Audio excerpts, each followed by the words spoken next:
Live. Hey everybody, we are on. I'm here with Bella Lugosi.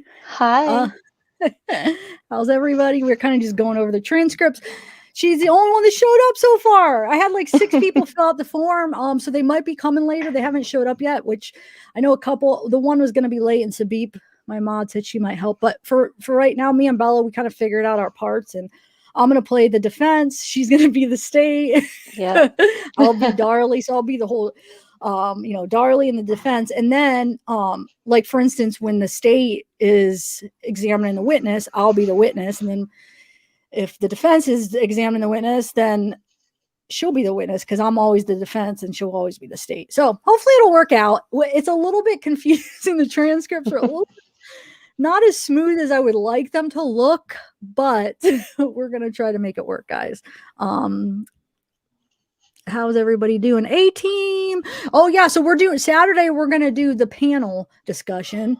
So it's just gonna be a Darlie kind of a weekend, just discussing her this case. Which, oh yeah, guess what, guys? My last live. 30 I don't even know if it was 30, it might have been 20 seconds. 20 seconds of you remember when I put together that video that I said I was going to play the video while I talked about like the state side, just so they had pictures. Well, like 20 seconds of that video had a little clip of the boys riding in that car. Remember that? I didn't even have the audio. I was sitting there talking over top of it. I got a copyright claim, so I was still able to keep it up. But any ad revenue that comes from it, that person gets it from 30. I think it was 20. I keep saying 30 or 20. It's like 20 or 30 seconds of it, of a 7.5 hour live. They get all the ad revenue and I was going to fight it, but then I looked up what could happen if you fight it, and they could actually come back. If they wanted to be a jerk, they could come back and give me a strike. So should I just let it go? I think I should just let it go. But what do you think? Are you allowed to say who did a strike against you? Yeah, it was the one, it's the death penalty confessions or whatever. It's a series that they have, and that they interview people on death row. In that episode they were interviewing Darlie, and somebody actually recommended in an email, watch that. I watched it, and I took a little clip just for the little cute little clip of the boys. And the thing is, though, I could have found that clip in I put that clip in my other video, but I got it off of like another file before, just a little clip of the boys, and that was fine. But just because I took it off of that little part, I don't know how. I could fight it and probably win because it's fair use. But I don't know if it's worth it, though, because it's just a claim, and they could be jerks and be like, oh yeah, okay, I'm going to do a strike. And then I would still go to court and fight it. But right now it's just a claim. I might just keep it. I'm debating, though, because I think I definitely could win. I was talking over top of it. It was my own video I put together. I put pictures intermixed with it. I just added their little clip in there. Like, I was talking, I didn't play the audio. Huh? You used it for educational purposes. No, yeah, it definitely would be fair use. But the thing is they could strike me, and then I would just take it to court. I would fight them for that, definitely. But they could be a jerk and strike it. And right now it's just a claim. So it's like, should I just let it go? But it's just the point. I was looking online, and some people are like, no, if you feel like you did that right, then fight it. Screw it. And so I don't know. I'm debating. I have 30 days because I definitely think I could, if I took that to court, it would definitely be fair use. Definitely. I think it is fair use. It is. It's educational. Look at all these people that you're bringing this case to the attention of. And if you see the clip, it's not even the same. I cropped it. If those people would see it, it doesn't even look like it came from the video. It's like cropped out. There's no audio. I'm talking. My picture's next to it. I'm talking over top of it. It's only like 20 or 30 seconds. It's just, you guys probably know that clip. It's like one of the only home videos they always show in all the documentaries. It's the little boys riding their bike, or that little car. It's like in all of them. But anyway, I'm sorry. I'm rambling about stupid things. So I don't know. You should fight it. I think I might, because it's just the principle. Like, it's like, no, that's not fair, because I have every right. That was total fair use. So absolutely, you should fight it. We'll back you up. K-Clo in the house. What's up, guys? So there's a lot of transcripts. So what we're gonna do is we're gonna start off, and like I'll try to like kind of keep checking back with chat. She won't be able to see the chat because she's going to be reading along, and the way she has it set up in StreamYard, she can't see the chat. So I'll just keep kind of checking back to see if you guys are like bored with this section. Maybe I'll see if there's a lot of people like go to a different section and kind of keep us informed. But I think we were debating whether we wanted to start with the indictment, but I think we're gonna start with indictment. If you guys, it's not that long really though, but no, I think we'll just go. Yeah, it'll set the mood, and then if I'll just kind of check periodically in with chat to see if everything's okay, and yeah, and if anybody else shows up to read the transcripts, to give us a break, because there's a lot of them. This will be fun, I feel like. But like I said, we didn't really rehearse, so give us be patient with us. Yes.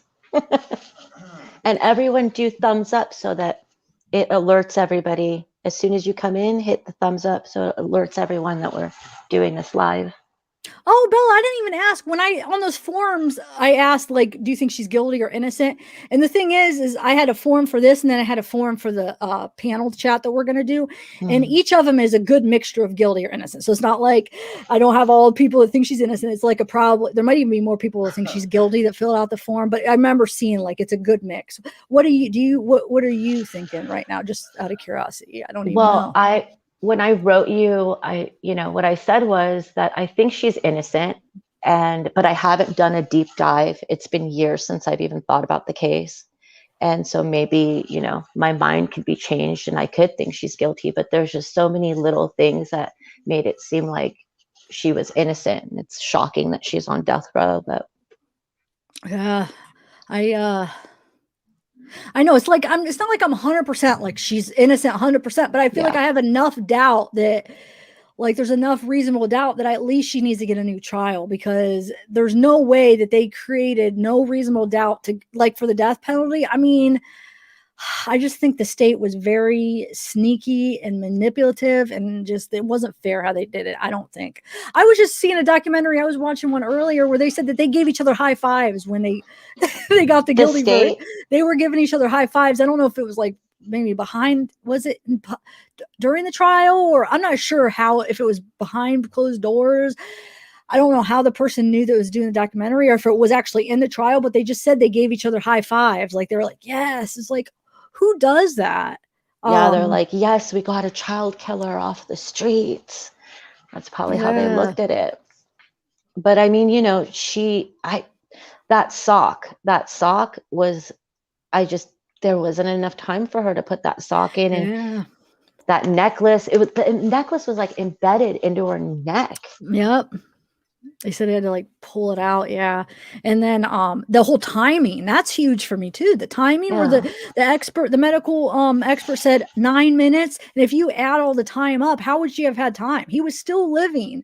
He was still living when the paramedics got there. Like, he was still living. They were still trying to save him. So if you take the time into consideration too, it doesn't seem like she would have had time to, like, do it all. Like, after she killed him, to, like, because he would have bled out, and before 9 minutes, they said he would have bled out from those injuries. So how did she have time to go do the sock, cut herself, stage the scene, talk to the freaking 911 operator for almost 6 minutes, and then where they had to clear the scene before they had to make the scene safe before the paramedics could go in there, and it was the paramedic that said he was still alive. So it was by the time the paramedics got in there, not the first cop, but the paramedics. So yeah. I know. Yeah, Lavina, you're right. I mean, but I don't know. I think they just had it out for her. But that, we're going to get to the transcripts, because maybe I haven't read the transcripts yet. So that's the thing. Probably with you too, Bella. Maybe as we're reading through them, there's going to be stuff in there like, whoa, like right. Like, I haven't read. I've read some of them, but I haven't read them all through, like we're going to be doing. So maybe, or we'll be like, wow, her defense attorneys really sucked. That's probably what I have a feeling that's what we're going to say. So I'm going to be this horrible defense attorney. You're going to be these awesome prosecutors. Well, I'm going to be the high-fiving jerk. Yeah. Like, yeah, we put this 26-year-old, or however, maybe she was 28 at the time when they did the trial, behind bars. They said it only took 6 months to prepare for a death penalty case. That's why they didn't have that much time to prepare. I'm pretty sure the documentary said 6 months, because it was like, it was under a year. I'm almost guaranteed it was under a year. I think why do I think they said 6 months? Can somebody does anybody know on that document? I think it was the last defense they talked about it. Because he was like, how do we have time to prepare? Like they had to rush and try to like prepare for a death penalty case in that short of time. That's bullcrap. Yeah. And, Texas is notorious for that in the United States. For her, like hurrying up, like for just like handing out death penalties, they're just, but yeah, I mean, it's brutal that they did that to her, but they looked at it like she killed 2 innocent babies. But yeah, I don't know. They know that they made the crime scene fit their narrative, though, so they had to have some doubt themselves, don't you think? I think people like that justify everything to fit their narrative, so I don't think they like have sleepless nights about it. They just thought for sure they were right, and they were just going to make it fit, but they knew that, they just in their heads, they knew they were right, that it was her. Is that what you're saying, kind of? Like, yeah. So even if they had to make it fit the narrative, they were right, probably. And how scary is that if there is another killer out there that did this brutal act, even if he was like hired by Darren, let's say, or even if it was Darren, that this person is out there walking the streets possibly today. That's freaky. It's scary, especially with all the neighbors spotting like that weird car and stuff like that. There could, at least, if anything, that maybe Darren hired somebody, but you're right, they would still be out there in that, and they're capable of stabbing somebody. Like these little boys were stabbed, and they had some rage and anger to do something like that. Why did they have to freaking do it so hard that they chipped the cement underneath? I don't know. Yeah, poor babies. And who would even, like, let's say someone goes to hire someone that, can you kill my wife and 2 baby boys? Like, who's like, yeah, I need the money. Like, who does that? That person needs to be locked up. Definitely. They probably done it before then for money, Yeah, but the thing is, did Darren get the insurance money then? Well, he would only have got, I heard I think Darlie's mom saying the $5,000 per kid didn't even cover like the funeral costs. So I think they did get it for the kids, because they wouldn't have got it for Darlie because she didn't die, but she had like a $200,000. I think I heard he had an $800,000 on his. Did you hear that too? On this, which I think it was the last defense. It said his was $800,000. That new documentary. It's really good, you guys. Is it Netflix? I know she didn't die, Joe. I know she didn't. I don't even know why I said it like that. I was just saying. See, I say silly things the way I say them, so then people probably think, is she an idiot? No, 100% no. She's on death row. That's why we're discussing this, because we think she deserves a new trial. See, I say things, and he's probably like, this girl's an idiot. He probably already, or he or she, I don't know, Joe Douglas, they probably already clicked off, like, this girl doesn't know anything, I'm gone. I got what you meant, though. I knew what you meant, yeah. Yeah, I just meant like... You're just looking at the policies. Yeah, 850, okay. So, yeah, okay, 850, so... That's a chunk. Yeah. That's a good chunk of money. So if Darlie did it, why the heck wouldn't she kill him? Right. She wanted, come on. She was going to divorce him. She wasn't really in love with him probably anymore. She didn't want to be with him. Why wouldn't she just go up to the bedroom and kill him then? Yeah. Screw the 5,000. And I'm not saying that. I know I sound insensitive. I'm not. I'm just making a bad joke. It probably is a bad joke, but I'm just saying that doesn't make sense. Like, what's her motive? Depression doesn't equal a murderer. I'm sorry. That's almost like insulting people that suffer from depression. Yeah. Like that's very insulting to say because she was depressed that she was capable of that. Like, that's very insulting, because you're going to say everybody that suffers from depression that means that they're capable of murder. Like, some people use that argument. That's insulting to mental health, in my opinion. But anyway, all right. So let's get on with this. You want to? You guys ready? Okay. Is everyone ready for us to read? It's going to be exciting. Oh, thanks, Lavina. Yeah, it will be, hopefully. Well, I think we'll get better as we get the roll of it, as we're like flowing. Okay. We'll start with the indictment. We're going to skip a few of the first parts. We're going to start with let me get a sip of water real quick.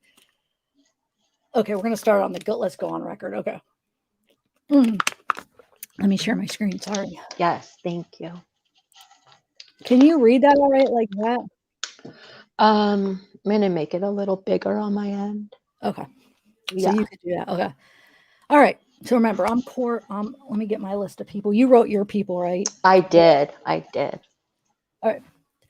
All right. Let's go on the record.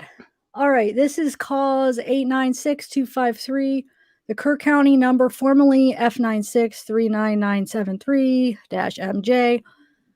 The Dallas County number, styled the State of Texas versus Darlie Routier, who is present in court with her attorneys. Let the record reflect that these proceedings are being held outside the presence of the jury, and all parties to the trial are present. We will now arraign the defendant. Do you wish to do that? Yes, sir. Oh. Judge, would you like to have her stand in as much as this, not before the jury? Wait, what? Hold on. Would you like to have her stand in as much as this is not before the jury? Yes, whatever. What is your pleasure? Whatever she wishes to do. If you care to stand up, that'll be fine. You may be seated if you wish. That's fine. True bill of indictment in the name and by the authority of the state of Texas, the grand jury of Dallas County, state of Texas, duly organized at the January term AD 1996 of the 194th Judicial District Court of Dallas County in said court at said term do present that one Darlie Routier. Is that your true name? Yes, it is. The defendant, on or about the 6th day of June AD 1996 in the county of Dallas and the state, did unlawfully then and there, intentionally and knowingly cause the death of Damon Christian Routier, an individual hereinafter called the deceased, by stabbing said Damon Christian Routier with a knife, and the deceased was at the time of the offense under 6 years of age. Against the peace and dignity of the state, signed John Vance, Criminal District Attorney of Dallas County, Texas, Ray W. Paul, Senior Foreman of the Grand Jury. Mr. Mueller, how does your client plead? Not guilty. All right, thank you, ma'am. All right, we have before the court 2 motions filed this morning, a motion for continuance and a motion to examine the jurors. The court will take up the motion for continuance first. Who is going to address that? Your Honor, I will address the motion for continuance. All right. And let me preface this by saying we are asking for 1-day continuance. During the course of our investigation over the last few weeks, we have determined, for instance, that as late as December 20th of 1996, the additional DNA testing was requested by the state. We presume, since we do not have those results, that the state does not have them. So there is DNA testing that is outstanding, ongoing, that has not been provided to us, and we move for a continuance on that basis, or in the alternative, to exclude that DNA testing, whatever the results may be, precluding the state from introducing those. Well, go ahead. The second part of the motion for continuance is that we have that evidence has been at various places. The district attorney's office, the Rowlett PD, Gene's screen, various places, and Mr. Douglas's and Mr. Harrell went up last week to look at that, and they weren't able to look at all the evidence even. Some of it was being put together to be moved down here. So presumably all the evidence is here now. I think it came in on the 2nd. So we need 1 day or part of a day to examine all of the evidence that the state has down here, which we have not had that opportunity to do up to this time. The third item is that as of Friday afternoon, Mr. Mulder received another report from the state. I didn't receive it. It was not sent to me. And Mr. Mulder was actually in transit at the time, or getting ready to head to Kerrville, and picked up a copy of it and brought it down. So Mr. Mulder got it Friday evening as he was traveling. I got it over the weekend. And this is additional testing done by Swifts that we just got Friday. So we need at least a bit of time to evaluate that. So for all of those other things, such as, hey, I just want to tell you, just anytime I'm reading, it is the defense, just so you guys know. And because the defense people switch from different. She has like 4 different attorneys. So just know Mr. Mulder is the defense. Mosty's The defense. I just want to make sure he's talking about basically that they kind of were getting screwed with this DNA evidence, the defense side. So I just want to make sure you guys are understanding. So, okay. Such as the photographic contact sheets that were to be available. I filed a motion before Christmas that Mr. Davis immediately responded to that, said this information will be available. And then we went up there. It in fact wasn't. And of course, we are all dealing around the holidays. So I don't fault anyone for that. It just hasn't been done. And we have not seen all the photographic contact sheets. By contact sheets, what I mean is the log of the photograph goes to what? I am familiar with that. Location or what time frame in connection with this. We have also filed a motion to examine the witness, which also, in terms of a 1-day continuance, we think makes sense. And that we think that the court ought to briefly and within some agreed upon question areas inquire of the jury just to make sure that nothing has happened to them, either through the media or in their personal life, that would cause them to be anything other than fair or impartial. So we're not talking about a real delay here, in that the court and some of the attorneys could be examining the jurors while other of the attorneys were looking at the evidence. And so, and quite frankly, I think that in the long run, this will speed up the trial process. If we're having to one by one look at documents or boards or whatever they may be, if we have done that in advance, then we'll be in a far better position to understand what the state is offering and to either know that we have an objection or not. And then in the long run, the trial will really run smoother if we have this day. Okay, well, have you given the defense everything they're entitled to, Mr. Davis? Yes, sir. When I contacted Mr. Mosty, when I received his motion on December the 20th, I told him that I was a little bit surprised because all this stuff has been available since they got hired on October the 21st. Now, I have never received a single phone call. I've never got a single letter, not a single personal contact from anybody here at the defense table asking to see anything. The first thing I get is this motion on December the 20th. Can we see the photograph? And of course, they've been available for over 2 months for them. All of the physical evidence has been out of roulette for 2 months available to them. All of the other evidence at Swift's and Gene Screen has been available. So I'm not quite sure why they waited until the late part of December to try to make an attempt to view all of this stuff. The court-appointed attorneys that you had on this case previously, prior to October the 21st, had already had a chance to go out, in fact, twice to roulette and view everything, videotape everything. I've got to assume that the videotape they made of all that physical evidence was handed over to Mr. Mulder or Mr. Mosty. And I'm a bit bewildered, I guess, about why all of this is occurring in late December. Now, the only DNA testing that's outstanding concerns the t-shirt. It probably consists of no more than 10 to 12 samples that were taken off the t-shirt. That's the only DNA that we have outstanding. I've asked Sherry Wallace to call Gene Screens to talk to Judy Floyd or Robert Gills. I would assume that this morning that I will have those results back from Gene Screen. And I will certainly convey to those to the defense at that time. I could also notify the court that I know that Mr. Mulder has been out to talk to Charles Lynch of Swift's at least twice. He talked with him the first time for 3 hours about the case. He talked with him again. I know the defense attorneys talked with Charles Lynch again for over 3.5 hours on New Year's Eve. The defense has had DNA experts available to them since October the 21st that have already been hired by the court-appointed attorneys. In talking with them last week, they indicated that they haven't done any testing on any of the samples that they took back in August of '96. So that's where we stand on this case at this point, Your Honor. All right, thank you. May I respond briefly, Your Honor? You may indeed. Well, it's not the photographs we're asking for, it's the contact sheets, whereby you can make sense of photographs. And as we sit here right now, and they were in Mr. Douglas and Mr. Harrell were in the DA's office the 27th, and those were not available. They were not available to them. I don't know where they were, but they were not available to them. So we haven't seen them.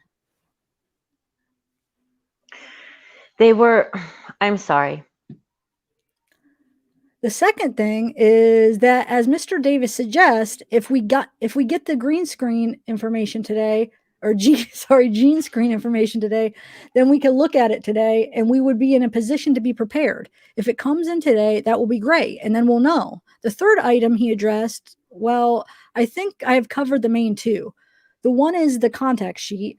Well, the third item is that even after we talked to Lynch, and this was on the 31st, even after we talked to Mr. Lynch, 2 days later, on January 2nd, we get a new report dated January 2nd from Mr. Lynch's organization.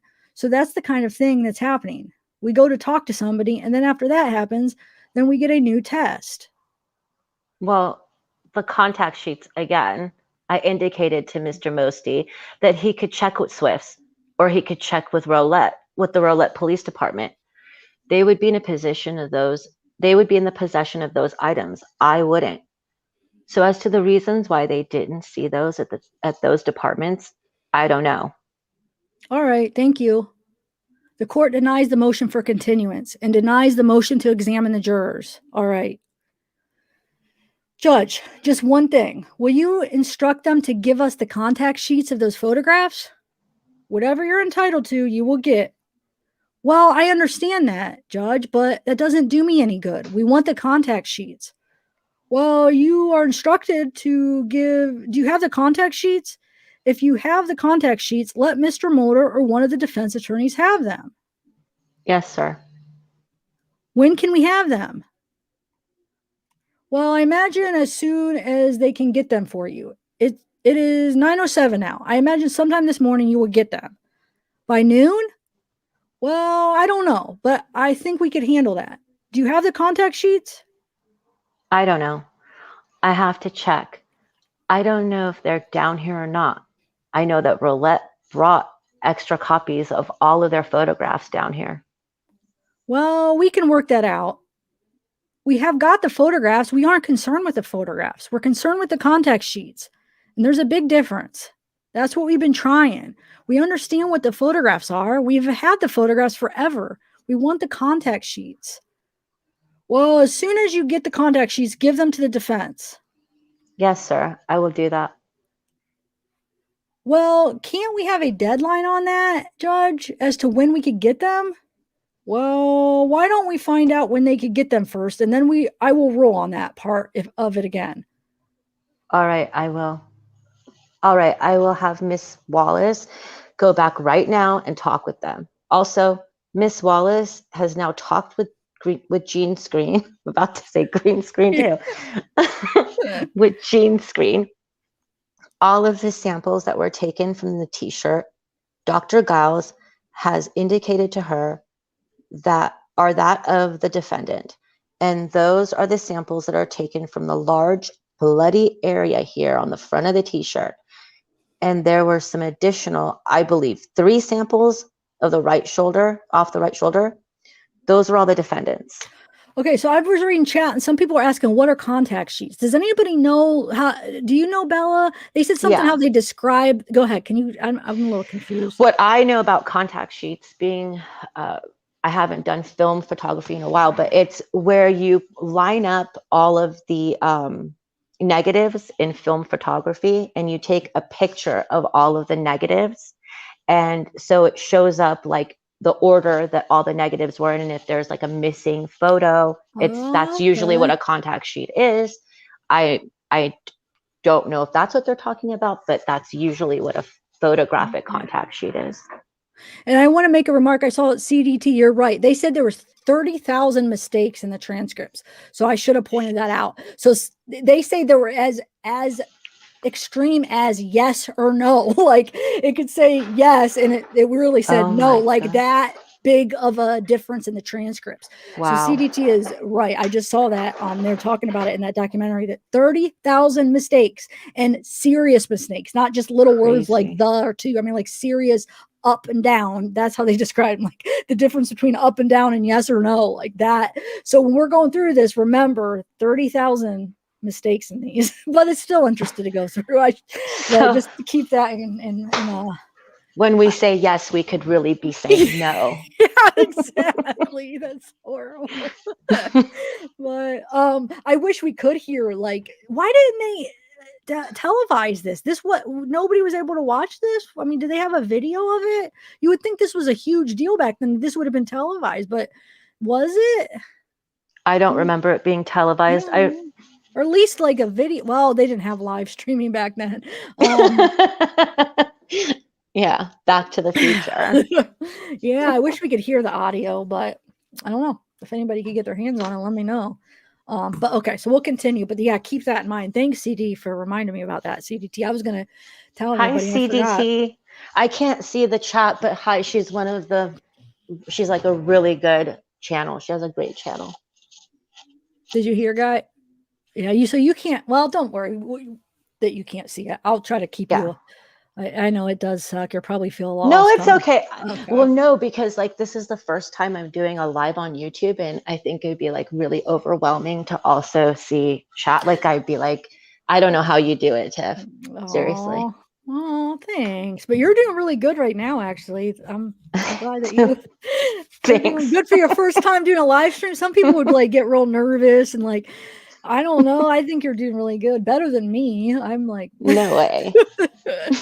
Like reading. Okay. Sometimes I just, I don't know. Okay. I don't even know where do we take off? I know. Where were we? The court. All right. I get it. You see where it says the court right here? Okay. Yeah. I'm going to scroll up though. So it's okay. So right here. All right. Thank you. Is the jury here? All of them are here? Should I be the deputy? Yeah. Go ahead. We lack one. Well, let's check and see if that one has, let's check and see if that one has come in yet. All right. Am I Hagler? No, you must be Hagler, right? I'm not Hagler. Is Hagler? Did you write Hagler down? Hagler's that one that we weren't sure. I think. Oh my God, he showed up already. He is the one we're not sure about. I think it's me because it was under the defense. I think it was under you. The extra. I don't know. I'll just do it. Excuse me, Your Honor. While we're waiting for the jury, can I make a statement to the court? Oh, sure. Judge, I anticipate that they will be making an opening statement at this point in time. I understand that the statement itself isn't evidence, but the problem we have, of course, is we don't know what they're going to say. And we're going to notify the court now that we're going to object to some of their expert testimony. So this must be the defense. Defense, yeah. I'm thinking. And specifically, the validity of some of their expert testimony, the test, the foundation for the validity of the qualifications, and what have you. We would object to them going into the specific nature of their expert testimony because of the prejudicial, I can't even talk about, effect before this court has had an opportunity to review the testimony and rule on it. And secondly, as far as in terms of the motion in limine, we will object at this time. We have already made some reference to it in the pretrial motions, but in this case, there are some matters regarding sexually oriented materials and what have you, and we're going to object to those. I won't go into specific details at this time, but specifically materials and specific matters regarding the defendant's background and what have you. We're going to object to any reference to those. During the trial, we will want a hearing on it before the state is going to offer any of this testimony.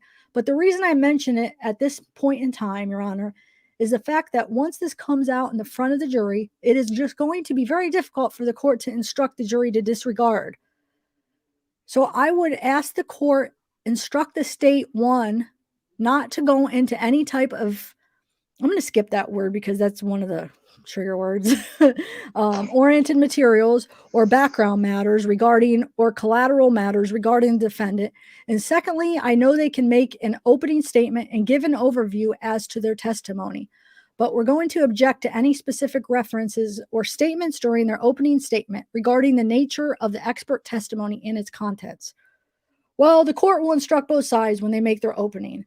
statements. If both sides intend to make opening statements, to make the opening statements without any testimony being given. Thank you. We're still waiting for a juror, so everybody relax. Thereupon a short recess was taken, after which time the proceedings were resumed on the record outside the presence of the jury as follows. Judge, if we could make a statement on the record. Sure. I spoke with the Rolette Police Department and determined that they have no contact sheets. They don't use contact sheets. We have also talked to Swifts, the same thing. They don't use contact sheets. They simply go from the slides directly to photographs, and so we have none. All right, there are no contact sheets available. Well, that clears that up, or that clears it up. But of course, it could have been cleared up a long time ago. Apparently, they didn't know what contact sheets were. Well, this could have been cleared up a long time ago if he'd asked us. But we did ask for them. They said they had them. In fact, he said 10 minutes ago they had them. All right, gentlemen, let's cease the bickering. There are no contact sheets, so there will be none given. Thank you. Judge, could we find out if they have a photographic log in lieu of the contact sheets? Do you have a photographic log in lieu of the contact sheets? We'll find that out. We will find that out. What we would like, and let me just tell you where I'm going on this. You know, when you look at the photographs, you will see the various items of evidence evidence have moved in the photographs, and you can tell without the contact sheets or without a photographic log as to when the photographs were made, but the evidence moves. Well, that's not true because the photographs have the date stamp on them. Well, some do and some don't. When they show June 6th and when they show June 8th. So we can be clear, what we're looking for is any piece of paper, handwritten, called a log, a contact sheet, any scrap of tangible personal property that can somehow identify what photographs are taken when. Okay, we're going back right now to find that out. I have never seen one, but we're going to double check again. All right, I think that both sides have had an adequate time to prepare for this case. And whatever the state has that the defense is entitled to, the state is ordered to give it to them. We will now await the arrival of the final juror. Okay. Woo. So that makes sense. You're probably right about the contact sheets then. So if anything... Yeah, so it just, like I guess for court, it would log that there's not a missing photograph, you know, that someone didn't just swipe one and isn't showing it, or it's in chronological order of how they were taken, because that's how it was done back in the day, you know, with film. Yeah, thanks. Yeah, I was... Oh, and CDT, the Saturday is going to be the panel. So Saturday at 8:30, we're going to do the panel. So she's going to come on panel. Okay. And Bella, you can come on panel too. I'm going to take turns because I had people fill out the panel thing for Saturday too. So you're more than welcome to come. Okay. So we're going to do the process. So your opening statement. You ready? It's long. If you need a break, some sip of water. I might have to take a sip of water. Okay, let's see. I'll make it bigger here. Hold on.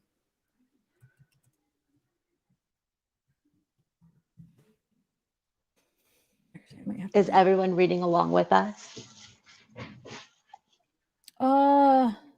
You know what? Maybe I should just make it full screen. You guys don't need I don't know. I always like to keep us though, so they know who's. You know what? Maybe I'll do like that. Can you guys read along? All right. How's everybody doing? Sabib, you might have to come in after a while if nobody else shows up and we need a break. You can come read if you want. And everybody wish Sabib a happy belated birthday. Her birthday was yesterday. Happy birthday. Fellow Pisces. Oh, when's your birthday, Bella? The 22nd of February. Okay. My couple mom's weeks the ago. 25th. Okay, cool. We're the best. Pisces are so awesome. Are you? Well, my mom's pretty awesome, so I believe it. All right, I wanted to see what chat's off topic. Remember it again. I don't know, Red Like Wine. I'm not sure who are you referring to. I'm not even sure who you're referring to, but I'll have to think about that. So you guys ready for the prosecution's opening statement, guys? What's up, Tammy? We're reading the trans. You know what? Hold on a second. I'm gonna get hold on, guys. I'm gonna put along the bottom the like what we're doing. Hold on a second. I could have it like on the bottom. Do you think that's a good idea?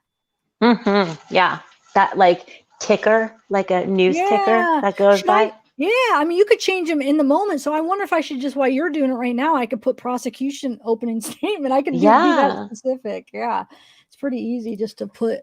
Hold on. Should I do them ticker like going across or just stagnant? Or should I just do it going across, like moving? Moving?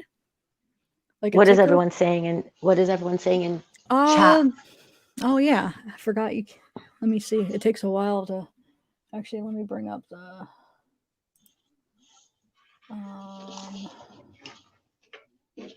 I don't know. Nobody's answered that yet, but I'm going to start working on it. Hold on one second.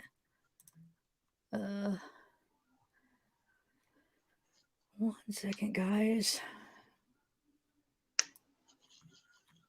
Let's see here. I gotta remember how. Oh, banner. Yeah. Is it a new thing from? No, YouTube? It's not actually. It's StreamYards. Oh, it has it. Yeah. I'm just gonna have them go across. But now I forget, where is it at? Hold on a second. It's banner, right? Oh, I forget where it's at. Yeah, it's StreamYards. It's pretty cool. I love StreamYards. I mean, you could do like so many cool things, and it's so easy because you don't have to download anything. That's what I really like. Like, you don't have to download anything. Why am I? Hold on. Let me just create this folder. Forget. It's been a minute. I'm like, wait, I forgot how to do this. Hold on. I think. Yeah, there we go. Create a banner. Okay. So I'm gonna put Darlie Routier. I'll put prosecution, and I'll just get mine ready too. And we could do them per, a specific. So people, when they come in, drinking as this goes and see like how good we get as we get drunker and drunker. I don't drink, but go for it. No. I would be like gone after like 20 minutes probably, because it's been so long since I've okay, so that band, or wait, where did it go? Yeah. Oh yeah, here. Everyone in chat should take a shot every time we say Mulder. Oh yeah. Let me get a couple of these already so I could just have them all ready when they come. Right here. Defense. Okay. That's the ticker. It's moving across. The other one just stays. I mean, you could do it either way. I'll probably just have it moving, right? Yeah, it looks good. Right? Okay. Yeah. Hold on one second. And then I'm just going to make a couple up so I have them ready. The other ones might just be more general, but at least for the opening statements, because they're so long, we could just have. Okay, so people that come in late can know what we're doing. I can't wait till we get the different people up where we're like cross-examining. I think it's going to be fun. I think we might find out that the defense team might be a little lacking, and they're like already going at it in the opening statement. Yeah. I mean, not the opening statement, in the indictment. I think you might be right. Oh wait, I put the wrong thing. Hold on, I accidentally put that up. I didn't mean to do that. No, I know. I feel like I'm going to learn a lot of stuff as I'm going through it. But then how do we know on some of the stuff since there's 30,000 errors? Well, let's just try to like take it as truth for right now to kind of like absorb what it's saying. But then I'd love to get audio. They have to have it. No, maybe they don't back then. 96. I don't know. If they have like audio, do you think? Well, I mean, wasn't OJ's trial in like 96, Yeah. I feel, or like 94 or 93 or Yeah. something? So that's what I was like. They didn't have a I mean, that's what I was asking. Did they have it televised? I don't But they know. like nobody wanted the circus atmosphere that the Simpson trial created. It was all new, like court TV was new, and they didn't like it in a lot of places. And I imagine Texas probably really didn't like something like that. Oh, yeah, it's by state. The state would have the option. I bet you yeah, Texas is probably like, no. Yeah, Yeah. I could We're see not that. celebrities here. Yeah, Yeah, exactly. you're right. You are right. All But right. it might So exist. We got to find this what's yeah. her name? That the court reporter. We got to find her notes. Yeah. Well, I'll do some digging. I haven't really tried to dig that far, but maybe we'll get to this tomorrow. Maybe I'll try to look into it. Hey, so when should I move this down? I feel bad when I'm moving it down when you're reading. I'll try to do it slowly. Like You're when good. you're What you've been doing is perfect. Like okay. it's perfect. Yeah. Okay.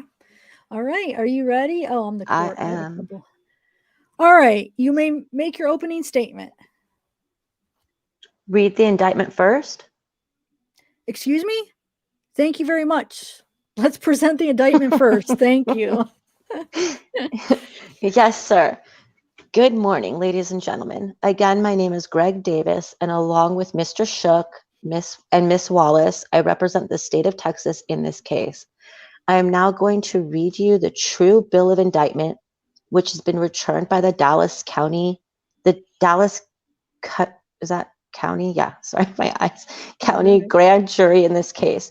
It reads as follows. True bill of indictment. In the name and by the authority of the state of Texas, the grand jury of Dallas County, state of Texas, duly organized at the January term AD 1996 in the 194th Judicial District Court, Dallas County, in said court at said term, do present that one Darlie Lynn Routier, defendant, on or about the 6th day of June AD 1996, in the county of Dallas and said state did unlawfully, then and there, intentionally and knowingly cause the death of Damon Christian Routier, an individual hereafter called deceased, by stabbing the said Damien Christian Routier with a knife, and the deceased was, at the time of the offense, under 6 years of age. It concludes, against the peace and dignity of the state. It is signed by John Vance, Criminal District Attorney of Dallas County, Texas, and it's also signed by Ray W. Paul Sr., who is the foreman of the grand jury. To the indictment, Mr. Mulder, how does your client plead? Oh. Yes, sir, Your Honor, and ladies and gentlemen of the jury, the defendant pleads not guilty. All right, the state may make your opening statement. Thank you. May it please the court. Ladies and gentlemen, on June the 6th of 1996, the evidence will show that 5-year-old Damon Christian Routier and his 6-year-old brother, Devin, were stabbed and murdered in their own home in Rolette, Texas, and Rolette being a small suburb of eastern Dallas County. Now, the evidence will show in this case how these two children were murdered, who murdered them, and the reasons why they were murdered.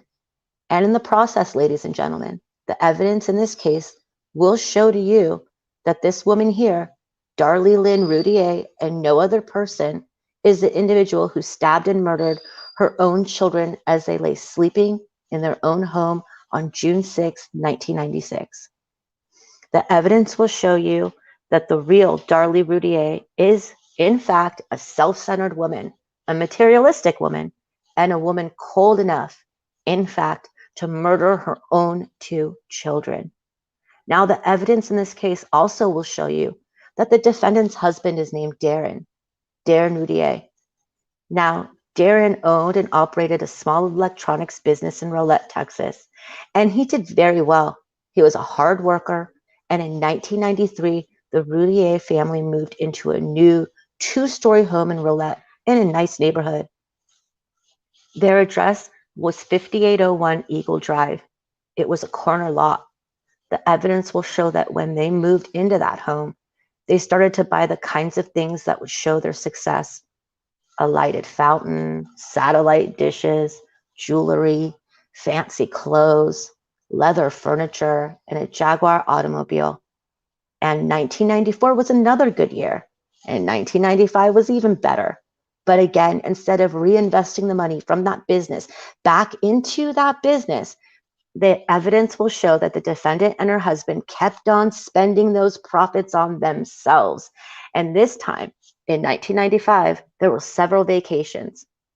There was a $9,000 redwood spa for their backyard, and there was a $24,000 cabin cruiser for the Lake Ray Hubbard, which is close to Rolette.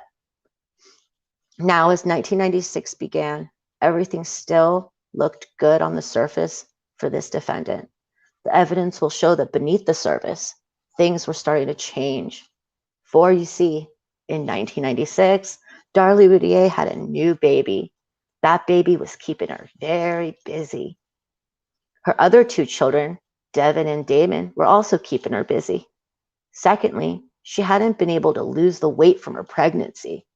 She was having problems there also.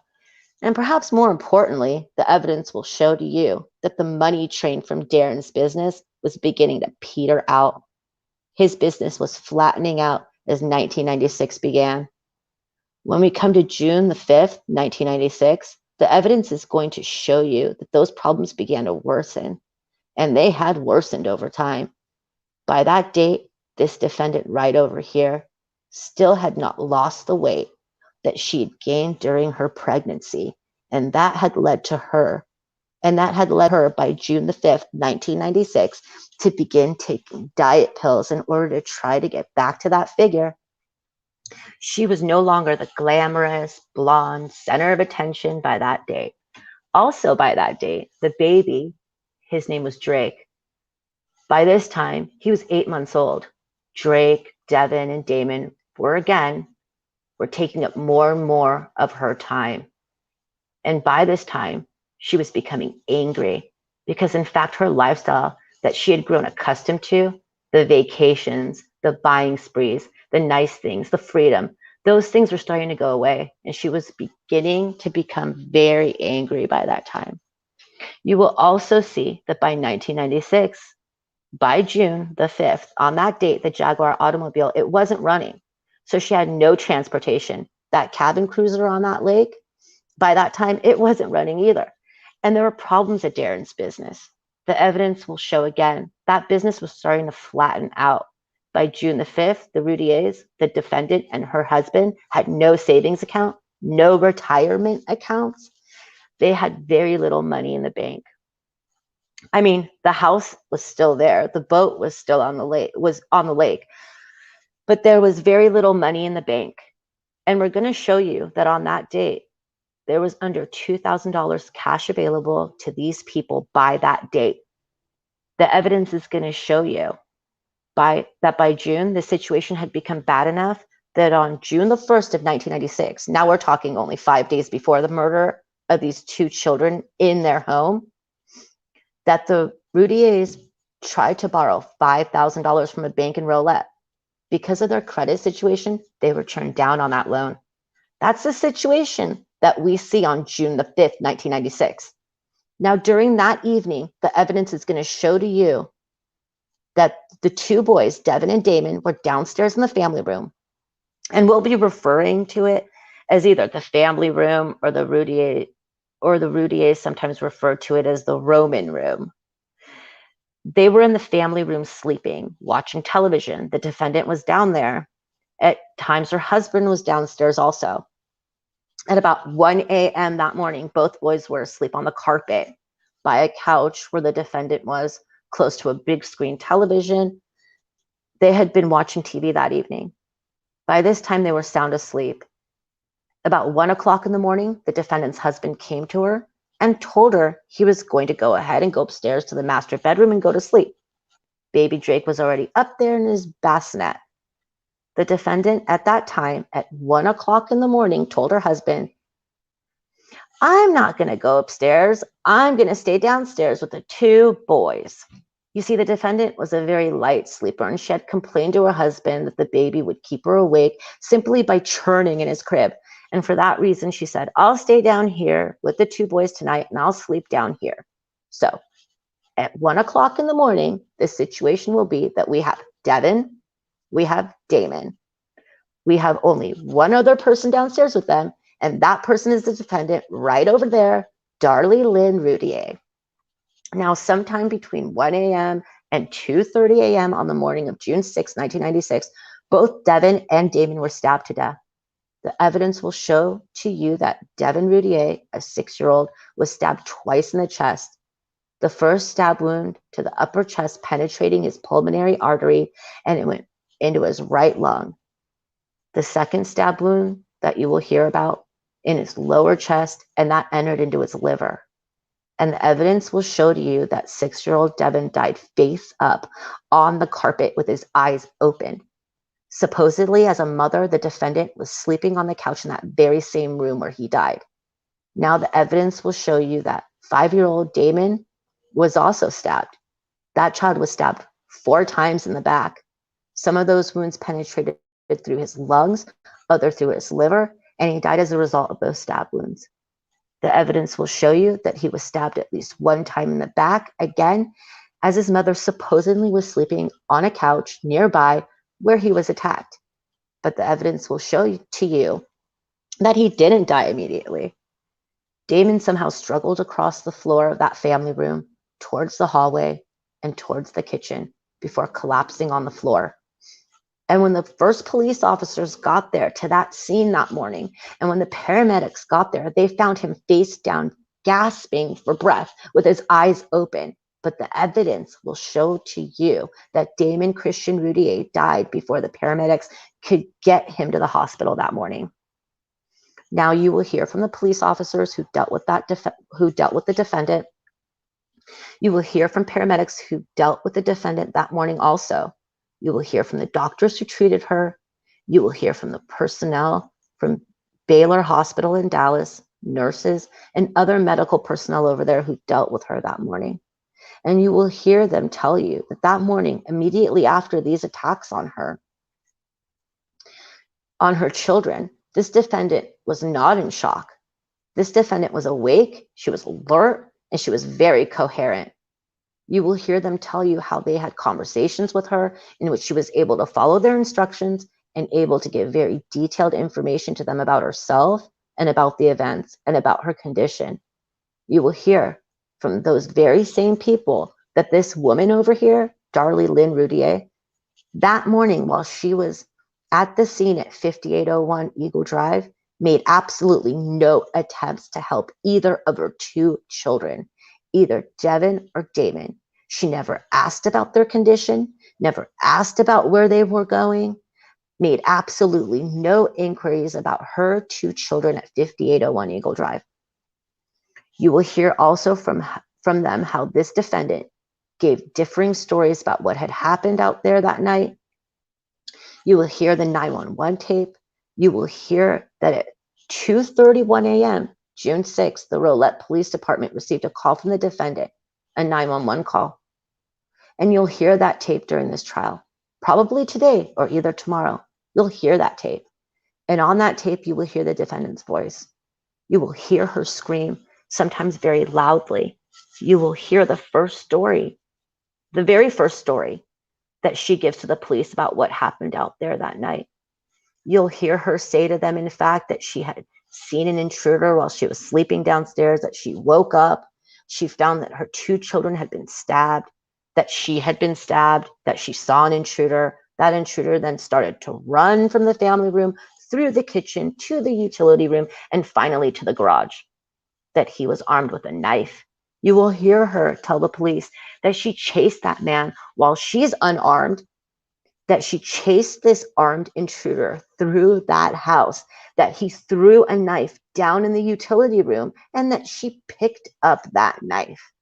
Now you will hear on that tape also how the focus of Darlie Routier turned very quickly from her 2 children who were dying there in her presence to herself, to the activities of the police department personnel who were on the scene and to the condition of the crime scene. You'll hear her only 5 minutes into that tape say, "This knife was laying over there and I had already picked it up. God, I bet we have gotten prints. Maybe. You will hear that being said as her you will hear that being said as her 2 children are dying and bleeding to death right there in front of her. Now, finally, ladies and gentlemen, in this trial, you will hear about the police investigation, the extensive police investigation, and you will see the physical and the scientific evidence that was conducted and was preserved and collected out there at that scene. You will see a lot of things. Unfortunately, you will see a lot of things, unfortunately, that are going to be very graphic. And I'm just going to apologize in advance for that. There's just no way around it. Some of these things are going to be very difficult for you to look at and to listen to. But the bottom line and the reason why we're going to have to show you those things is because those things show us, and they'll show you exactly what happened out there that night. And for that reason, we're going to have to view it, and you're going to have to listen to it. Now, among the things that you will see through that evidence will be that both boys, both Devin and Damon, were stabbed with a knife that came from the defendant's own kitchen, a large butcher knife that was kept in her kitchen. You will also see that in that evidence, both boys' injuries were deep stab wounds to the trunk area, and that they were totally inconsistent with the superficial wound that this defendant received on June the 6th, 1996. That evidence will also show you that neither the defendant nor any intruder ever ran through that kitchen and utility room to the garage after the boys' attack, as the defendant claimed. That never happened. You will also see that no intruder ever threw a knife down on that utility room floor as he fled that residence, as the defendant claimed. And you will also see in that evidence that no intruder ever left out of that garage through a window where a screen had been cut that evening after the boys' attack. That never happened either, as this defendant claimed it happened that night. And finally, the evidence in this case will show you beyond any reasonable doubt that this defendant staged the crime scene before the police got there to make it appear like an intruder had come in and that she had had a struggle with that intruder. You will also see that there is blood on her t-shirt that she was wearing at the time. That her own son's blood is on her t-shirt, and that it was deposited while she was stabbing them to death on June the 6th, 1996. And finally, you will hear that that screen that was cut on that garage window, the place where this intruder supposedly came into the house to attack the boys and supposedly left out of the house as she chased him unarmed, you will see that the screen is made up of 2 things. It's made up of fiberglass rods that are also connected with a rubber polymer, a black rubbery substance. And you'll hear that a knife was found inside the defendant's residence, in her kitchen, still in a butcher block, and that knife was examined. And those 2 very same substances, both the fiberglass rods found in the window screen and the black rubber material, was found on the blade of that knife. At the conclusion of this case, when all the testimony is in, I'm going to come to you and I'm going to ask you to find this defendant guilty, because the evidence we're going to show you through this trial shows beyond any reasonable doubt that she is, in fact, guilty of the capital murder of 5-year-old Damon Christian Routier. Thank you. Thank you, Mr. Davis. Mr. Mosty, the defense will now make an opening statement. Okay, so let me get to. Good job, man. You did really good. Wow. Thank you. Okay, good. Because you got to remember, we didn't even rehearse this, so this was just like the first time her reading it. Well, this is our first time. That was good. Thank you. I'm nervous. I have a lot to do now. No, this is the first time we are reading this, so Cut us some slack. Because it's silly me. We probably an organized person probably would have went through it the day before, but I'm kind of spontaneous like this. So yeah, we got together like 15 minutes before to kind of set up how we were gonna do it. But that's about it. It's exciting this way. It is actually, because it's like brand new. Like you did, wow, you did really good. Thank you. Okay, so let me find my opening statement. How's everybody doing in chat? What do you guys think about in chat? What do you guys think about the opening statement that the prosecution just displayed? I mean, it was pretty strong. What do you guys think of it? Let's see. I'll see what they're saying. Let's see. Hold on. It's good to check back in with them like that. Good idea. Let's see here. Let's see. Did you guys know there are only bloody footprints? Let's see. Leading away from the sink, no leading to the sink.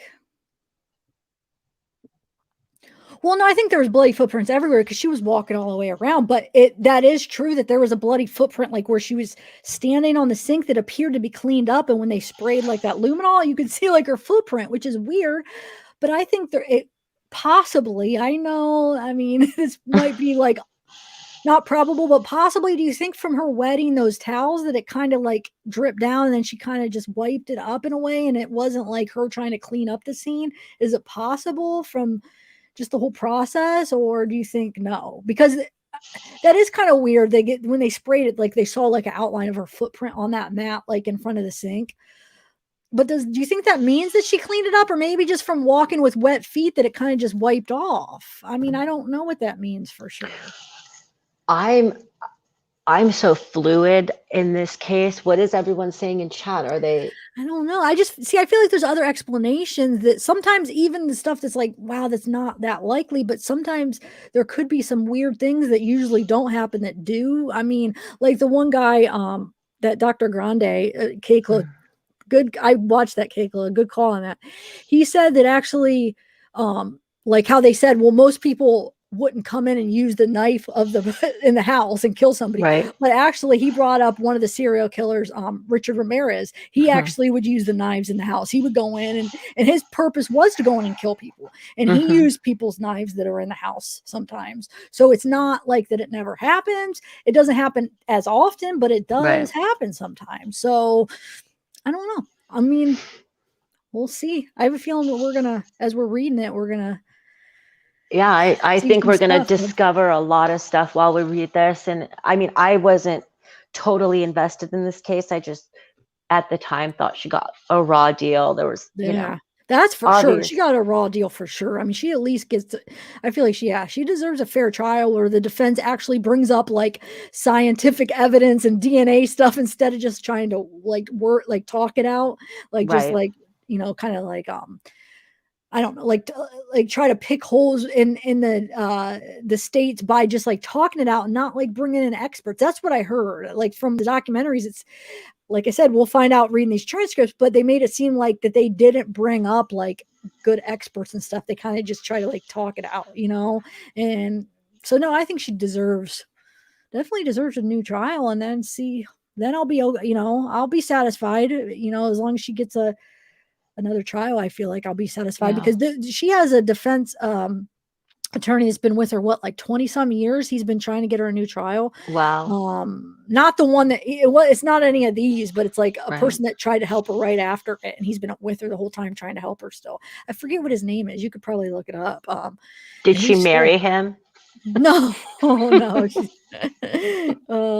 He's in like all those documentaries. You could hear him talking and stuff, but I don't know. I'll have to get his name after this, but yeah. So he's loyal to her. So I have an idea for a t-shirt. Oh yeah, Tammy, cool. Well, let's drag the husband and why he's a good man and grief stuff. Wait, hold on, let me see. Everybody wanting to drag. No, it's not that, Nathan. It's because he failed a polygraph. He admitted to planning a burglary plot for insurance money. He admitted he'd done it once before with his car. He admitted to planning it like right before this all happened, planning it for insurance money. He was $10,000 in debt. He had that mentality to think that way. So, no, I mean, there's reasons why we think that. It has nothing to do with feminism, because I do not fall in that. No, that's not that. I mean, maybe some people that's the reason, but I feel like there's definitely good reasons why a lot of people are suspecting him. Definitely. I think like really good reasons. And the only reason that the defense didn't bring it up in her trial is because he paid that Mulder was his lawyer, and he paid him, I think it was like $200,000 or $300,000, and he basically said, do not point the finger my way, like keep me out of it, basically, because the other lawyers were gonna bring and up it would have helped her case. I mean, look at Casey Anthony. Look how she got off. She blamed her dad for crazy stuff, right? So well, yeah, at least to give another scenario away from Darlie, to show that there's another possibility that's actually more. He had more of a motive than her, you know? Right. He actually had a motive. What was her motive? I mean, the fact that he was already thinking that way, like to plan this, like to think that way, like to think criminally like that for money, you know, that just makes, and then the fact that she wanted to separation. Supposedly they had a conversation that night that she wanted to separate, you know, separate, I don't know if it was going as far as a divorce, but yeah, pretty much a separation then divorce. I'm sure it was leading to that. So yeah, so he was like, it seemed like he was the type that was probably really like attached, you know, like clingy, maybe like that he wasn't willing to let her go. Maybe he was that type. Like, no, if you, or they might have, maybe they would have had to sell the house. He would have had to sell what the prosecution say they had, like a lake boat. A boat, and so who knows? And it was him that owed the $10,000. Well, I know when you're married, it's kind of both you, but it was his. He was the one that owed the $10,000, and so yeah. I mean, I just think he had way more motive. That was his sock. I mean, I don't know. What did you call it? Limb hairs? Limb hairs. Yeah, they said limb hairs were in the sock. So I mean, probably a male was wearing it. And they even said that the fibers on the sock matched the fibers in his shoe, so they think it was his sock. So I don't know. I just think there's enough reasonable doubt that if they would have used that would have created enough to, you know, to not find her guilty, basically. But no, at least to have her off death row. I mean, maybe like find her guilty, but for her to be like on death row and be, it's just crazy. So I think if they would have brought him up in some of the suspicions, then she would definitely probably wouldn't have got the death penalty. I agree. But so basically, so they owed this Mulder guy, they owed him money because he was so expensive that they basically had to sign over like any like movies or deals that they did that they made money, that it went to him so they could pay him off. So wow. No, I think Darlie was actually insured for $200,000, they said. And they said Darren was for $850,000. Where's Joe? Joe had all the numbers. Yeah, that's what he said. He said, well, I know Darlie was 200. That's what they said, but I wasn't sure. I thought it was 800, and Joe said 850 for Darren. So if Darlie really was planning this all herself, why wouldn't she have killed him? 850,000?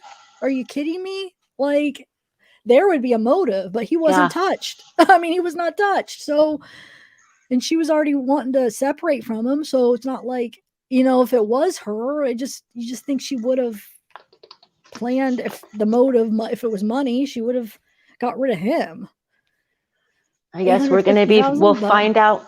All of us will find out together. And Nathan, you should stay tuned and see what you think after all the evidence is presented. Definitely, Nathan. And I know it doesn't make sense, though. I know robbery turning into murder, like there is weird things that doesn't make, it's just like, wow, that is like unlikely that all happened. But there are weird things that happen. Criminals don't act like rational sometimes in the moment. Sometimes they do.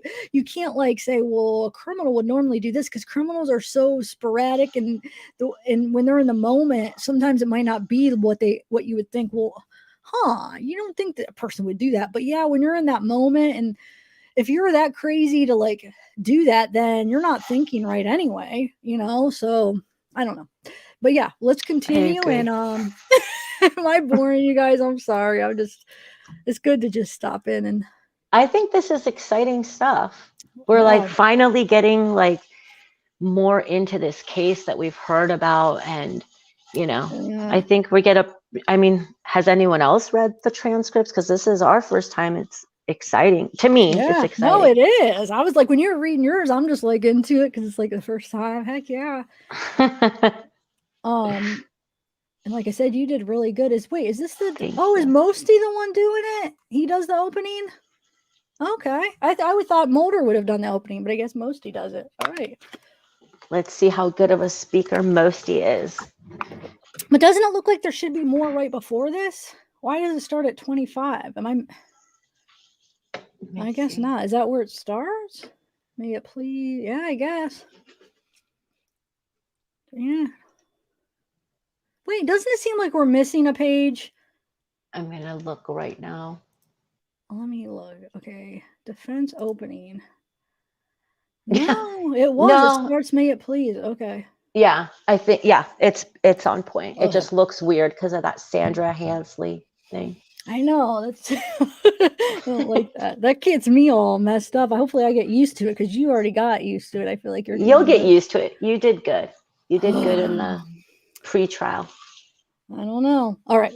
So this is Richard Mosty. May it please. Do your ticker. You got to do your ticker. I do. I have it. You don't see it? No, but it's okay. Yeah, okay. I have it. It says Darlie defense opening statement. Okay. The defense, right? Yeah. You don't see it? No, I don't. But that doesn't mean. Oh, shoot. Oh, here it is. Because I'm zoomed in. I'm zoomed in. Okay. So here we go. Let me just take a sip of water real quick. It's a long one. I have a lot to live up to after yours. Oh, come on.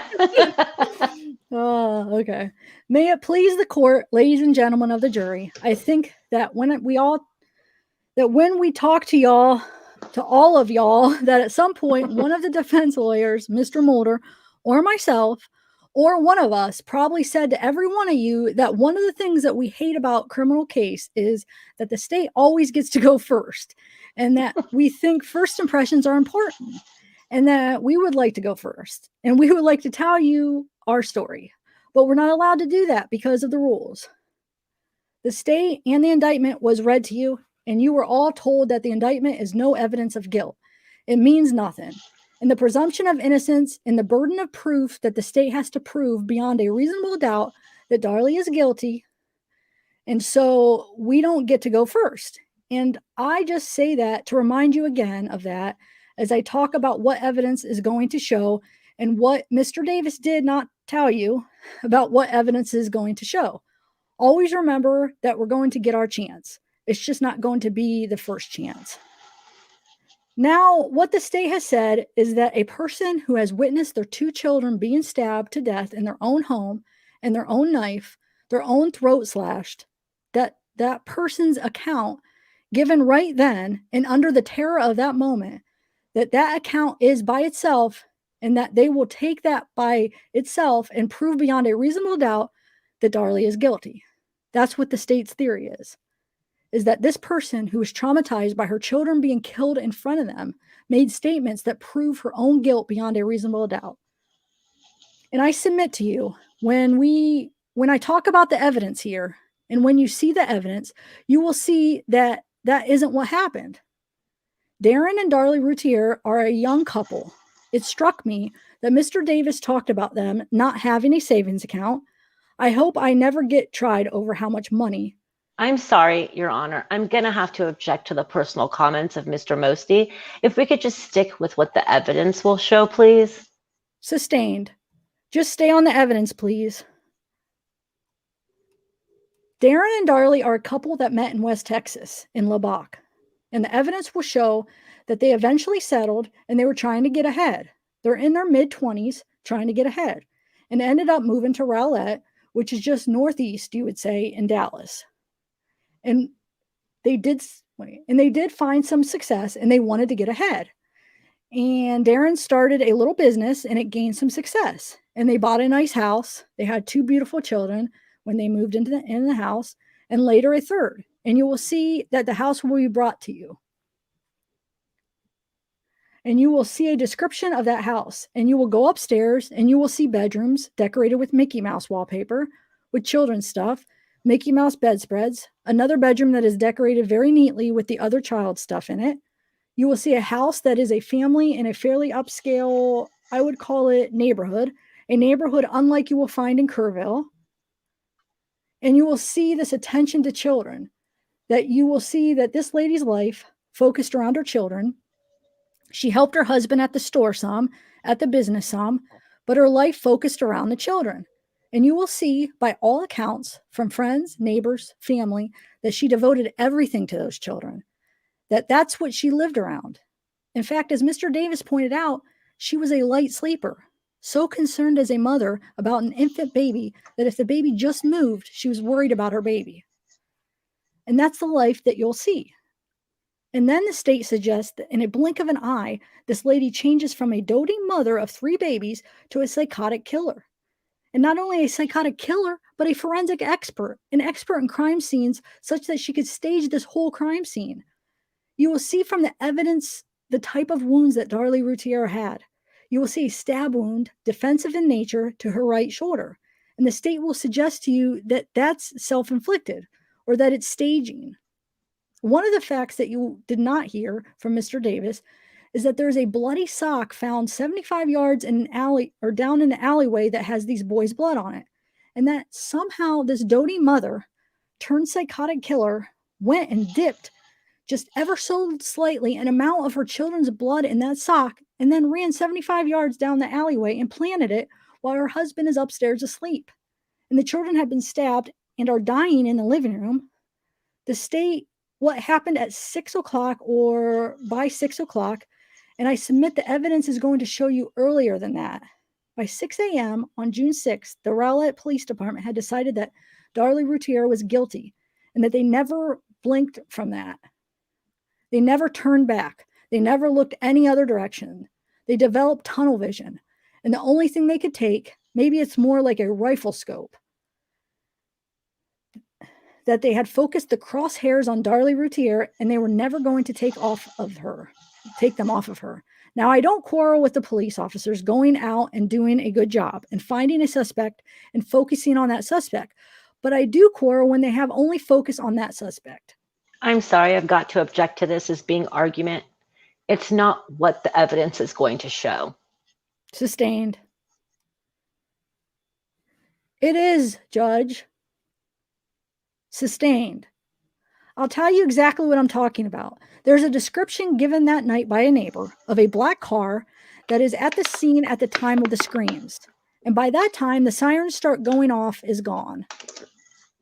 Oh, and by the time the sirens start going off is gone. That car is gone. And there will be no indication in the evidence that the Rowlett Police Department ever did anything to find that car. And that black car is a mystery to this day. By 6 a.m., the Rowlett Police Department had focused on Darlie Routier. And that was it. All of the investigation, the evidence that you'll see from then on focuses on Darlie Routier.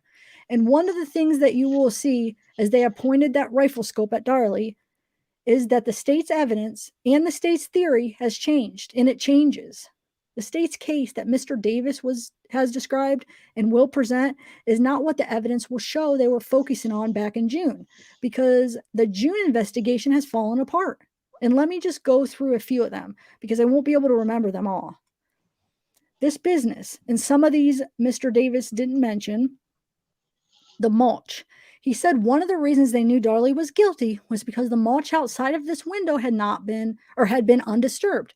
Well, the evidence will show you, in fact, there's no mulch outside of this window. The mulch is over there, so of course it wasn't disturbed.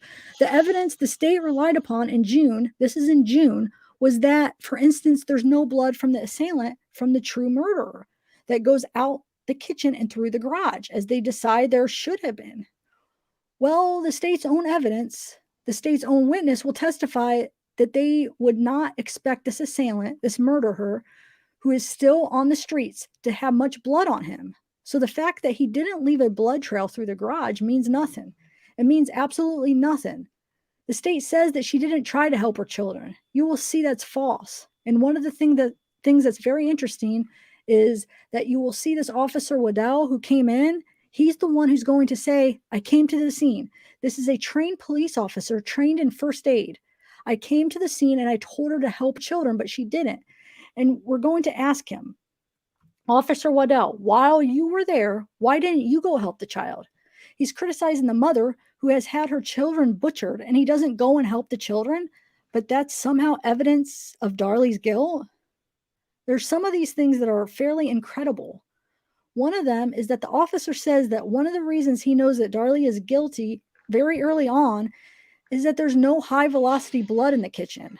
High velocity refers to, and you will hear some of this, how fast the blood is moving when it hits an object. He says he knows Darlie's guilty because there's no high velocity blood in the kitchen. Ladies and gentlemen, you will not find any person who testifies in this case who will say that there should have been high velocity blood in the kitchen. They will say there would never have been high velocity blood in the kitchen because high velocity blood relates to gunshots, and everybody knows there weren't any gunshots that went off in this house. So this high velocity blood, which they know proves Darlie is guilty, is nothing. It means nothing. It is nothing. One of the kingpins of the state's case came in that in this window, which is cut, and you've got to remember, ladies and gentlemen, when you see this window is maybe this high off the ground, it's not as high as my boots. I could step over it like that. But this window that was cut didn't have any dust disturbed on the windowsill. Ladies and gentlemen, you will see it. And if someone is down and they step like that, they can step over that windowsill. It's right down on the ground. So the fact that dust is undisturbed means nothing. But they have more than that. They had a hair in the window. And as you climb through, the state's theory being that she climbed through and a piece of hair was pulled, and it was tested, and it was shown to be pulled out of someone's hair, and it was blonde, and it was bleached, and the state concluded that it belonged to Darlie Routier. The state's witness testified previously that that hair was consistent with Darlie Routier. Well, that was a great theory back in June. However, now, when the hair is tested by DNA, and you will hear this evidence that hair belonged to a Rowlett police officer, so it's blonde hair that proves Darlie is guilty in June, and it's a blonde hair that means nothing now, but that's the change of the theory. And the state's theory has evolved like that. It has changed over and over. It's gone so far that after the evidence will show you that even after you were selected on this jury, the state has continued to go back to try to find some test, to try to find something, to try to pull up something, to prove that Darlie Routier is guilty because she's the only person in their crosshairs, and that these tests have been done up as late as last Friday, continuing to do tests to keep the rifle scope pointed on Darlie. And you will see through all of this that things have changed, and the state's theory has changed. And the reason is that when the blonde hair falls through, then they have got to do something else. When something else falls through, they have to move to something else. And you will see, we will bring you that pattern. And I don't think the evidence will ever show you. I think we told all of you this, that your job is not to solve this case, because I don't think that the evidence will tell you what really happened. That the evidence here will ever tell you what really happened at 5801 Eagle Drive. And that's a shame. But the evidence will leave those gaps in it. It will leave those holes in it. And we know that when you have heard it all, you will understand that this lady is an American mother, just like any other number of American mothers. She's not perfect. Never said she was. Nobody is ever going to say she was. But the description of becoming a psychotic killer will not be borne out in evidence. It will show that she is an American mother, just like any other mother. And when you have heard all of that, although you won't know what happened fully at 5801 Eagle, you will know that the evidence does not prove that Darlie Routier committed this crime. Thank you. All right. Thank you, Mr. Mosty. Okay. What do you think, Tiff, when you see these two opening statements side by side? What's your impression of these teams, the defense and the prosecution? Well, I think,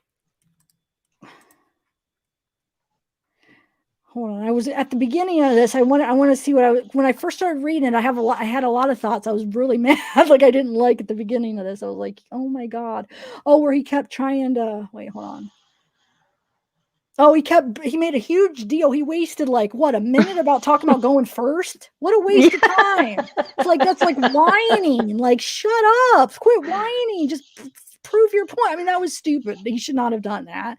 I think the state brought a more impactful opening statement in my opinion. What do you think? I liked how the state objected and ruined his flow. And that's what the defense should have done during the state's opening. I didn't think that's crazy. I didn't even think you could object during opening, but yeah, you can. Thanks, Marshall Dove. Yeah, that's true. I didn't even think about that. You freaking interrupted my flow, girl. Right. I interrupted your flow 2 times, and I thought opening statements were just, and closing statements were kind of like, you could do opinions like, this is what blah blah blah, and he was just like, this is getting into argument, and the judge was sustaining everything.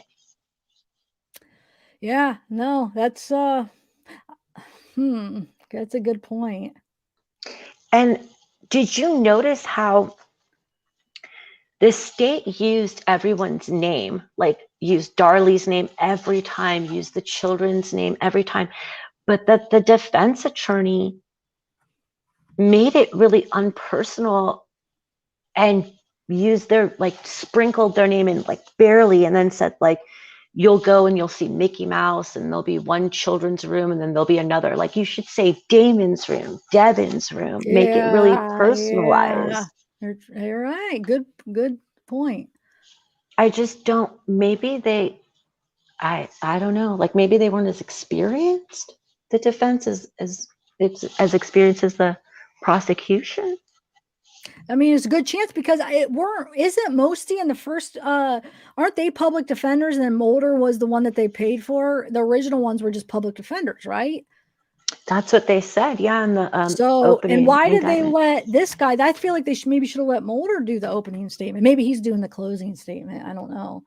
Well, we should see how Mulder speaks. Maybe Mulder is like a mess when he gets up there or something. Yeah, maybe. Well, no, he's like a high dollar attorney though. He's like one of like expensive. So I mean, I hope he speaks good. If he's charging all this money, he should be good. But then that is weird that they didn't have him, you know, because he's probably more experienced and more confident. And yeah, maybe they'll have him closing. Maybe they thought the closing was more important and they had to share like one. I don't know. He could have probably done both, really, if he wanted to, right? Yeah, absolutely. Absolutely. All right, so let's see. No, but good points, because I definitely, when I was reading it, I was very disappointed. As I was reading playing myself, I'm like, you suck. Shut up. The first couple paragraphs is like, shut up about this first. Are you kidding me? You're going to waste your first impression whining. You're talking about first impressions mean a lot, and your whining is basically what you're doing, and that's your first impression. Good job. Yeah, and it's like not just this case. Every case the state goes first. It's like, you're not going to change precedent. Why are you complaining? I know, exactly. Horrible. So yeah, was stupid. I don't know if like he hawked that out with Mulder and they thought that was a good idea to say that, but no, I thought it was horrible. All right, so let's see who. Yeah, yours was better. Like, I feel like the state had a better opening. Definitely more personal. It made you feel more, you know. Yeah, I feel like Davis is a little cocky. Like Greg Davis is a little bit cocky. Like, as a, you know, he's like, I'm gonna interrupt this. I'm gonna interrupt this opening statement. Yeah. Yeah, definitely. That was a good idea, because they definitely did break up the flow and stuff. So you're gonna be Davis examining me, Joni McLean. Okay, so okay, hold on, let me the medical doctor, Joni McLean. I think so. Great. I hope there's not a bunch of medical terminology that I don't know how to pronounce. I guess we'll see. You guys, we are both reading this for the first time, so it'll be a comedy with everyone watching. I don't know why I always do this, because when I like, most of the times I just improvise like this. I'm just like spur of the moment. But the times where I do read stuff ahead of time and then I'm able to read it first, I do so much better and so much smoother. I don't know why I You always. were great. You were so great. I think we got to remind everybody this is our first time because you did so good. I don't think No, that anyone could tell. I don't know, but you know how like when you're reading a sentence and sometimes you don't know how it's going, so you might read it Yes. weird. But like if you had read it ahead of time, so it comes out smoother. That's what I always feel like happens to me. Like, gosh, why didn't I read this first? Because it's like you're reading it and it's just all messed up. But I thought you did really good, to be honest, too. I really do. Thank you. I think you did really good. And I think everyone could follow along and they could see what we're working with here. Yeah, like, definitely. Everyone's eyes on it for the first time. Yeah, so we're all in the same boat here. Yes. All right, girl, you're gonna be examining me. I'm ready. I think this will be fun to go back and forth. Let's see here. Okay. Oh shoot. Okay. Hope you're not a hostile witness. I hope I am a couple times. It'll be fun. True. Okay. Would you please tell us your full name? Joni McLean? Are you a medical doctor? Yes. How are you employed? I'm a medical examiner with Dallas County. How long have you been a medical examiner with Dallas County? Since June of 1992. Can you tell us a little bit about your Sandra M. Helsley? Okay, can you tell us a little bit about your educational and professional background? I graduated from the University of Oklahoma School of Medicine in 1983 with a Doctor of Medicine degree. After that, I did a 4-year residency in anatomic and clinical pathology at the Oklahoma Teaching Hospital. After that, I spent a fellowship year at Indiana University in forensic pathology. And then after that, I was in the military for 4 years at the Office of the Armed Forces Medical Examiner in Washington, D.C. Then I joined the office in Dallas. Okay. You had mentioned forensic pathology. Can you tell us what that is? Well, forensic pathology is involved with determining the cause of death, why someone died, as well as the manner of death. And we do that in instances where people die under unusual, unknown, or violent circumstances. In order to come to the cause and manner of death, we perform autopsies. Approximately how many autopsies have you performed personally? Over 1,500. Let me ask you if you had an occasion to perform an autopsy on an individual that was identified to you as Damon Routier. Yes. And when an autopsy is performed, Dr. McLean, it comes there to the Dallas County ME's office. Is it assigned a case number? Yes, it is. Okay. Is that a case number that will be for that individual only? Yes. Now, do you also prepare an autopsy report, a written report of your findings? Yes. As a part of the process, are photographs also taken either at or near the time of the autopsy? Yes, they are. Okay. Whereupon the exhibits were marked for identification only as State's Exhibit Number 1, State's Exhibit A. May I approach the witness, Your Honor? You may. Dr. McLean, let me show you what's been marked as State's Exhibit Number 1 and ask you to review that document and tell me whether or not it is a true and correct copy of the autopsy report that you prepared in this case concerning Damon Routier. Yes, it is. Okay, and Dr. McLean, if you'll take a look at State's Exhibit Number A and tell me whether or not that is a photograph that was taken at or near the time that you performed the autopsy on Damon Routier. Yes, it is. And does it also contain and show the same case number of 1811-96 as it appears on your autopsy report? Yes. This is me, right? We'll offer Exhibit A for record purposes only. Wait, You're Mulder. Oh, okay. No oh, I missed all that. Sorry. Okay, I'll do it. Okay. Your Honor, at this time, we'll offer State's Exhibit Number 1, the autopsy. We'll offer State's Exhibit A for record purposes only. No objection. State's Exhibit 1 is admitted for all purposes. State's Exhibit A is admitted for record purposes only, not to be shown to the jury. I'll let you read that next part. Whereupon the items heretofore mentioned were received in evidence as State's Exhibit number 1 for all purposes, but State's Exhibit A for record purposes only. It's so confusing. Oh, wait, hold on. Wait 1 second. I'm going to switch let me switch that thing on the bottom real quick. Hold on one second. Oh, yeah. I'm just going to switch it to the trial transcripts for right now. Hold on. StreamYard. Okay. Just put this one. That's good for right now. Okay. Oh, wait. Hold on. There we go. I'm getting there. There we go. Okay. I think we're right here. Where are we? Right up here. 18. Up here. Okay. And doctor, you have another copy of your autopsy report. Is that correct? Yes, I have the original. Can you tell us briefly how you performed this autopsy on Darlie Routier? Okay, well, first the body is brought in and we take photographs of the body as we receive it. Then we remove any clothing. We save that for trace evidence. After any trace evidence is collected, we will clean the body and then take additional photographs of any injuries or diseases that we might find on the body.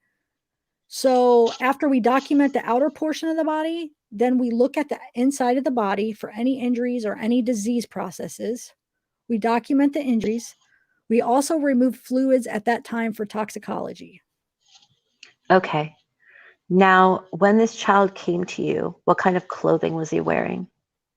He was received in a body bag on a white sheet. He was wearing one Power Ranger pair of shorts. Also, a Power Ranger pillowcase and a pillow were submitted with the body, as well as one black and white bed cover. Can you tell us how much this child weighed? He weighed 46 pounds. And how tall is Devin? He was 46 inches. So he's a little under 4 feet tall, is that right? Yes. And did he appear to be at that stated age of 6 years? Yes. Now, as part of your autopsy, are you looking for external injuries and also further in the process for internal injuries? Yes. Okay. And can you tell the members of the jury the types of injuries that were noted during your autopsy of Devin? Yes, I noted on his body 4 separate sharp force injuries. And when I describe these, I'm just going to start in with number 1. That doesn't mean that that was the first one inflicted. I am just using the numbers for record purposes for the report. So I'm going to start off with stab wound number 1. There was a stab wound of the left upper chest that went into the left upper chest between the 4th and 5th ribs. This stab wound went through the left upper lobe of the lung, the pulmonary artery, the right lower lobe of the lung, and then penetrated into the right posterior chest, about 1/16 of an inch. Where it penetrated into the chest was between the posterior ribs 7 and 8. The stab wounds went front to back, left to right, and really no up or down deviation. And I estimated the depth of penetration as 5 inches. Also noted on the stab wound, there were a sharp and a blunt angle. In addition, there was blood in both the chest cavities. Okay. Now, you had indicated that on one of the stab wounds, you noted a blunt and then a sharp edge. Is that correct? That's correct. And would that be consistent with this child having been stabbed with a single edged knife as opposed to a knife that has 2 sharp edges? Yes. Okay. Now, you had indicated that you took or photographs were taken during this autopsy or near the time of the autopsy. Is that correct? That's correct. Okay. May I approach again, Your Honor? You may. Whereupon the following mentioned items were marked for identification only as State's Exhibits numbers 1A through 1F, after which time the proceedings, after which time the proceedings were resumed on the record in open court as follows. Dr. McLean, if we could look at the photographs that have been marked as State's Exhibits 1A through 1F, are these in fact true and accurate photographs of the body of Damon Routier that were taken there or at or near the time of the autopsy? Yes. Do they truly and accurately depict the injuries that you noted during your autopsy? Yes, they do. Okay. Do you believe they would be of an assistance to this jury in understanding your testimony about these injuries? Yes, I do. Your Honor, at this time, we'll offer State's Exhibit 1A, 1B, 1C, 1D, 1E, and 1F. No objection. Those are the individual photo numbers? Yes. States Exhibit 1A, B, C, D, E, and F are admitted. They may be published to the jury. Whereupon the items heretofore mentioned were received in evidence as State's Exhibits number 1A through 1F for all purposes, after which time the proceedings were resumed as follows. Okay, we'll try to position this. Well, if any one of the defense attorneys wishes to come and view this, feel free to do so. Can all of the members of the jury see this pretty well? You could be the juror. Yes. They all Okay. said it in unison. Okay, thank you. Can you gentlemen at the end see this okay? Yes. Now, doctor, if we could start with just the overall, and you have a numbering system for the stab wounds, is that correct? That's correct. And State's Exhibit A here, do we show a stab wound? Do we show stab wound 1 here? Yes. And then stab wound 2 lower to the chest, is that correct? That is correct. Now, stab wounds, we also, well, let's start here with the stab wounds first. We have stab wound number 1. Can you tell us, is State's Exhibit 1D, is that a close-up of that stab wound? Yes, it is. This stab wound again was how deep was that wound, number 1? The depth of penetration was 5 inches. Stab wound number 2 here to the lower portion of the chest, is that shown in State's Exhibit 1C? Yes. And the depth of that wound, please? That was 2 1/2 inches. Now we see here in State's Exhibit number 1E, an injury to the child's left forearm area. What type of injury is that? That's an incised wound. An incised wound is longer on the skin surface than it is deep. It's still a sharp force injury.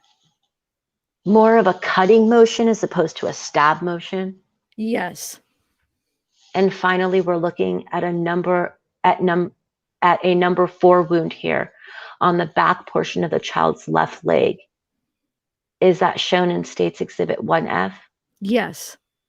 What type of wound does State's Exhibit 1F show? That's a stab wound.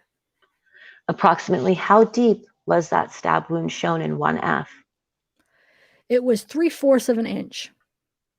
We could probably, let's just skip these whereupon. Skip the, okay. Yeah, those are boring. Yeah. Okay. Okay, thank you. Doctor, let me just ask you, doctor, do we have a videotape that shows the injuries sustained by Damon Routier? Yes. Okay. And have you had an opportunity to view that videotape? Yes, I have. Let me show you what has been marked as State's Exhibit 2. It shows to be a videotape of Damon Routier. It is, in fact, the videotape that you viewed yesterday. Is this, in fact, the tape? Okay. Yes. And doctor, let me first ask you, does it truly and accurately depict the injuries sustained by Damon Routier, the stab wounds number 1 and 2 shown here on the photographs? Yes. Do you believe that this videotape would assist you in your testimony for this jury concerning these injuries? Yes. Do you also believe it would assist the jury in understanding the nature and the direction and the depth of these wounds also? Yes. Okay. Your Honor, at this time, we'll offer State's Exhibit number 2. Any objection? It just applies to this particular one. Right, just to Devin. That is it. It doesn't have anything else on it? No, this is just to Devin. All right. No objection. All right. State's Exhibit number 2 is admitted. All right. You may proceed. Doctor, in this, while we're waiting, this video has no sound attached to it. Is that right? That's correct. So as we go through here, this will show stab wound number 1 first. Is that right? Yes. And then it will show us stab wound number 2. Is that right? That's correct. So if you need to, if you'll just comment on each one of them as we're looking at this, since there's no audio attached to it, okay? Okay. All right. Let me see if this will work for us here. Okay. This is a photograph showing stab wounds 1 and 2, and this shows the wound tract of stab wound 1 through the body. Then a cross section of the body, you will see the track of the wounds. Okay. You can see that the track is 5 inches in depth. It goes through the lungs, pulmonary artery, lung, and into the posterior portion of the back. And then this demonstrates stab wounds number 2, as well as incised wound number 3 to the arm. So it would have shown that the injury to the left arm could have been caused as a portion of stab wound number 2. Is that right? Yes. Okay. Oh, and here you can see the stab wound going 2 1/2 inches into the liver. Let me ask you what actually would have caused the death of Devin Routier. Stab wounds caused the death, correct? Yes, multiple sharp force injuries. Can you tell us how those stab wounds would have actually caused this child's death? Well, the mechanism of death would be that the child bled to death, bled out. All right. Is this a situation where he would have died instantly? No, it's fairly rapid, probably within a few minutes. Okay. So we're talking perhaps 5 minutes to actually lose enough blood to actually die? Object to leading. Sustained. Rephrase the question. All right. Do you have any idea, an approximation of how much time would have been necessary for this child to die? I would say probably, again, a few minutes. I can't give an actual number, but the low end of a few minutes. Okay.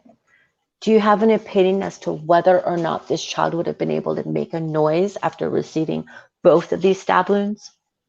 It's possible, yes. Okay. And why do you believe it's possible that he could have?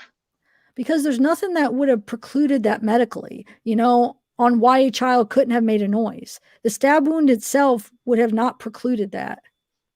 Okay. Now, as part of the autopsy, did you take hair samples and blood samples from this child? Yes. Okay. And did you keep those or did you deliver them to someone? I submitted them to the Criminal Investigation Laboratory at Swifts. Okay. You, yourself, did you do any sort of blood analysis or hair analysis in this case concerning Devin Routier? No. Let me ask you also, did either one of these stab wounds actually penetrate through any ribs? Yes. All right. Are a child's ribs different than an adult's ribs, such as mine? Yes. There's still a lot of cartilage, and in this case, the stab wound went through cartilage. All right.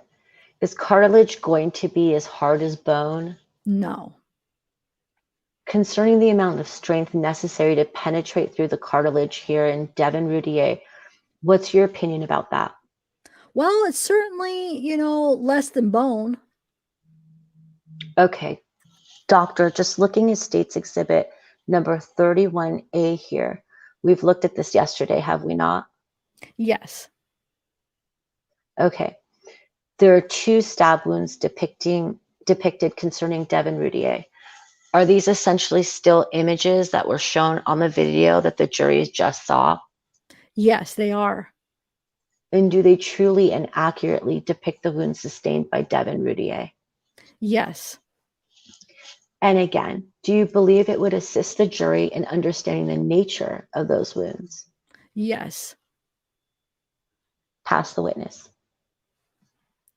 So now how do we do it? Are you Now going to be you're both? going to be, yeah, Now you'll I'm going to be the Janice. doctor? Yeah. Okay. Now, doctor, I forgot about that situation when we crosses in, but it'll be all right. Whoa. Yeah, Darla. sorry, my dogs. I'm sorry, can I have a second? I just need Yeah. to like Yep. quiet them down. Sorry. Can you turn on the light for them and get them? Sorry, I have like a full pack of huge dogs, so they're. You're okay, buddy. Oh, All right. So, okay, so you're gonna question me. yeah. Okay. Now, doctor, just a thing or two. You took very precise measurements of these wounds, did you? Yes, I measured them. Okay. And were you able to tell from your examination, you said it was a single edge knife in your opinion? Is that right? One of the wounds there was a blunt and a sharp angle, so that would be consistent with a single edge knife. Are you telling us that perhaps one of the wounds was with a double edge knife? I can't rule that out because I'm calling on an intermediate angle. I'm calling one an intermediate angle, so it could be either sharp or blunt. I'm sorry, indeterminate angle, so it could either be sharp or blunt. I couldn't tell for sure because of the drying. Well, I noticed from the movie that you vouched for that the knife was depicted in a certain way. Is that right? That's correct. And the wound that you identified as number 1, and this is just your way of numbering them, is it not? That's correct. There's no way you can determine any order, is there? No. Okay. And as a matter of fact, the fourth one could be the second one, and the first one could be the third, and the second one could be the first. There's just absolutely no way to determine the order, is there? No, there's not. Now, the one that you designated as number 1, were you able to determine where the sharp edge was and where the blunt edge was? Yes. The sharp edge pointed towards the center of the chest, and the blunt was towards the arm. Okay. So if I'm indicating with my finger, I've indicated on wound 1 the sharp edge. Yes. Okay. And the blunt edge you say is up the here? That's correct. And that would be indicative of a single-edged weapon or knife. Is that right? Yes. Okay. Now, can you tell the width of this knife? Not accurately, no.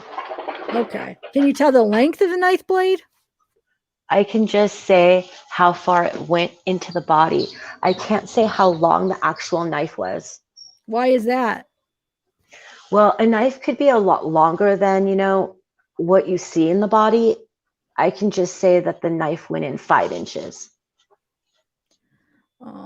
Sorry, I looked at chat for a minute. Okay, and of course you can take a knife, and if you were to stick me, say, for example, in the stomach with a knife, you can make a penetration of, say, 4 inches, for example, with a knife with a blade no more than 3 inches in length. Is that not correct? Yes, that's correct. Because the body would give some, would it not? That's correct. Okay, but you know that if you find, so you can tell us that you can't determine the exact length of the knife. Is that right?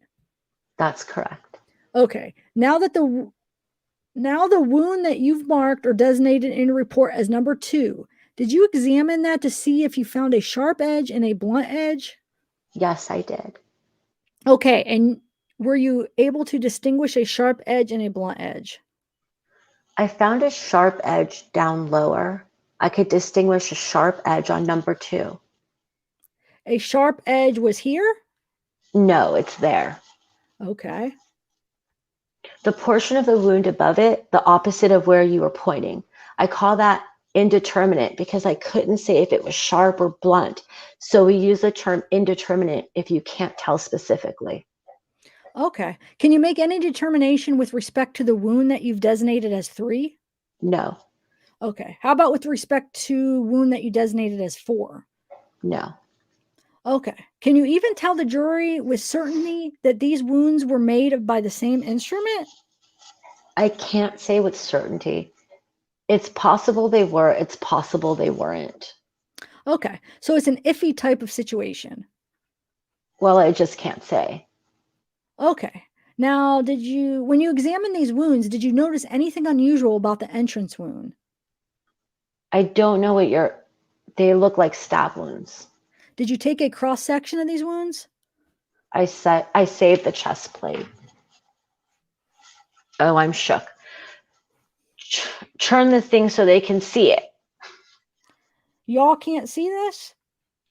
If the jury ever can't see anything, please raise your hand and state so. Please, or state so, please.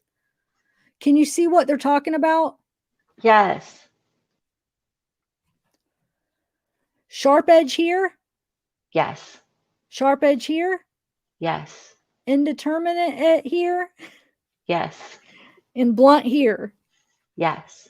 Okay. Have you been shown any knife or instrument that purportedly caused these injuries? Yes, I have. Okay. Did you bring it with you? No. Okay. How long ago did you see that? I looked at it yesterday. Is that the first time that you've seen it? Yes. Okay. You're telling me that you did the autopsy some 7 months ago? Yes. And the first time they showed you a weapon that they are contending caused these injuries was yesterday? Yes. Okay. Do you know when you say the chest plate, I assume that you're talking about this area right here. Yes. And you preserve that? Yes, I did. Okay. And what was done with that? At the time of the autopsy, I saved the chest plate. I put it in a bag with formalin, which is a preservative. Okay. Did you notice any markings or toolings or any irregularities that you noted around either wounds, 1 or 2? I did not examine that closely to look for the tool marks. We have other individuals in the laboratory that do those sort of analysis. Do you know whether or not there were any tool markings around those entrance wounds? I believe there's a report, but I don't know all the details. I would have to look at the report on what they did find. I don't do that examination. Okay. How many stabbings have you seen in the course of your, I think you said 1,500 autopsies? I'd say hundreds. I don't know specifically. Okay. Can you give the jury an educated guess as to what might cause the tool markings around the entrance wounds? Well, just various characteristics of a knife itself. You know, a knife is a tool. So if there's something on the knife that makes a mark, it can do that into cartilage. The actual knife can make a mark. Into what? Cartilage. Okay. Was it the cartilage that was marked, or was it the outside of the chest plate that was marked? The cartilage is what they look at to look for the marks. Okay. Whereabouts on the cartilage would they look? They look at the cartilage, and you really need to talk to the person that does that, because I don't do that analysis. Okay, but you can't tell us what might cause those tool markings? Something from a knife. Okay. The knife is going to be relatively smooth on both sides, is it not? Well, we're talking about the cutting side of a knife. That's what we're talking about. You're talking about the sharp edge Yes. on wound 1. No, we're talking about wound 2 that went through the cartilage. Okay, wound 2. It is the one that penetrated some 2.5 inches, is that right? Yes. Okay. Now, are you talking about the blade that went into the cartilage? Yes. The tip of the blade? Well, the sharp edge of the blade. Well, the blade is generally, when a knife is sharpened all the way to the tip or most of the way to the tip, is it not? Yes. Okay. And is that what you're talking about? What part are you talking about that might have marked the cartilage? The sharp edge of the knife, or any portion of the knife. Well, of course, if the blade The itself is what blade. I'm trying to say. Oh, I said it the wrong way. It's okay. It's confusing. Wait, okay. Well, of course, go ahead. The blade itself is what I'm trying to say. Pardon? The blade portion of the knife can make marks. Okay. This wound was only 2.5 inches deep, was it not? That's correct. Okay. So that we know that the blade could not have penetrated that body more than 2.5 inches, could it? Well, that's as far as it went. Yes. It went 2.5 inches. Okay, doctor. Can you give us any range as to how long that child would have lived once the damage to his chest area that you have testified to occurred? Again, I feel like I can't say a specific minute, but minutes is what I believe, Well, I know you can't say a minute in 24 seconds, right? but can you give us a range like, not more than 3 minutes or not more than 5 minutes or not more than. Well, again, it would just be a rough guess, probably not more than 5 minutes. But again, that's just a guess because I don't know specifically. All right, I understand. Now, could you tell whether or not there had been any attempts to resuscitate this child? I didn't see anything, but sometimes you don't see anything on resuscitation. I mean, what would you look for if you were to see if someone had given him mouth to mouth resuscitation or whether someone had performed CPR on him? Occasionally with CPR, you might see some bruises on the chest. Sometimes you don't. Okay, so that again, that kind of depends on the situation. Yes. The fact that you don't see them, or did you see them? I didn't see anything, no. Well, the fact that you didn't see them doesn't mean that CPR wasn't attempted, does it? No, it doesn't. All right. Now, what would happen, doctor, if you were to mouth resuscitation with this child's open wounds? If you blew into the child's open wounds, I take it the lungs, at least the lung in the first wound was penetrated. Yes. What would you expect? The child didn't have a shirt on. No. Okay. What would happen if you blew into the child's mouth? What would happen with respect to those injuries? I don't know what would have happened to those injuries. Would anything have come out of those injuries? Well, I don't know if it would. Possibly. I don't know. Maybe some blood, maybe not. I don't know. Okay, but blood could have come out, could it not? It's possible. Okay, there will be a hemorrhage associated with those. You said cut the pulmonary artery, didn't you? Yes. Well, isn't that one of the two main arteries in the body? Yes, it is. I mean, it's one of the largest arteries that we have, isn't it? Yes. So you'd expect, you said the child bled out, he in effect bled to death, did he not? Yes. So you would expect a lot of blood associated with the initial intrusion, would you not? Yes, I found in each chest cavity itself about 450 milliliters of blood. Well, then you can say with certainty, doctor, that if you blew into the child's mouth, blood is going to come out these holes, isn't it? I don't know if blowing into it would do anything. Oh, you don't? No, Would you just say it's a possibility? I guess it's possible blowing or moving the body. All right. Doctor, was there any other clothing associated with the body other than the Power Ranger shorts? Well, what I received were the Power Ranger shorts, and then there was a Power Ranger pillowcase and pillow that was submitted with the body. Also, a black and white bed cover, so that's what I received with that body. Doctor, if you blew into the child's mouth in a mouth to mouth resuscitation effort, would air come out of those invasions? You don't know about that either? I don't know. I've never done that, so I don't know.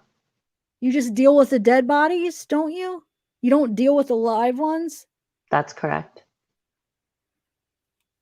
I believe that's all. Thanks. We're going to switch. Yeah, I'll just switch around. Okay. So this is the redirect, right? Yeah. Dr. McLean, would you expect blood to be gushing out of stab wound number 1 as that wound was being inflicted on this child? It could come out, or it might just all be in the body too. Okay. What do you mean it might all just be in the body?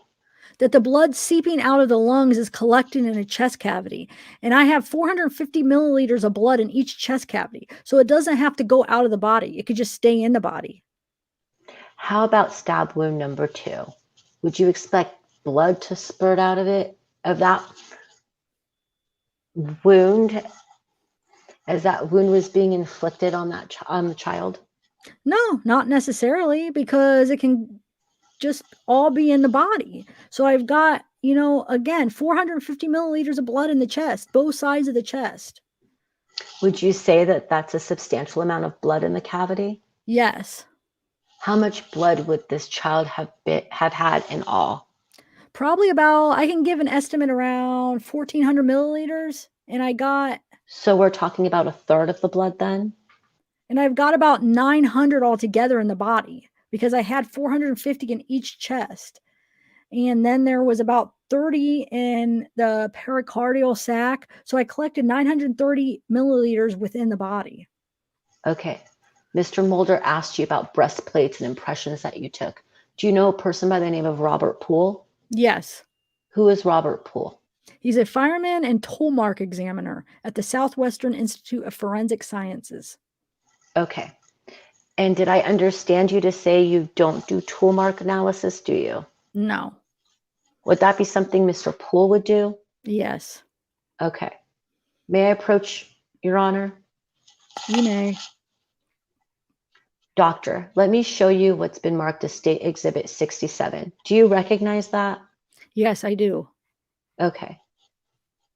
Is this the knife that you looked at yesterday? Yes. Okay.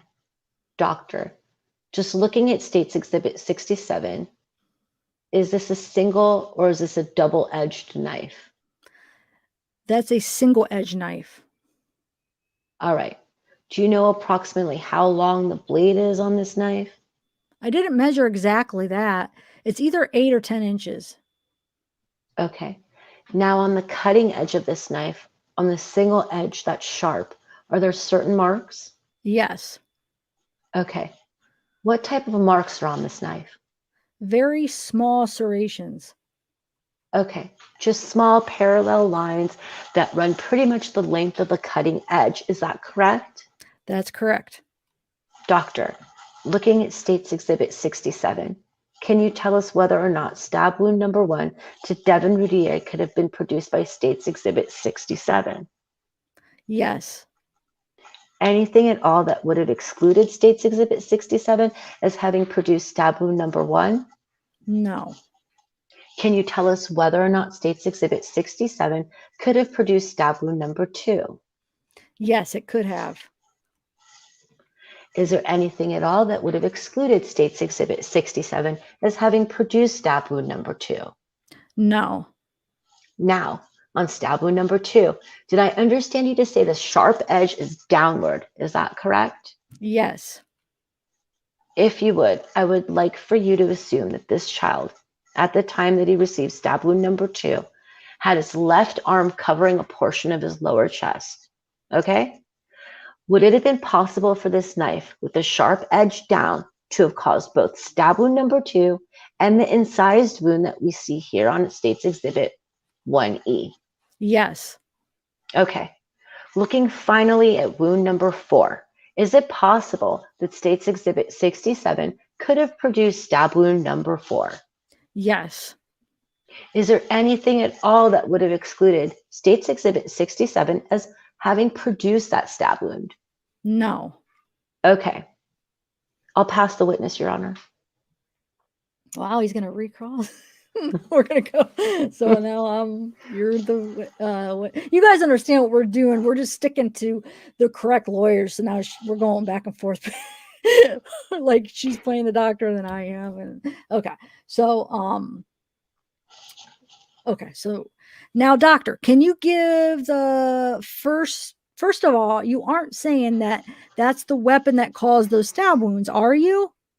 No, I'm saying it's consistent with. Could be is what you're saying.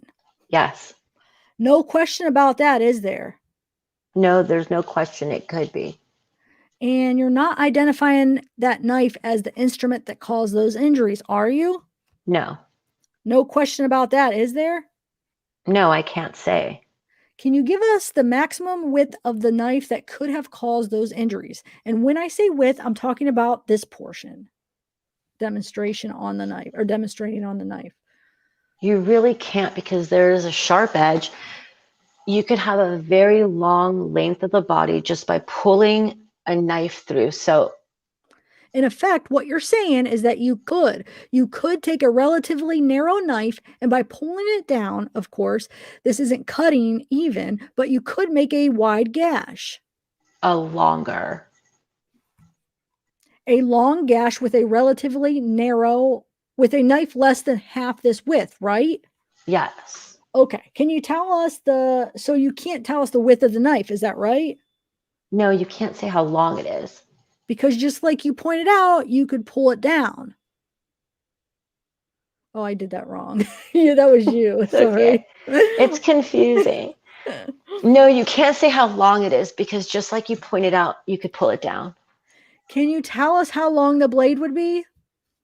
I can just tell you how deep it is in the body. Again, 5 inches on one, 5 inches on one, 2.5 on the other. So I can't tell you how long the knife would have to be. Okay. Or how long it is. Okay. And there isn't any way that you know of or estimating that, I guess. No. Okay. Can you tell us whether or not assuming that it was a knife, and we're going to have to assume that it was a knife, it could be other sharp instruments that could have caused this, right? I feel like it's a knife. Okay. Could you tell whether or not the knife had a serrated blade or a plain blade? I cannot tell. You can't tell? No. You said that this knife, in fact, has a serrated blade. That's correct. Okay. Now, did you x-ray the body? Yes. Okay. And did you find this was a very healthy young man, was he not? Yes. Good hygiene? Yes. I mean, a well taken care of young man, wasn't he? Yes. Okay. Teeth were good? Yes. Good dental hygiene? Yes. You examined those, didn't you? Yes. Matter of fact, you looked to see if there was any evidence of child abuse, didn't you? Yes. Any bones that perhaps were broken and had healed? You looked for that, didn't you? That's correct. There were none. Were none. So this child was in a very fit condition, was he not? Yes. Well nourished? Yes. Apparently well taken care of, didn't he? Yes. And no evidence of any child abuse in his history. No. Okay, thanks.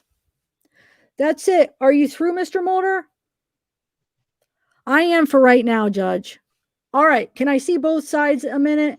Yes. You have no more questions for this witness? No, I passed the witness, Judge. Okay, ladies and gentlemen of the jury, you may step down, ma'am. Thank you very much for coming. This is our first day and we are running a little late, but nonetheless, I'm going to recess you for lunch now until 1:30. We have some matters to take up here. And since I am new to Kerrville, I think that will give you enough time to eat. Don't want to upset anybody here. I think you can get in before the lunch crowds occur. So just the following instructions. Don't talk about this case to anybody. If somebody tries to talk to you about this case, tell the bailiff who happens to be with you at that time. Do you think I should read all this or no? Do they want to hear it in chat? Let me see how long it is. Yeah, I'll just read it. It's not that long. Okay, by the time I see chat, because it's StreamYard is so behind. Oh, yeah, we're on a delay. Okay. If somebody tries to talk to you about the case, tell the bailiff who happens to be with you at that time. You can make casual comments to the people you see in the courtroom, but we're very sociable. Nobody is going to talk to you about this case until it's all over. When the case is over, you may talk or not talk as you see fit, but don't discuss it with anybody. Now, don't discuss it among yourselves when you get back into the jury room there because it's not over yet. And finally, don't do any investigations on your own. I know this is on a change of venue, so while it's quite a ways away, I don't think anybody will be flying up here or driving up there over the weekend to see it. Do no investigation on your own. Don't read any law books or anything like that. You have received a copy of the juror instructions. Basically, that's what it is.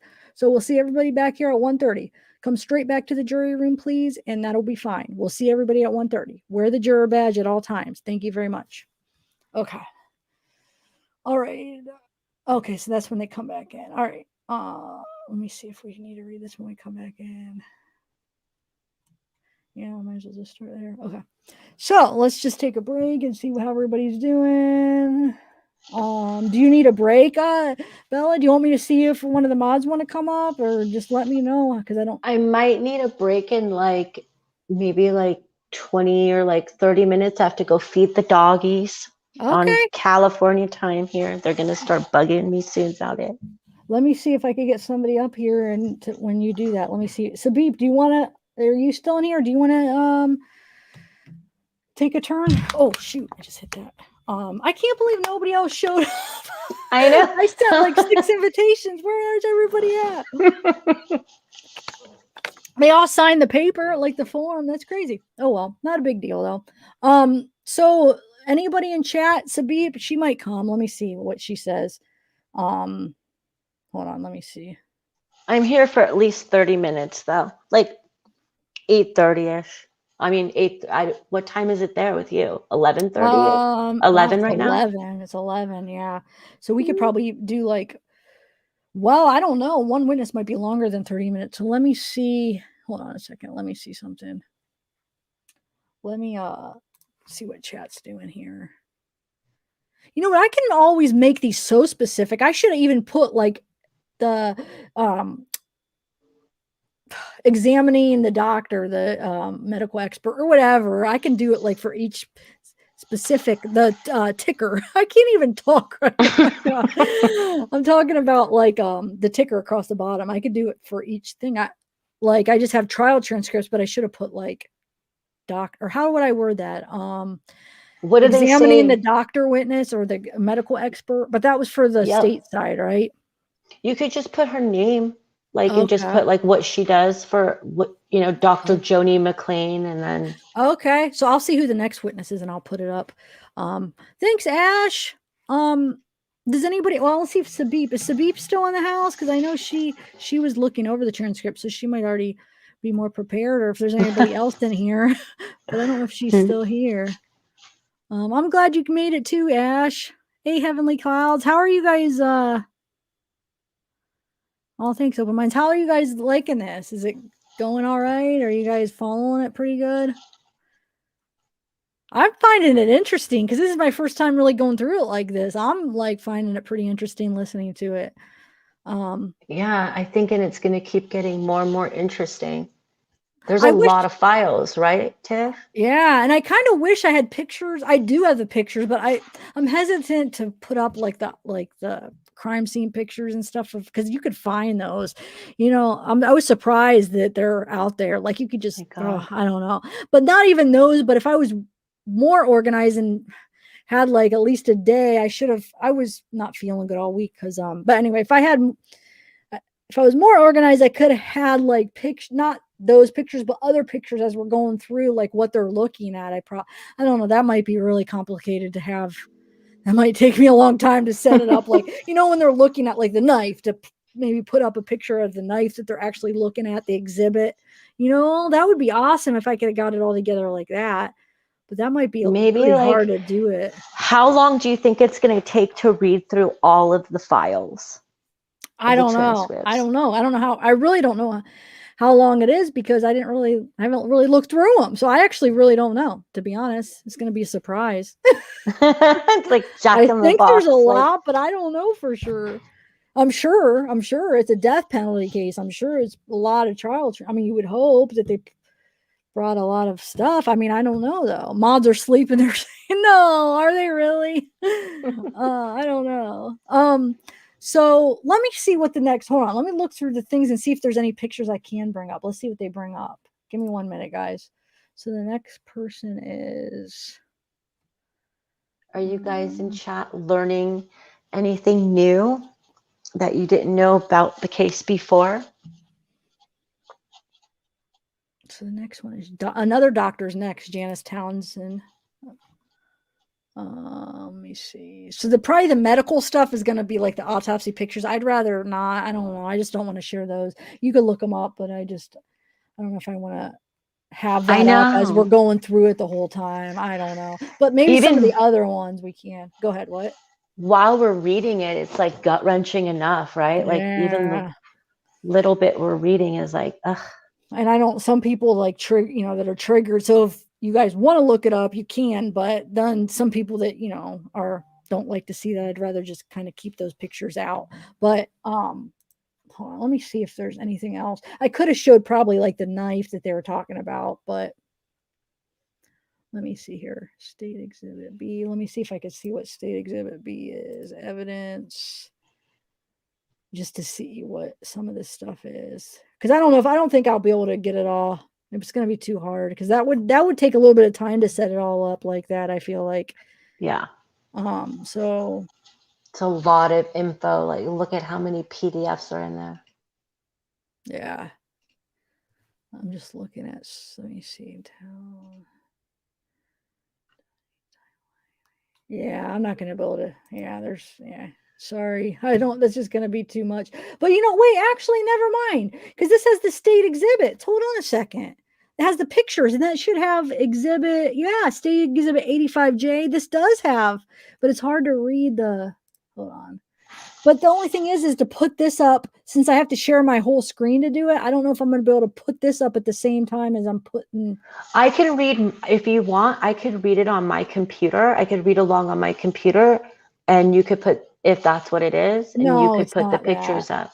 No, it's not that, because I need to read it too, so it wouldn't. Oh, that's true. That's right. You do. I just want to see if, hold on, 13A. So the next one we're going to be using States Exhibit B. I want to see if I could find that and see what it is. States Exhibit number 3A, 3B. Okay, let me see, guys. We might be able to do that. 3A. Okay, I got that. I don't know if that's 13A or 13 or 3. Hold on a second. I don't know if it's like I think that's 3A. I don't think it's 1-3 because it starts right there. Okay, so I'll see. If they're talking about the window, then it's 3A. Let me see. Hold on.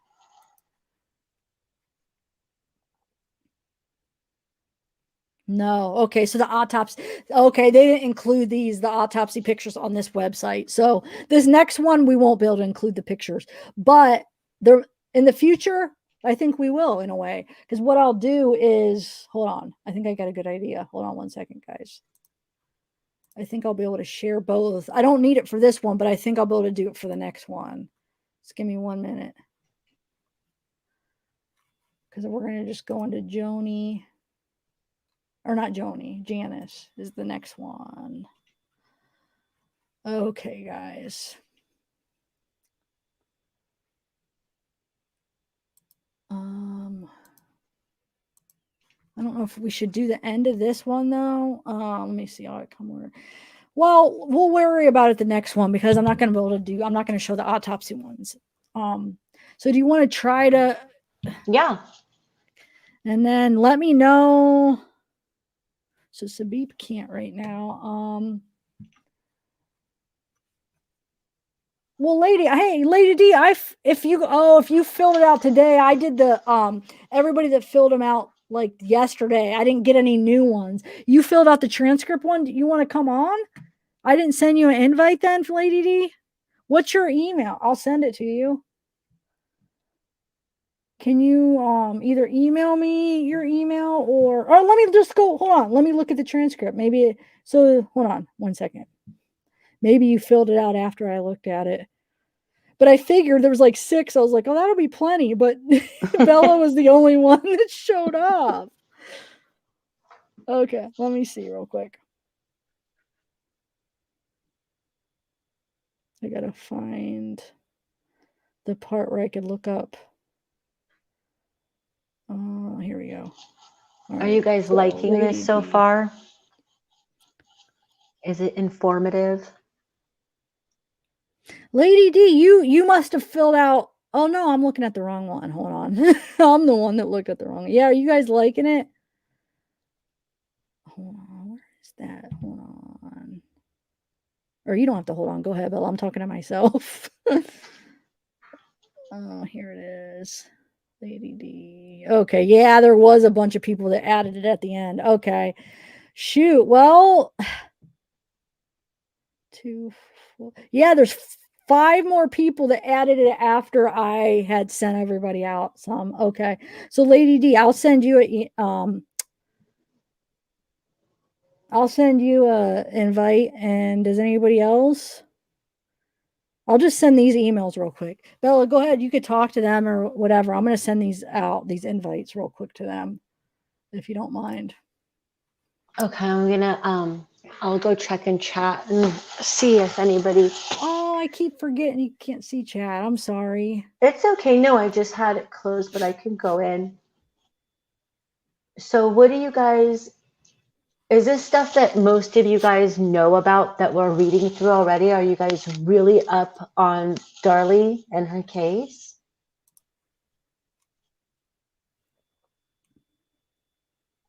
I think,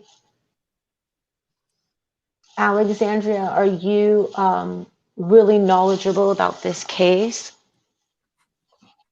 And are you learning anything? Maybe you could teach us something. Yeah. Yes, Blue Waffle, I gotta feed the doggies. You'll hear them soon if I go over the time. Well, actually, you won't hear them. They'll just come and nudge me. You'll probably hear my phone fall and big heads.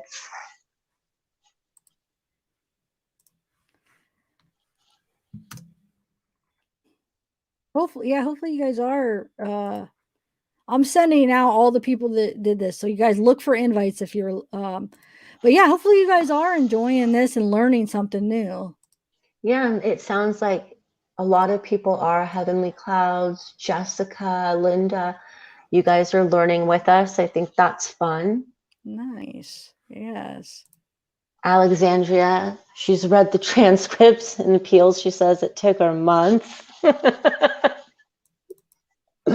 We're going to be here for a while. Well, we could probably make it into 2 days. I was thinking we might not, if it's really long, we can make it into more than 1 day. You know, I have Rhodesian Ridgebacks. Lala film scene. They're African lion hunters. That's what they're known as. oh wow. Heavenly, how long have we been on, Tev? 2.5 hours? Yeah, we were a little bit late. I think 8:45 we started. So, yeah. I don't know what time it is right now, but It's 8:16 Pacific time, so you're at 11:16, Tev, Eastern time. Yeah. Yeah. So, Darlene wants to see the photos, she says.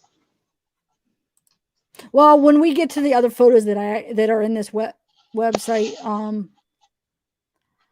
the autopsy, I haven't actually seen no, maybe it was the autopsy. Yeah, it was autopsy. You could look it up, and then they have like the crime scene where they're still in the living room too. But I'm not gonna these ones. I'm gonna wait to show photos when they're the other photos. But you could definitely look them up if you're interested. Just Google them or whatever. You could find them, which I'm surprised. I mean, like for kids, but yeah, you could Google them. They have them. Yeah, maybe you guys could like listen to us and then pull up Google and look at pictures while we read through the transcript of the court. Well, like in the other state exhibits, when it moves on from the autopsy pictures, I am going to find a way to share that as they're presenting them. So, but yeah, if you guys want to see the autopsy, you can look it up. But like I said, I'm not going to put it up on the screen. Okay, so I'm going to send these out, guys. Here's the invite to all the new people, and just come join. And then when I see you, we will switch out and give Bella a break, and we'll do it up. All right, so let me send this out real quick. You guys ready to come on and read some and have some fun? Hold on. Subject. Thank you, Lala. Yeah, they're beautiful. You got a lot of people on Eastern time with you. Nice. Okay. They're staying up late Thursday night. They're always they are always up there. We're all night owls. I know one of your lives went like 7 hours, didn't it? Oh yeah. My record was actually 9, I think almost 10. No, I think it was 10 hours. 10 hours. Oh my I gosh. did one time. Yeah. How much coffee did you drink? I think only like 1 cup during that. I at the most 2, because I don't think I've ever drank more than 2 during a live. Oh my But I think that one, I don't know why I feel like maybe only 1. You have stamina, girl. Woo. Well, I am a night owl. Usually no, it is. Like when I'm on a live, it's hard to quit for some reason sometimes. Like if I'm just having fun chatting with everybody. Yeah, everyone's so respectful and nice in your chat. Mm-hmm. Hang out here for They 11 definitely are. hours. They definitely are. All right. Oh, let me change my thing, and then I say we continue, and we'll wait to if anybody else joins. But let me change the ticker thing. So we're going to be interviewing another doctor. This is Dr. Janice Townsend. Okay, so let me put the new thing up. Thanks, guys in chat. Not going to be able to see you guys, so thank you.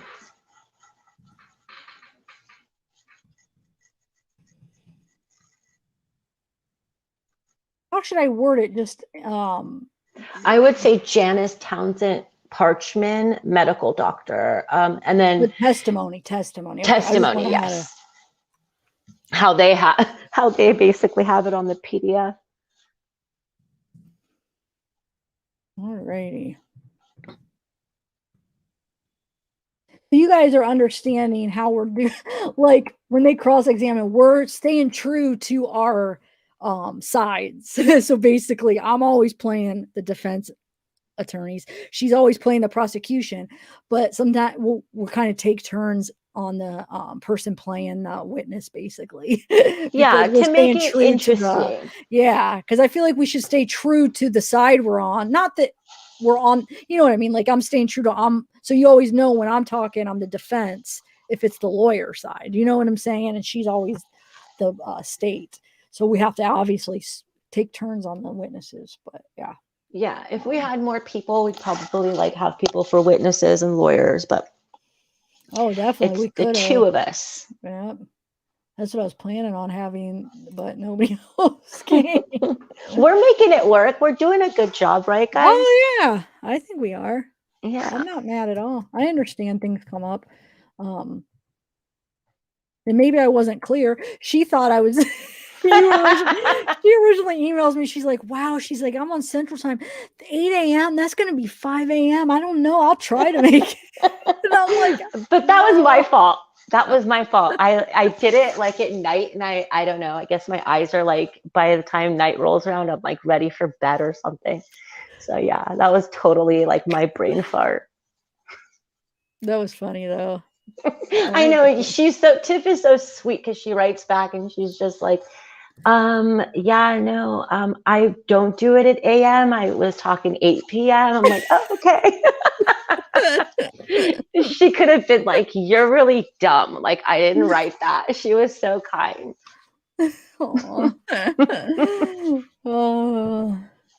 I'm glad though. I'm glad we got it figured out. This is I'm having fun. I am too, guys. I hope everyone else is too, but we're having fun here. Okay, so Bella, I'm going to continue where they come back, and then you'll see where the court says, "All right, please come to order." Do I have reading parts on that one? Okay, I'm gonna look. Oh no, yeah, you just have to say thank you at the So, but I just think it'll. Okay. It makes it more professional. Like if we just continue where everybody comes back in, I'll show you what I mean. Okay. Okay, so. All right, you guys, everybody ready? All right, please come to order. Let the record reflect that we're resuming the Darlie Routier matter. Let the record reflect that all parties of the trial are present and the jury is seated.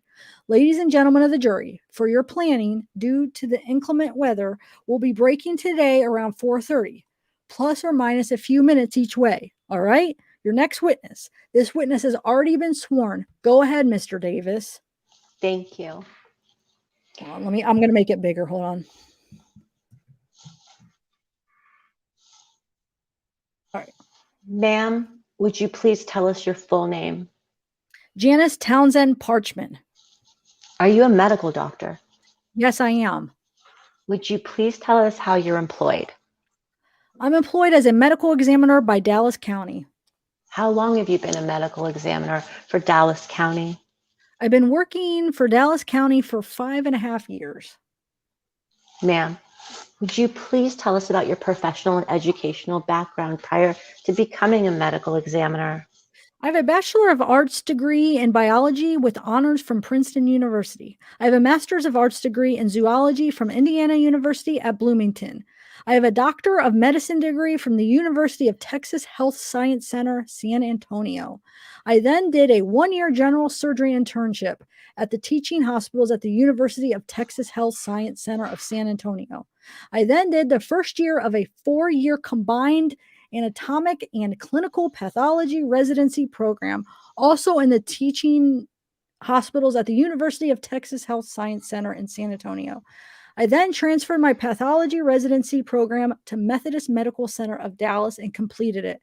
I am licensed to practice medicine in the state of Texas. I'm certified by the American Board of Pathology and Anatomic, Clinical, and Forensic Pathology. I've done over 1,800 forensic autopsies. Well, let me say thank you to all. Thanks, Ash. Thank you so much. Okay, go ahead. All right. You may want to speak into that microphone, doctor, okay? Okay, is it on? It's on. He's a weird judge sometimes, the things he says. He's like has a personality. Doctor, did you perform an autopsy on an individual identified to you as Damon Routier? Yes, I did. And was that assigned the case number of 1810-96? Yes, it was. As part of your autopsies, do you prepare a written autopsy report of your findings? Yes. Your Honor, may I please approach? Make it bigger. You may. Where are we? Oh, yeah. Dr. Townsend Parchman, if you would, please look at State's Exhibit number 3 and tell me whether or not that is a true and correct copy of the autopsy report prepared in this case involving Damon Routier. Yes, it is. Okay, doctor. Okay, doctor, at the time of the autopsy was a record photograph taken of the victim.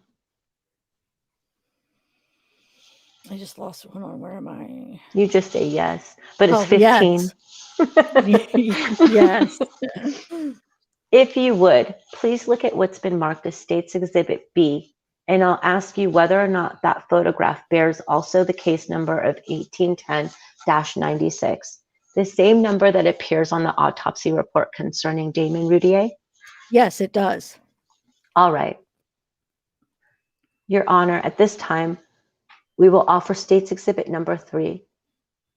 And we would offer State's Exhibit B for record purposes only. No objection. State's Exhibit 3 is admitted for all purposes. 3B is admitted for record purposes only, not to be shown to the jury. Doctor, do you have another copy of your autopsy report with you? Yes, I have the original. Okay. Doctor, if you would you briefly tell us the procedures that you used to perform this autopsy on this child? Well, the standard procedure at our office for a homicide, since this is a homicide, the first thing that happens, the medical examiner reads the background information that's been compiled by one of our investigative agents, and then the autopsy actually begins. The first thing that happens is what we call an as-is photograph that's taken of the individual, simply as they're received by our office. And after that, evidence is collected. Whatever the appropriate evidence is for that case. The body is disrobed and a brief inventory of any clothing or jewelry on or with the body is made at that time. Standard characteristics are noted about the body during the external examination, including length, weight, hair color, eye color, and so on and so forth, including any scars or identifying marks, and including any evidence of treatment at the hospital. Photographs are taken of the body, particularly noting any injuries. And of course, during our examination, the injuries are noted and described. And then, when all of this is taken care of, the actual internal examination is made with the characteristic incisions being made in the body. The body organs are examined while they're still in the body cavities, looking for evidence of natural disease and looking for evidence of injury. And samples of the body fluids are taken at that time to be sent to our toxicology lab for analysis. Then the body organs are removed from the body cavities and they are again examined. both while intact and after incisions were made in them, looking for evidence of natural disease and evidence of any injury. A portion of each body organ is put into a preservative solution in case microscopic slides need to be made. Can you tell us how tall Damon Routier was? Well, we do length, not weight. Rather, not height. When we measured him, we got 43 inches in length. Okay. How much did he weigh? 40 pounds. Were there any clothes accompanying the body to the morgue? Accompanying the body, there was a cut-away, blood-stained, black printed t-shirt with defect. No jewelry was present. Okay.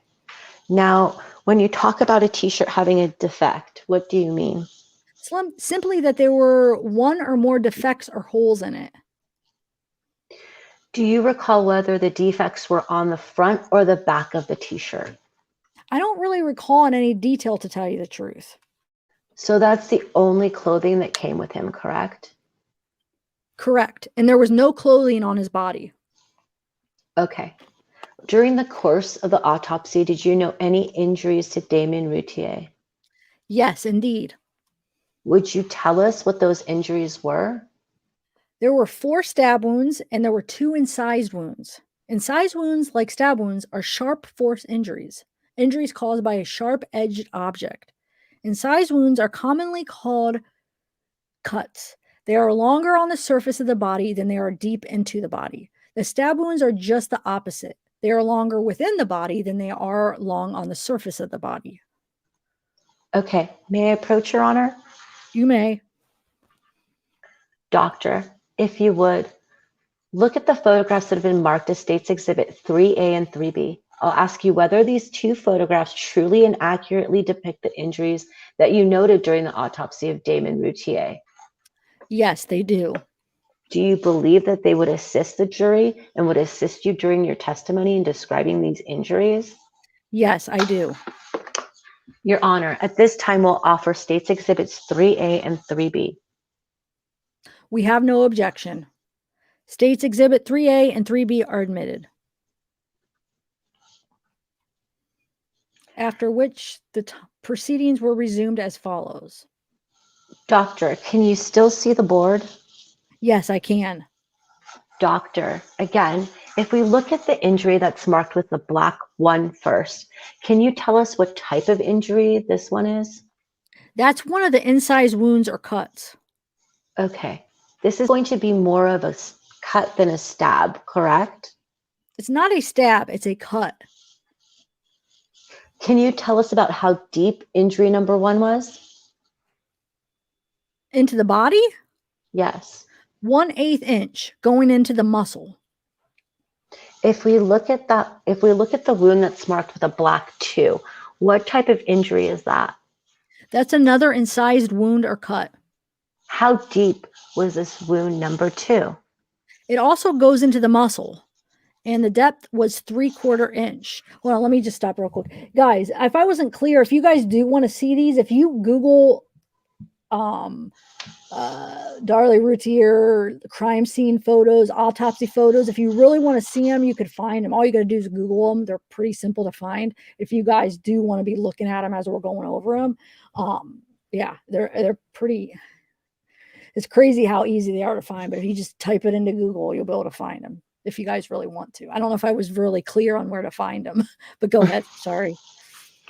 Yeah, and they're children, so you might want a trigger warning before you look at them. It might be really disturbing. Oh yeah, it is. I mean, it definitely is. So if you guys really do want to see them, just trigger warning and yeah. Okay. Good idea too. Okay, so now if we do you want to continue? Oh yeah. Now if we turn to the 4 injuries that are marked with the white numbers, are those the stab wounds? Yes, they are. Looking first at stab wound number 1, can you tell us how deep the stab wound Can you tell us how deep was stab wound number 1? 1 3/4 inches. All right. And what organs were penetrated with stab wound number 1? It perforated, which means made a hole in the left 8th rib as well as the left 7th intercostal muscle, which is the muscle between the left seventh and eighth ribs, and it went into the left lung. Did this actually penetrate a rib then? Yes, it did. It went through a rib. Could you compare this child's ribs with an adult's ribs? Consistency, just, are they the same? Are they different? How would you compare those? They are different. They are narrower, they are thinner, and they are softer. Okay. Would it take more force, less force, or just as much force to penetrate this child's rib as it would to penetrate one of my ribs or another adult's ribs? Less force. Stab wound number 2 here. Can you describe that for us? That one goes through the right eighth rib and also the right seventh intercostal muscle and goes into the right lung to a depth of 4 3/4 inches. Okay. How deep again? 4 3/8 inches. Okay. Stab wound number 3. Can you describe that one for us? That one goes through the right eighth intercostal musculature. That's the muscle between the right eighth and the ninth ribs. It goes into the right lung with a maximum depth of penetration of 1 7/8 inches. Okay. Finally, stab wound number 4. Would you describe that one for us? That goes through the right 11th intercostal musculature. I don't know. Am I saying intercostal? Is that right? It looks right to me, yeah. Okay. Don't bothering anybody the way I pronounce it. I don't know. That's the first time I've ever actually even seen that word, intercostal. But it goes through the right lung, the diaphragm, and into the liver with a maximum depth of penetration of 3 inches. Now, on these wounds, were you able to determine whether or not these 4 stab wounds marked with a white 1, 2, 3, and 4, whether or not they were consistent with having been made by a single-edged knife? Yes. Okay. Were they? Yes, each of those, as well as the incise wounds, had one we call angle, more pointed portions of the wounds, and each one of those had a blunt angle and a squared off angle. Each one had a sharp angle, and that's consistent with a single-edged instrument. Okay. Did you note that same pattern on each one of those injuries? All 6. Okay. These injuries, would it be fair to say that they appear to be rather wide on this photograph? Yes. Okay. Can you describe how the skin may act after a stabbing to produce this sort of appearance at autopsy? Your skin has in it what doctors call lines of Langer, which are lines of tension, and it's a matter of the elasticity of the skin. And unless a stab wound is absolutely parallel with the lines of Langer, it's going to spread. It's just the nature of skin. If it's absolutely parallel with these lines of Langer, along with the tension flows, then it won't spread because it's right there and the tension is going along with it. But if it's the least bit of or crosswise, it's going to spread. Okay.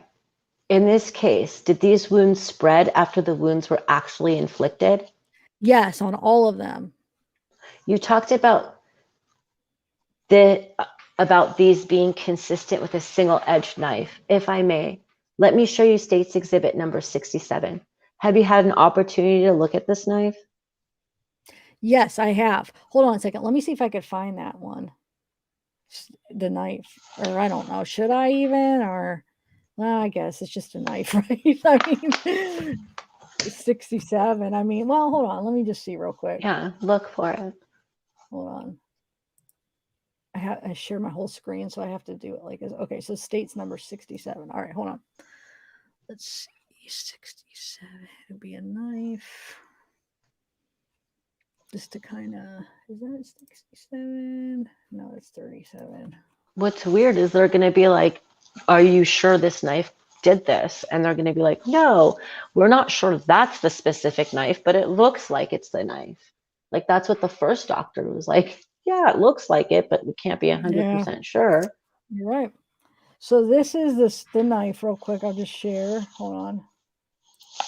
That's 67. Woo. Because I know it kind of looks weird, but it's in the around where the 60s are. So that's got to be what Yeah. Well, it says 67 right there. Yeah, because this one's all crossed out, but yeah, 67. So this is what the exhibit they're looking at. Okay. So you guys have a picture. So let's go back to this. Or hold on, let me move it to. All right, so let's continue. Are we on 20? I think right here where you said, aren't we right here? I thought we were right here, but maybe not. Maybe we are. Yeah, Yeah. 67, because that's what made me go look. So question. Yeah, You have talked. Yes, I have. Okay. In fact, did you look at it yesterday? Yes, I did. Is this, in fact, a single-edged knife? Yes, it is.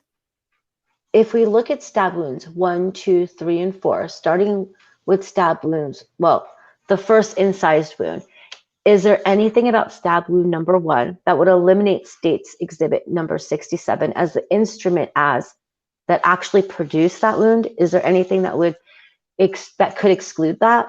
No.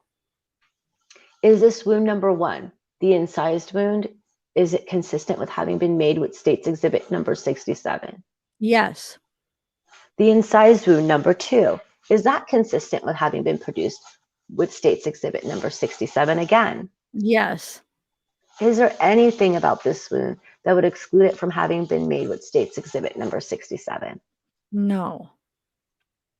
If we could then, let's look at stab wound number 1. Is that wound consistent with having been made with a single-edged knife, such as State's Exhibit 67? Yes. Is there anything about that wound that would exclude State's Exhibit 67 as a weapon that produced that wound? No. The same question for State's Exhibits 2, 3, and 4. Are they consistent with having been made with a single-edged knife, such as State's Exhibit 67? Yes, they are. Are they consistent? Yes, they are. Is there anything about these 3 wounds, 2, 3, and 4, that would exclude State's Exhibit number 67 as the weapon that produced those wounds? No, there isn't. Doctor, looking at these wounds at 1, 2, 3, and 4, do you have an opinion as to whether or not they would have been produced with a stabbing motion where blood would have gushed out or spurted out of stab wounds 1, 2, 3, and 4? Gushed or spurted? No. Okay. Do you believe that that would have occurred? Gushed or spurted? Yes. No. Okay. What type of bleeding would you expect to see from stab wounds 1, 2, 3, and 4? Ooze. Oozing? To a greater or lesser extent, it's actually impossible to predict how rapid an ooze. Okay. Why would you expect this to produce an oozing as opposed to a gushing or spurting? Because they all go into long, or in the case of number 4, and when I say all, I'm talking about the stab wounds. The incised wounds just go into the muscle, although muscle oozes too. But 1, 2, 3, and 4, all the stab wounds all go into the lung. None of them cut a major vessel. They cut actual lung tissue. And what lung tissue does is ooze. That's also what the liver does. And it's also what muscle does. Doctor, let me ask you, during the course of this autopsy, did you take hair samples from Damon Routier? Yes. Did you also take blood samples? Yes. Can you tell us what you did with the hair and blood samples taken? Did you keep them for your own analysis, or did you send them to someone else out there at Southwestern Institute of Forensic Sciences, for instance? What we routinely do is take all of the evidence we collect during autopsy up to the 3rd floor, which is where the criminal investigation laboratory for Dallas County is. When we take the evidence to the evidence registrar and give it to that person who enters it into the computer and then gives it to the appropriate people in the criminal investigation laboratory for the actual analysis. So there are other people out there who do hair examinations or do blood work, DNA, other folks? Yes, there are several. So there are several subdivisions of the criminal investigation laboratory, including people who do all those things. Okay. Were footprints taken at Damon Routier? As I recall, yes. Let me check. Yes. Okay. Can you tell from your report whether or not fingerprints and palm prints were taken from Damon Routier? They were not. Okay. Can you tell us why that was not done in this case? Routinely on small children in this age group, we take footprints. We are largely taking footprints in this age group for possible identification purposes. And children this age have had, of course, the footprints taken at the hospital when they are born, but seldom have had their fingerprints taken. Okay, doctor. In addition to the photographs that were taken, have you had a chance to view the videotape depicting the injuries sustained by Damon Routier? Yes. And does that videotape truly and accurately depict the injuries sustained by that child? Yes. Do you believe that it would assist the jury in understanding the nature of the wounds? Yes, I do. May I approach, Your Honor? You may. Okay, doctor, let me show you what's been marked as State's Exhibit number 5. Is that in fact the videotape that you've had a chance to view that shows the injuries sustained by Damon Routier? I believe so. Okay. Your Honor, at this time, we'll offer State's Exhibit number 5. Any objection? No objection. State's Exhibit number 5 is admitted. After which time the proceedings were resumed. Your Honor, may I publish it at this time? You may. Doctor, this video does not have any sound attached to it, does it? I don't recall such. Okay. If you would, as we view each injury, if you'll narrate for the jury what we're looking at, please, all right? I'll try. Okay. We are now looking at stab wound number 1. Yes, it's gone through the 8th rib, and you can see that it goes into the left lung to a depth of 1 3/4 inches. And stab wound number 2 goes through the right 8th rib, all the way through the right lung, and actually penetrated the interior chest wall, not all the way through. Is this area here an interior chest wall? Yes, the interior chest wall, the inside. Okay. Stab wound number 3 goes through the right 8th intercostal space, the muscle between the right 8th and 9th ribs, and goes into the right lung, as you can see there. Okay.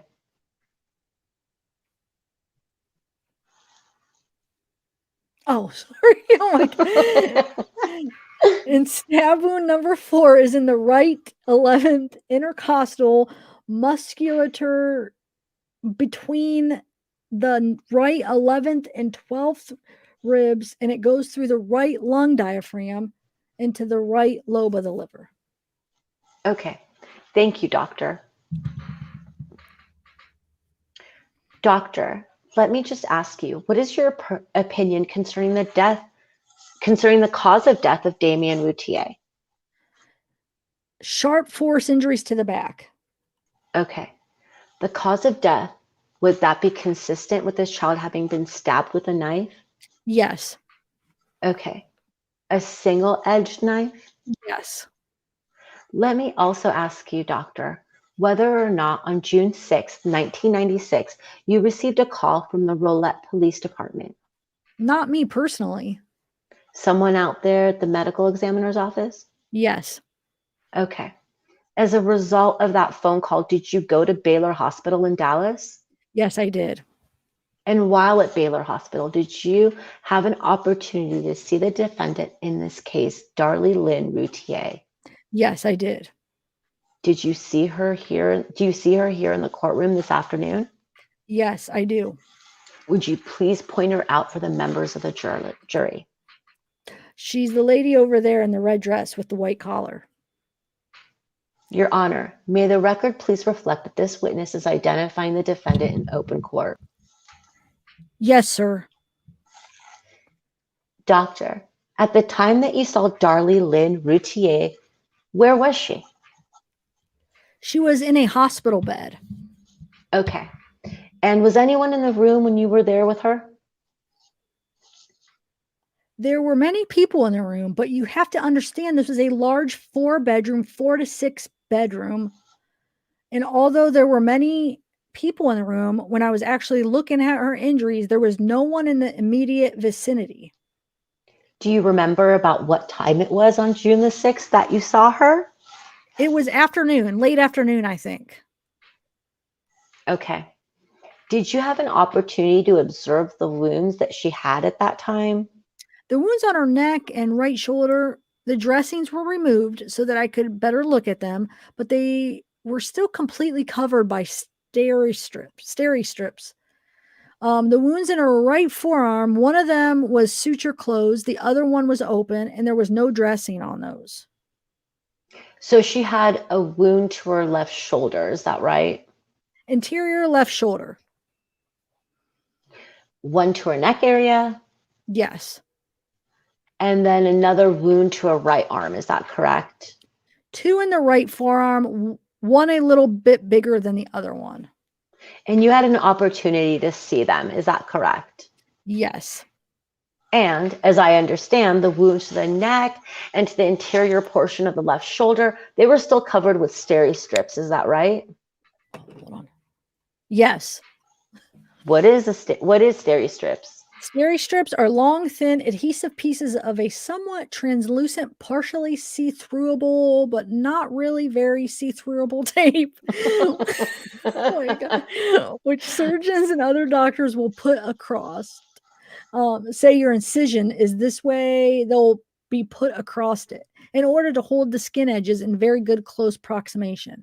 And by and large, that means it heals better and gives you a nicer scar. That's why they do it. Your Honor, we're going to ask that the defendant be asked to stand up and remove the scarf so that Dr. Townsend Parchman can look at the injuries there on the neck to determine whether, so she can describe those injuries as they appeared on June 6, 1996. Wait, can I just stop this? I have a question because when you look at the picture, and then I thought that the neck wound was on the right side. They're saying the left. So I was either wrong or they're wrong on this. Maybe I was wrong, but I swear they were making a big deal about her being right-handed and it being a left-handed, and she would have to have done it left-handed. But did you catch that? They said it was on her left side. So that would be this side. So that would be done with your right hand. I'm confused. I might be wrong on that now. I went on about that in the live, but maybe because when you're looking at it, I swear they said that. Plus, when I was looking at the picture, it looked like it was on this side, but maybe because it was, you know how sometimes it reverses when you take a picture, sometimes it flips it or something. Go ahead. I think this might be what CDT was telling us about the 30,000 wrong things in the transcript. So that's what I'm asking. You think this is one of the wrong things? Does anybody know for sure? Because I don't know if I was wrong, because I made a huge big deal about it on my last live. So either I want to know if I'm wrong, I'll admit that I'm wrong, or is this wrong? We're going to have to figure that out. But when you look at some of the pictures, it looks like it's, but maybe I was looking at ones that were reversed. And then I swear they were talking about it being done with it would have been, she would have had to do it with her opposite hand. But let's look in chat. What does it say? Yeah, ask Alexandria, because they read the transcripts that took them like so long to do. So maybe they know.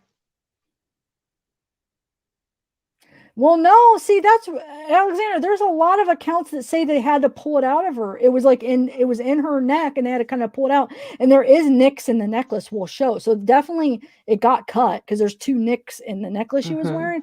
But like there has been accounts where they said it was actually in her incision. They kind of had to pull it out. So I'm not sure. I guess we're getting 2 different sides. On one side, they're saying it wasn't. So how do we know what the truth is? Because you're obviously probably seeing one side that's saying that, but I'm seeing a side that's saying that it actually was in her cut and they had to pull it out, and that there was nicks, and that possibly if she didn't have it, it would have actually hit her carotid. I don't know. Who knows though? We don't even know. And this is like the Chris Watts thing. How are we ever going to know the truth? You know? I thought that they said that for sure too, that I'm remembering back in the day, not reading any transcripts from this, that they made a big deal out of the fact that the nurses at the hospital had to take her necklace out of her neck. Yeah, they did say that. That's why I saw him asking Alexandra, where are you getting your information? Because I feel like it is even in the nurses' notes too somewhere. And plus, I've read it in many of places, just looking at it the last couple of days, that said that. I mean, I don't even think they're trying to deny that, are they? I don't know if like the other side's even trying to deny that. I don't know though. We'll see. Let's see what they say. We can continue and maybe we'll like learn something new, or it'll be some of the mistakes. Yeah, I gotta know about which side the actual of her neck, like her neck, which side, because they said shoulder. So are they talking about the neck injury, or just maybe if they're talking about just that shoulder right here, then it would be on the left. So that'd be right. But I don't know. Do you see what I'm saying? They're describing it. They're saying it's on the left side, or they just talking about that because they say that could have been obviously one mark. There's a cut here, and then it continues right here. So when they say left side is what I'm saying. Are they talking about just this, or are they talking about this? Right. What are they talking about? Because that's a huge deal, because if it's on this side, then it is from a right. It could be cut by a right-handed if they do it to the, you see what I'm saying? I think it's a big deal because she's right-handed. So would she have used her opposite hand to slice her neck? I don't see that's very unlikely. But if it's on this side, would she use her right hand? That's more likely. I thought they even made a big deal about, that's what I thought. Her defense made a deal about that's, she was the opposite handed. Yeah, that mark for sure is on her right arm. So that would have had to been doing with her left arm, the cut here. But I thought they made a big deal about the neck cut too. So we'll see. Let's read this again. What does this say exactly? Maybe go ahead. Are they even they're not even talking about the massive bruises. They're talking about cuts, but they're the bruises were brutal on her arms. Those things were freaking. Remember those bruises? Oh yeah, both arms. Yeah. Yeah, basically her arms were purple. There was no normal skin color. Yeah. Let's see. This is what it says. It says wounds to the neck and to the interior portion of the left shoulder. Oh no, that's right. Okay, I was reading that wrong. That would be the neck is on the right. That little mark is that would be the interior portion, right? Would be on the left. So that's probably what they're saying, right? What number is it? I'll read it with you. 3. I think they're describing it as we originally saw it.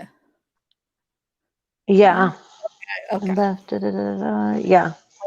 Sorry, I must have looking at it wrong. So yeah, that's the interior portion of the left shoulder. So that's right. We were right, guys. We were right. Sorry, I made a big deal if I just would have rewrite it. It was a good discussion. We needed it. Yeah, but now I probably confuse people even more. So yeah, that's another thing. It's just highly unlikely, I feel to be self-inflict, a cut, to cut your neck with your non-dominant hand. It just seems so unlikely. But like I said, sometimes weird things, but it's just, I don't know. It's just one of the things that just makes you go, right. One of the things. How much control do you have on your to go in for your neck? And then some people will use the argument, well, she was actually trying to kill herself too, but then the whole planted sock doesn't make sense, and the whole stage scene doesn't make sense if you're saying she was trying to do one of those suicide type things where she kills her kids then herself. Then the whole narrative that the state brought up wouldn't make sense. Why stage a scene then, if she was going to be dead anyway? So yeah.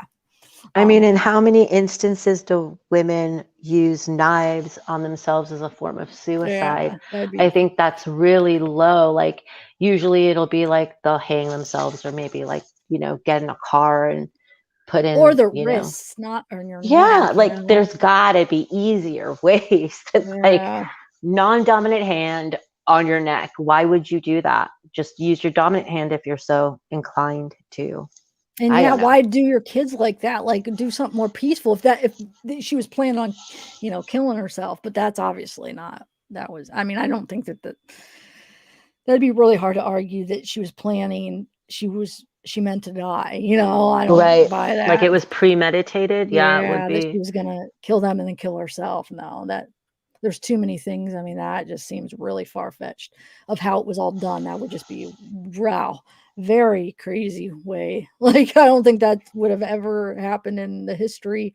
Well, yeah, then she planted a sock. It just doesn't make sense. All right. That sock. I swear to God, for me, but it's the sock. But I mean, I'm not educated about the case like I am about like some other cases that I'm really passionate about. So I'm really excited to get into this and learn it from you and the PDF files and, you know, your lives, because it's just going to bring us back and, you know, we'll all learn together. Yeah, definitely. And hold on, somebody wants to, they said of her neck. Hold on, we'll look at it. Yeah, there are pictures. Hold on, I'll show you here.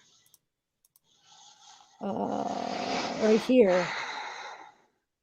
See, I was saying unless if you know, sometimes they flip, like even on live, sometimes it flips you and it's like opposite. Sometimes the cameras do that. I don't know why it flips and everything's in reverse. I've seen it do that. So it's like, is that what happened? But no, I mean, I read that wrong. But see, here's a picture. You could see the cut right there. Here's a better one. Who asked me to do that? I'll do Darlie Reality. So you see how it would be her left hand bruises, and then hold on, I want to see one where it shows her right arm, because we know that that's for sure in the right arm compared to the neck. Then that'll be a for sure thing. But I think, yeah, that, and then hold on, yeah, so yeah, it would be her left hand is where she did it, that down. If she did do it, that would be hard to do it with your right hand, because it goes in an angle like this and it continues kind of right here, and then that's her right arm. So she would have had to use her left hand to do that too, right there. So I don't know. I guess let's keep reading and see if anything else. Like her arm looks horrific. Like the black and blue. I mean, look at that. You know what the weird thing is? They made a big deal that the bruises didn't come until like the day after, but that's how bruises work. Why would that be a big deal? I don't understand that. It would be more suspicious if they were there like right away, wouldn't they? I mean, yeah, everyone's body is different. If she's not anemic, is it really going to show up? And what are they accusing her of doing? Yeah, especially when the paramedics first get there, there's no way that would have happened like 2 minutes before that. How would she have already had bruises, right? Yeah. That would have been weird. Like, oh, that was done yesterday then, if it was like when they first showed up, right? Yep. Look at how I mean, just imagine. I mean, I just can't judge her either, because I always think about that's such a horrific thing to wake up to if her story is true. And who knows how anybody would handle that. Like, you know, people said she touched the knife and everything. Like, who knows how anybody would handle that at the time. I don't know. Exactly. No, horrific. Right. That might be, I'd be your first thing. I could see that being a lot of people's first instinct to grab the knife and pick it up. It's laying on the ground. I mean, you're not thinking clear. Yeah. Yeah. That's like, those type of instances is not like what people normally do in this situation, because that's not a normal situation. So there's no normal. So yeah. And you're waking up. It's not even like you're just walking in, you just got off work. Like, you're waking up from a dream state into this like chaos. And I don't know, like that creeps me out so bad. Okay. Yeah. No, it is. Yeah, it's. I don't know. It's crazy. I just feel like I can't judge her like that. Maybe, you know, I would not be a good jury member. Okay. Because like, if she is guilty, I'd be like feeling very sorry for the lady. So I guess reading through this, I'll, you know, be able to be a little bit more impartial. Yeah, no, but it just it sucks that we know that there's like 30,000 mistakes, maybe. Like shoot, but oh well.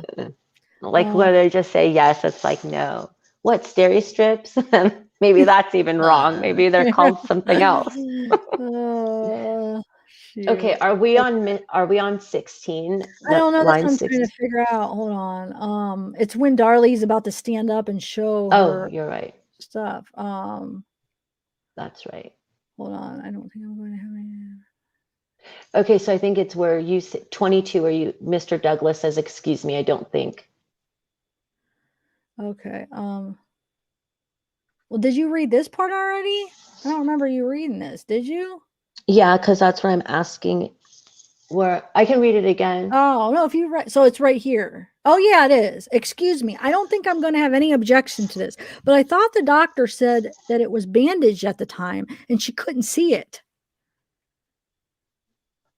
Am I the witness right now? I don't. I am, because you're the one. Yeah. Okay. It was not bandaged. The gauze bandage, when I came in originally, there were gauze bandages over both of these, not on the arm. They removed the gauze bandages, but the actual injuries were completely covered with steri strips. All right, if you will stand and please remove your scarf or whatever, you may want to step up here. Do you want to step down, doctor? Yes, if you could step down here, doctor. She can just remain there if she wishes. That's far enough.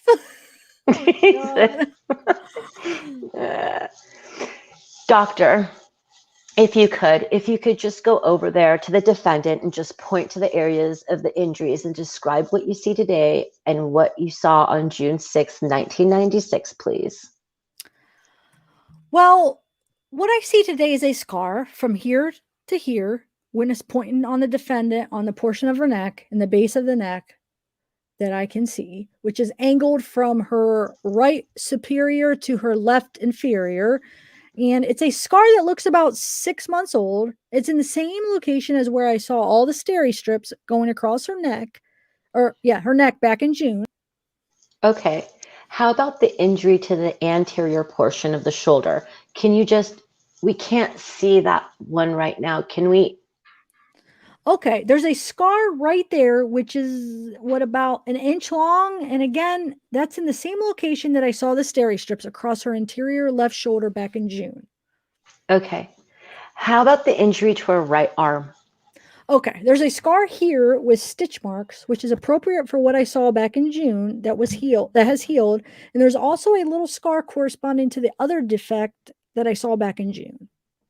Okay, so do we have a longer scar?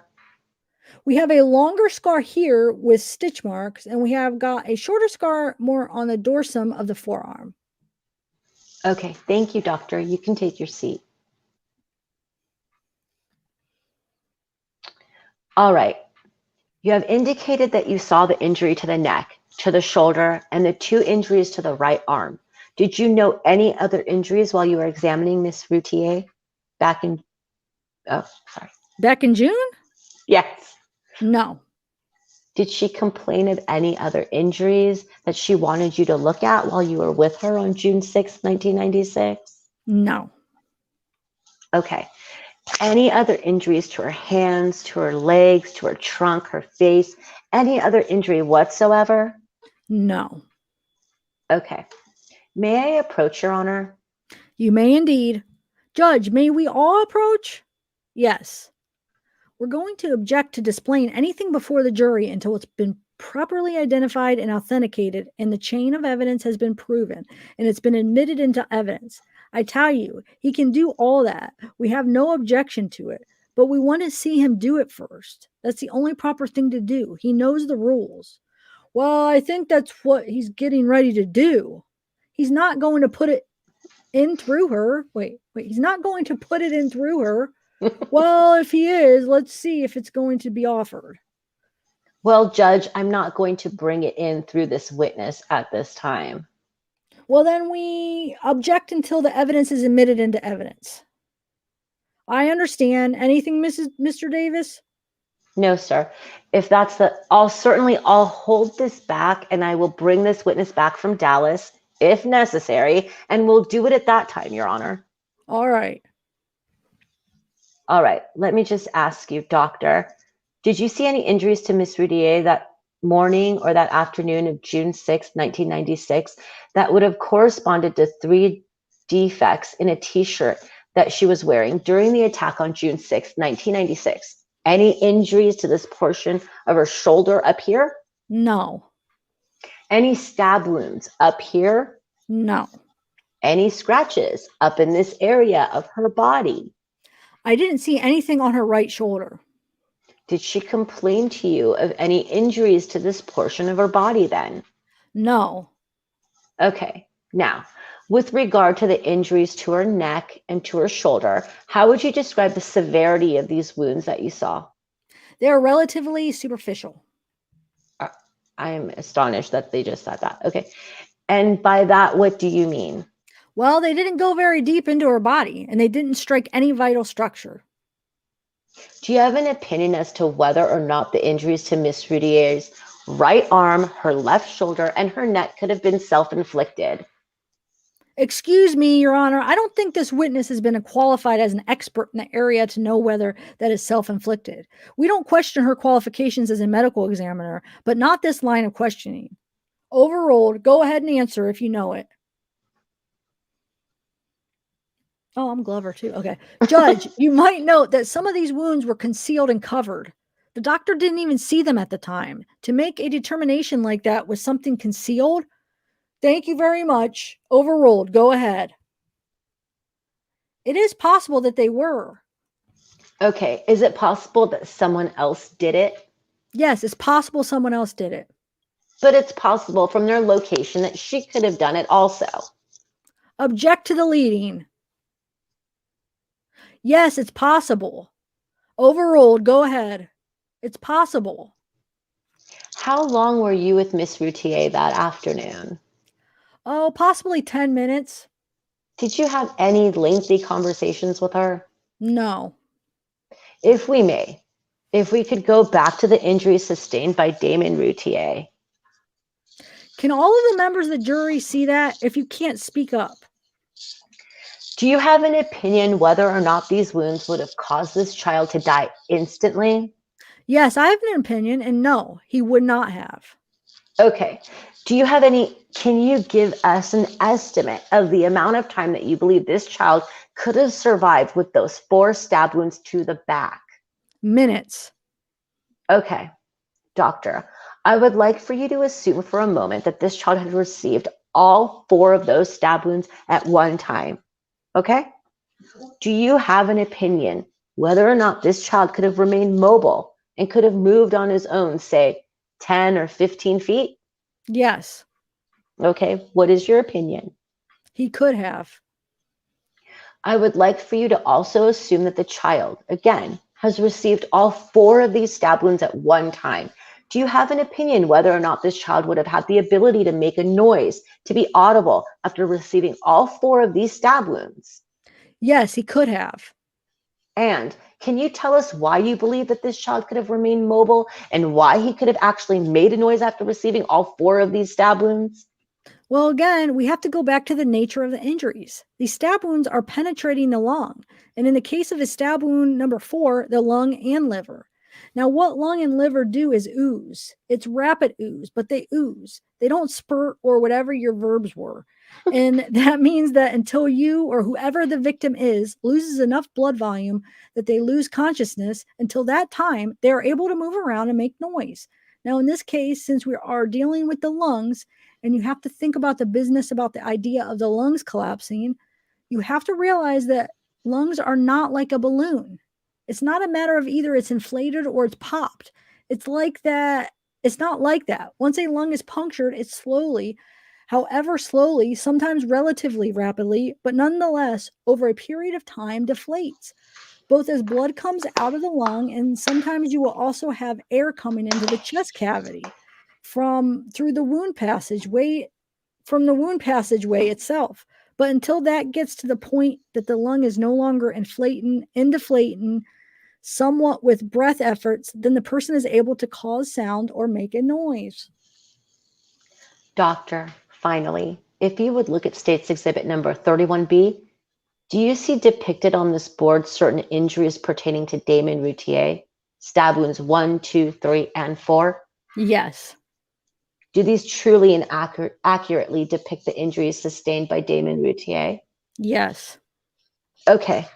Do you believe that they would be of assistance to the jury in understanding the nature of these wounds also?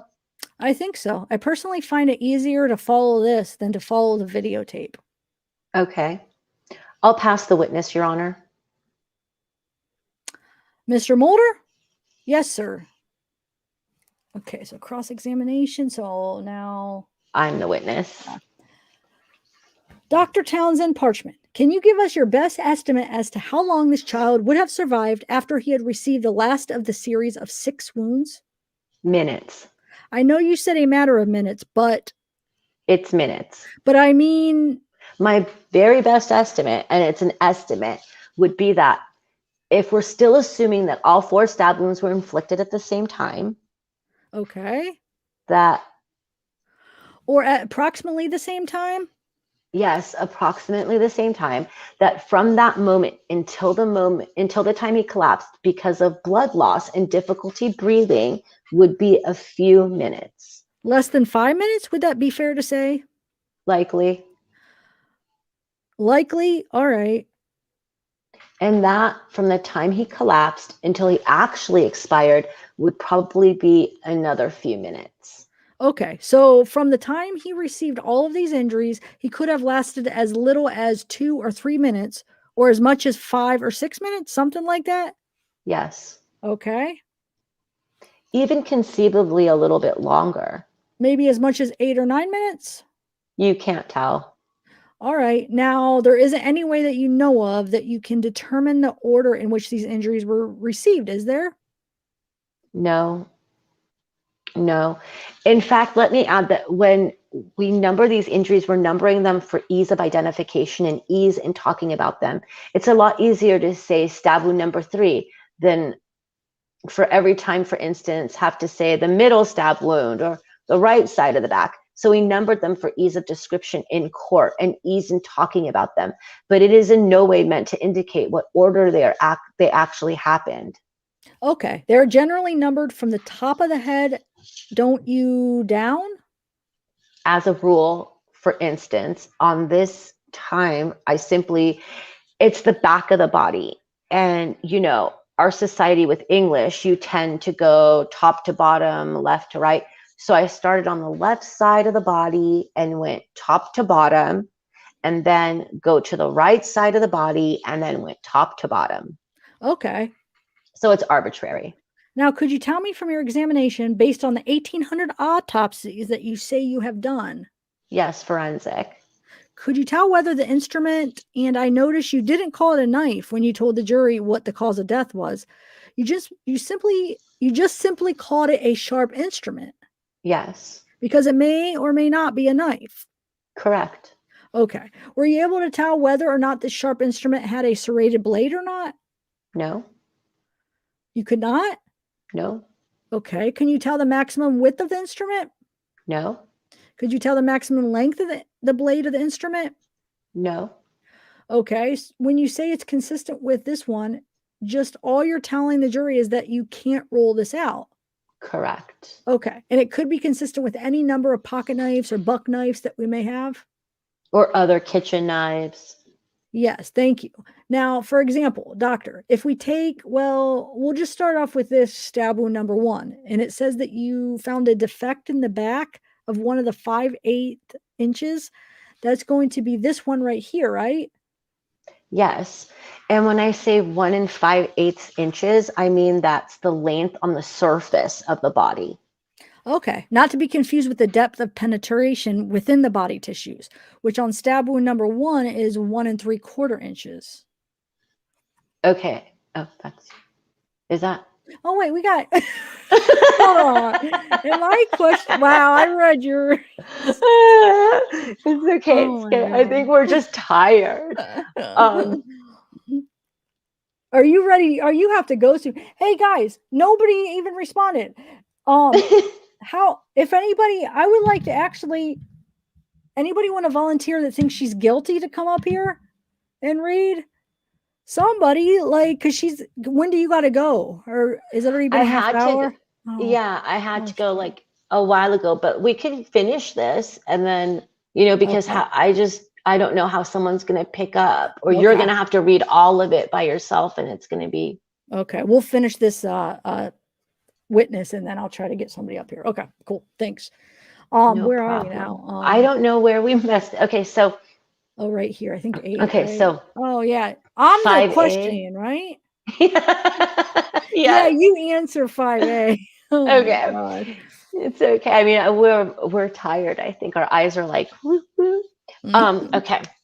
Not to be confused with the depth of penetration within the body tissues, which on stab wound number 1 is 1 3/4 inches. Okay, wait. I want to say, hey, mods out there, if anybody's volunteering, tell them to will you give them my email and tell them to send me an email and just say I'll read the transcripts and then I could send them an invite when we're done with this.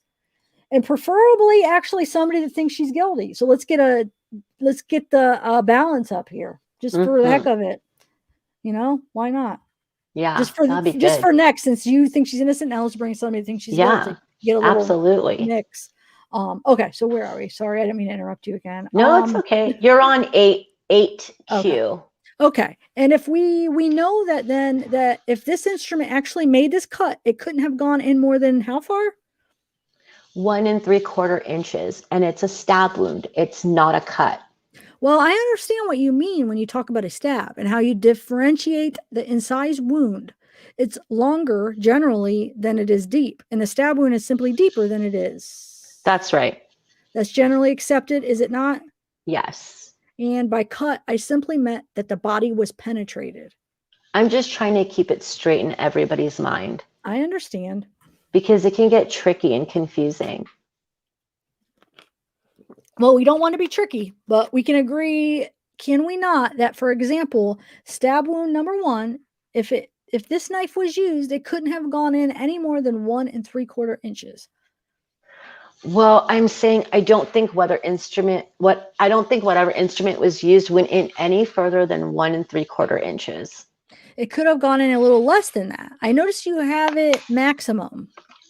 Yes, that's what we call it. And we call it that because, as you're perfectly well aware, since all of us live in a human body, bodies are, depending upon the portion of the body, to a greater or lesser degree, compressible.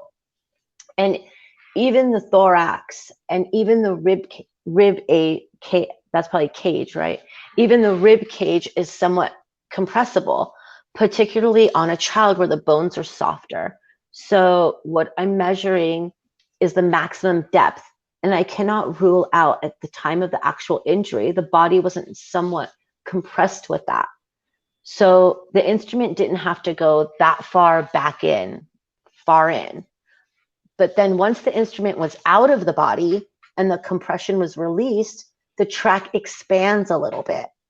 And if you see what I'm getting at, so that's why we phrase it this way. Can we agree that if this knife made this stab wound, that the knife, let me back up here a minute.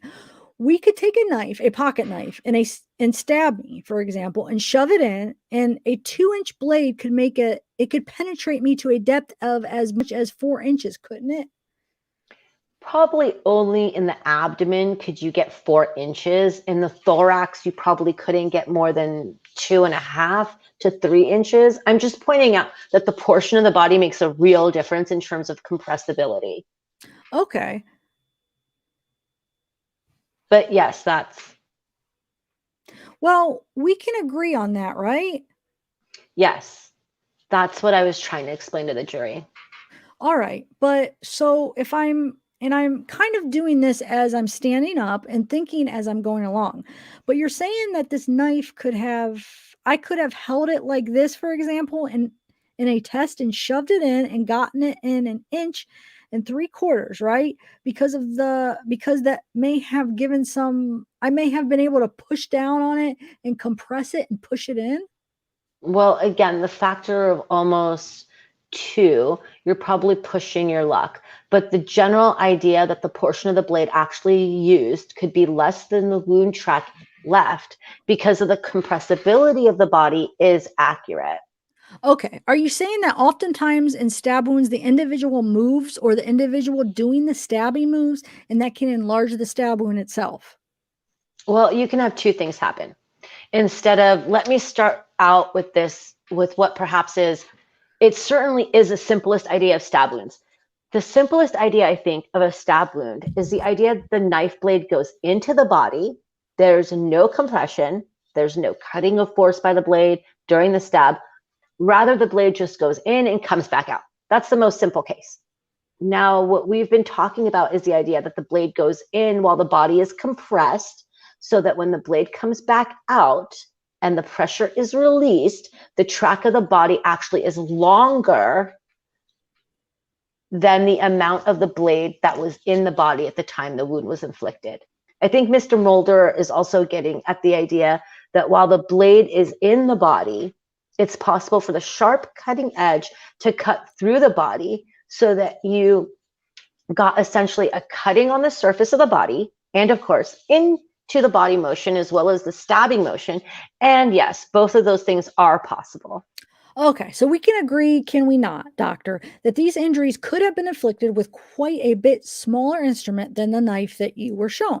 I guess I want to say last week, but it was yesterday.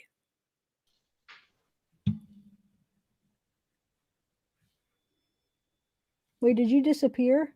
I should be here. Can you see Oh, I me? just heard like the noise that somebody joined, but there's nobody that joined. Yeah, I could see you. Go ahead. Okay. No, I think you were reading. Did I miss something? Okay, yes. We're at 10. Okay. Okay.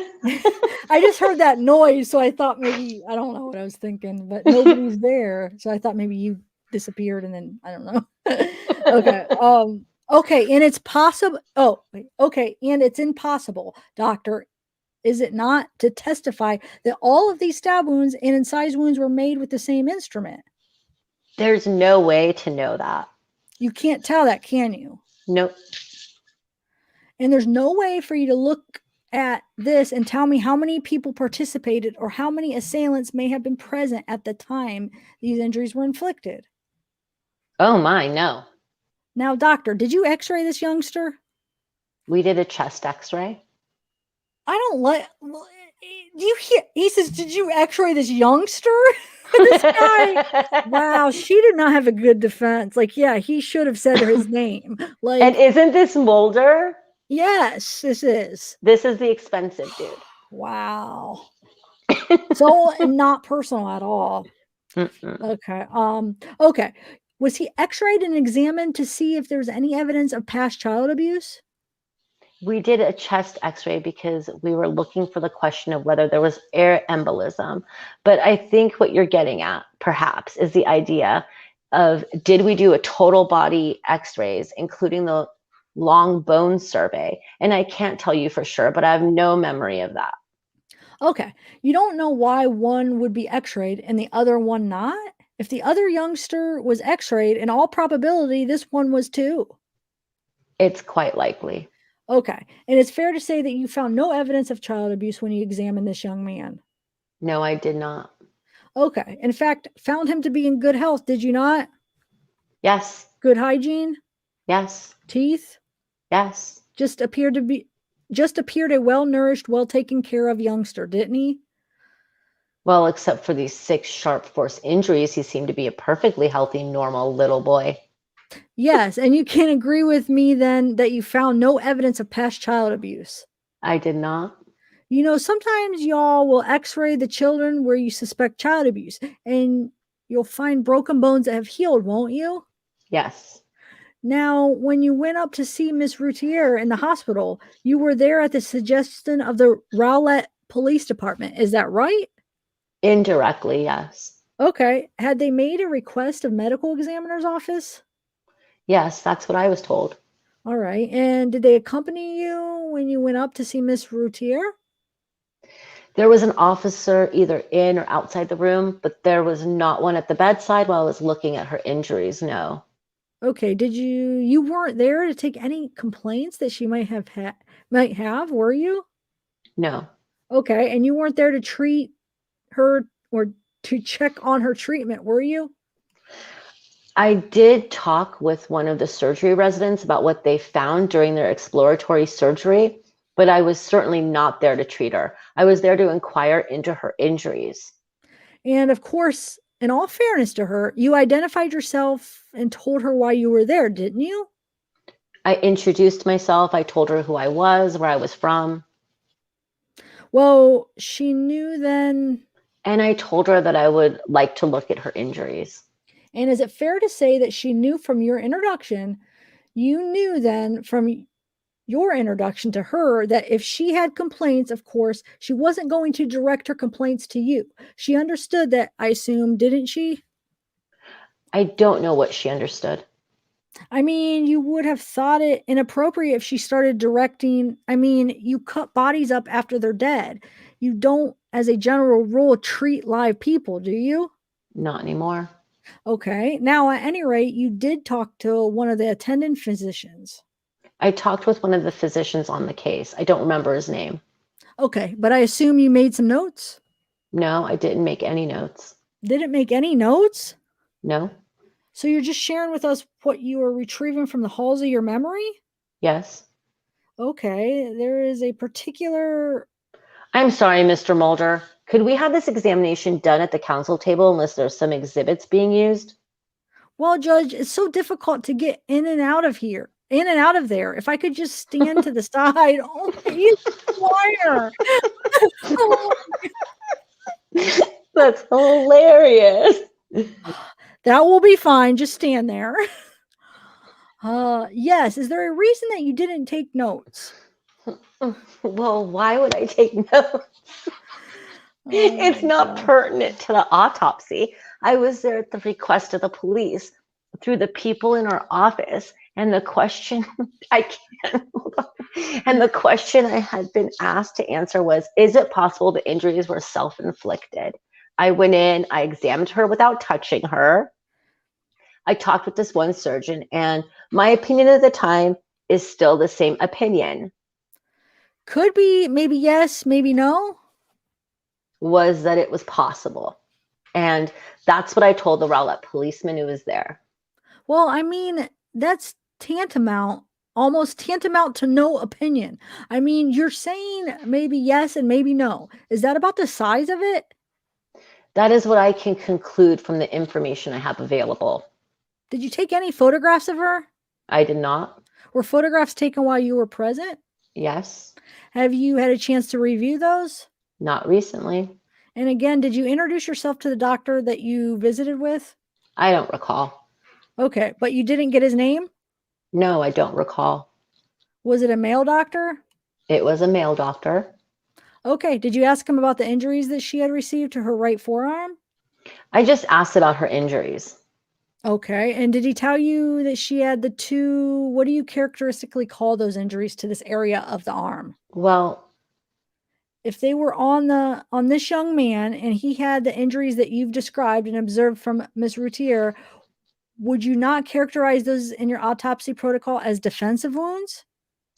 they could be construed as such. Could be construed as defensive wounds, couldn't they? They could be.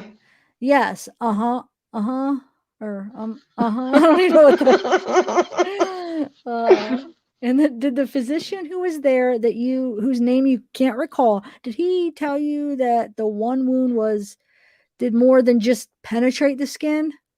He said the larger wound on the right forearm went to the bone. Went to the bone? Yes. That's as far as it could go, I guess, isn't it? Well, if you examine that portion of your right forearm, you're virtually over bone.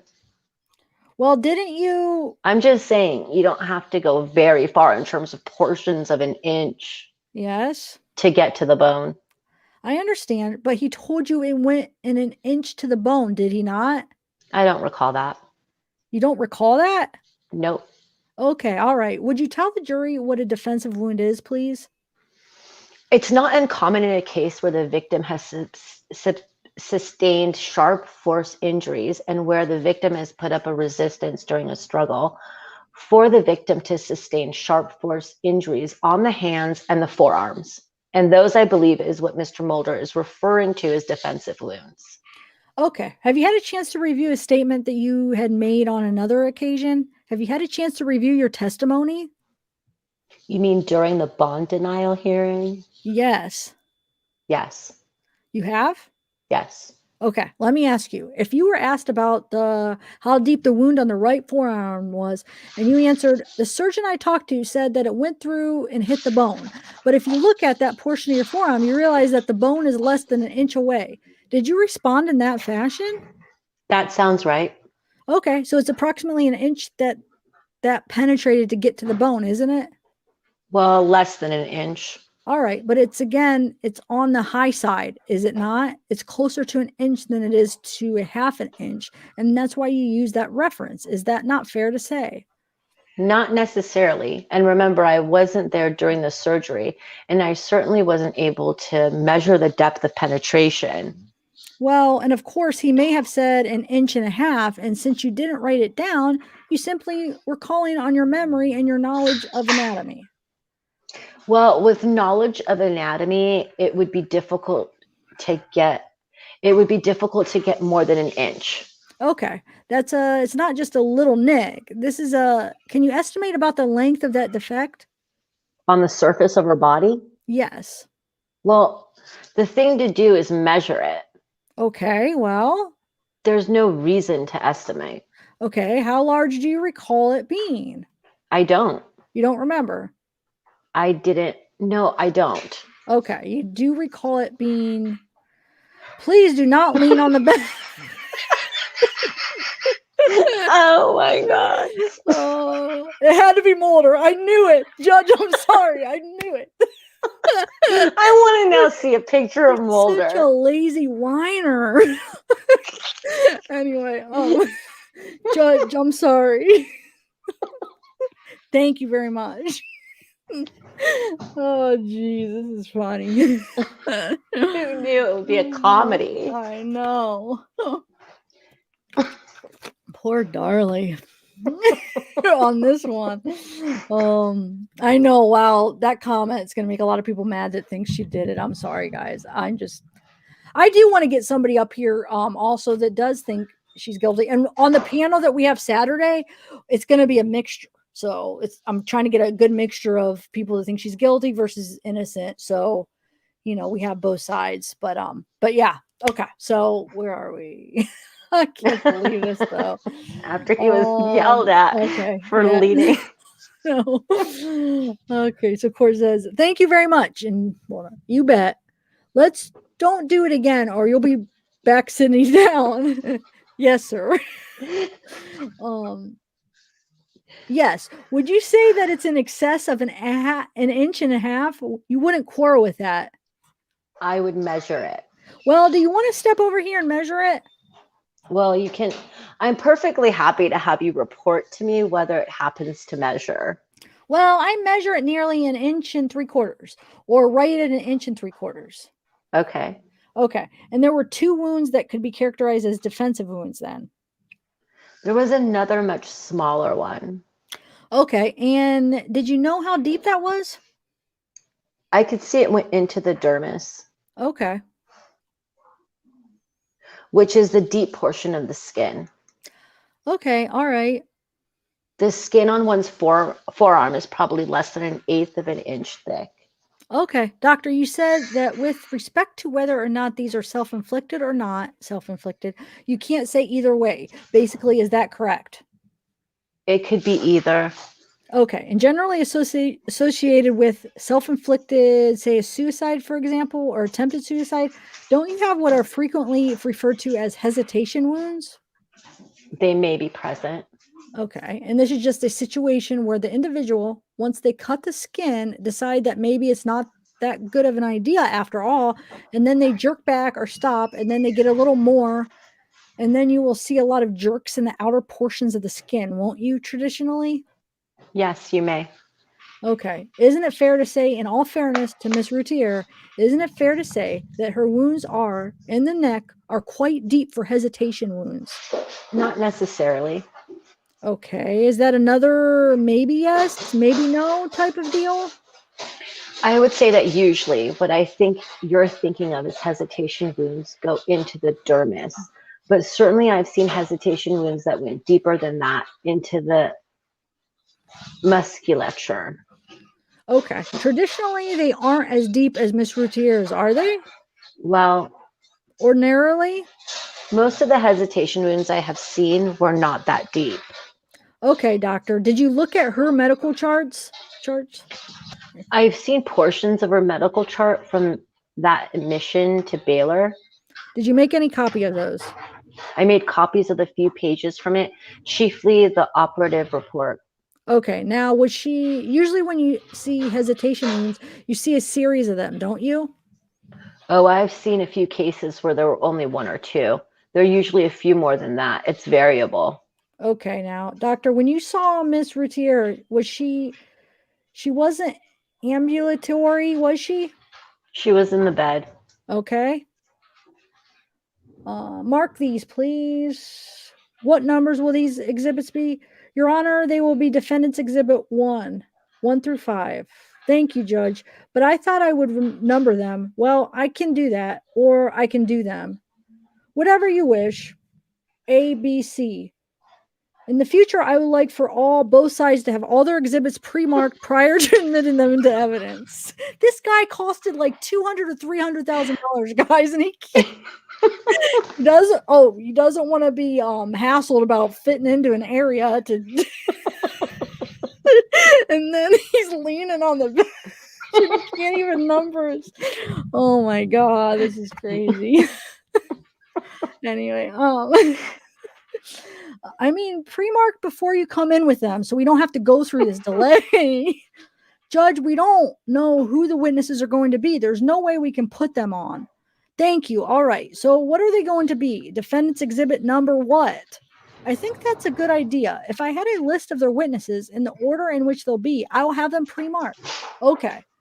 Could I expect that at the conclusion of the day? Could we have a stop to these sidebar comments, please? Sustained. Thank you. Oh, okay. So let me hand you what have been marked for identification record purposes as defense exhibits 1 through 5. And if you'll examine those in the privacy of the jury box, the witness box, have you seen those? I recall seeing those before, I believe. All right. Do those accurately portray the scene they seek to represent as they existed as you viewed Miss Routier on the date that you've described? They represent what I saw when I went to see her in the hospital. Well, we'll offer into evidence that what has been marked and identified as defense exhibits 1 through 5. No objection. Defense exhibits 1 through 5 are admitted. All right. Let's see. Now, Judge, I will hand these to the jury in a minute when I finish my examination. Now, doctor, did you notice any bruising on her arms? I did not. Okay, doctor, will you share with the jury some of your knowledge with respect to bruising, how it occurs? And, when I bump myself, it really doesn't look all that bad that day or the next day, but it's on down the line. What happens? What causes that? What bruising or contusions are is a breakage of very small blood vessels, usually capillaries in your skin, on the subcutaneous tissue. Or let's talk about the extremities to make things easy. Can you speak up just a little bit louder? Okay, let me try to repeat. We're talking about the breakage of very small blood vessels or capillaries in the skin, or the subcutaneous tissues, or the muscle, or sometimes all of those.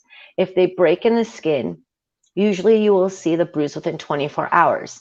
If you bruise or break the blood vessels in deeper structures, then it takes a while, a variable length of time for the blood that comes out of the broken blood vessels to work its way up into your skin so that you can actually see a bruise.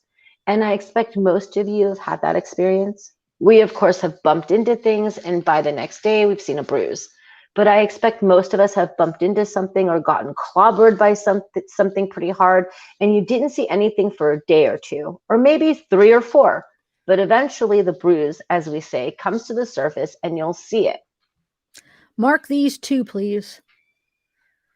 Right. Doctor, let me show you what's been marked for identification for record purposes as defendants exhibits 6 through 10. And again, I'll ask you to examine those in privacy of the witness box. Do you recognize Darlie in those photographs? I can't say that I do. Let me see if I got one that shows that. All right. All right, ladies and gentlemen, we're going to take a 10-minute break now. Thank you very much. May I see both sides? Are both sides ready to bring the jury in and resume? Oh, this is after the break. Okay. So, well, let's see how much longer. I feel bad. You say you have to go. What page? I don't want to. So we're on 36. Let me see. Okay. I think I did get an email. It's up to you. If you have to go, I'll bring some. I should go feed them and then feed myself. And, but do you want to finish this page? This PDF? But look how much. Okay, are you going to be able to do that? Oh yeah, this is not that much. Yeah, more. like we're almost at the end. Okay. Yeah, let's do this. So Libra skills.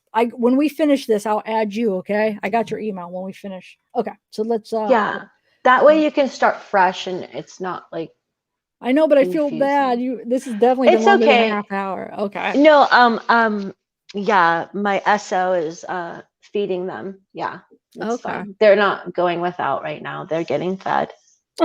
Okay. You would So hear them. They like one thing they like is their food. Your dog too, right? I mean, dogs just that's what they like. Oh yeah. Okay, so proceedings were resumed on the record in open court in the presence and hearing of the defendant. All right, back on the record in the Darlie Routier matter. Let the record reflect that all parties of the trial are present and the jury is seated. All right, Mr. Mulder. Doctor, could you tell us, as best as you recall, when you were asked to go to Baylor Medical Center to see Darlie Routier? Okay. It was sometime during the day that I performed the autopsy on Damon. Sometime during the 6th of June? Yes. Okay. You don't recall when that was, whether it was morning or afternoon? Not precisely.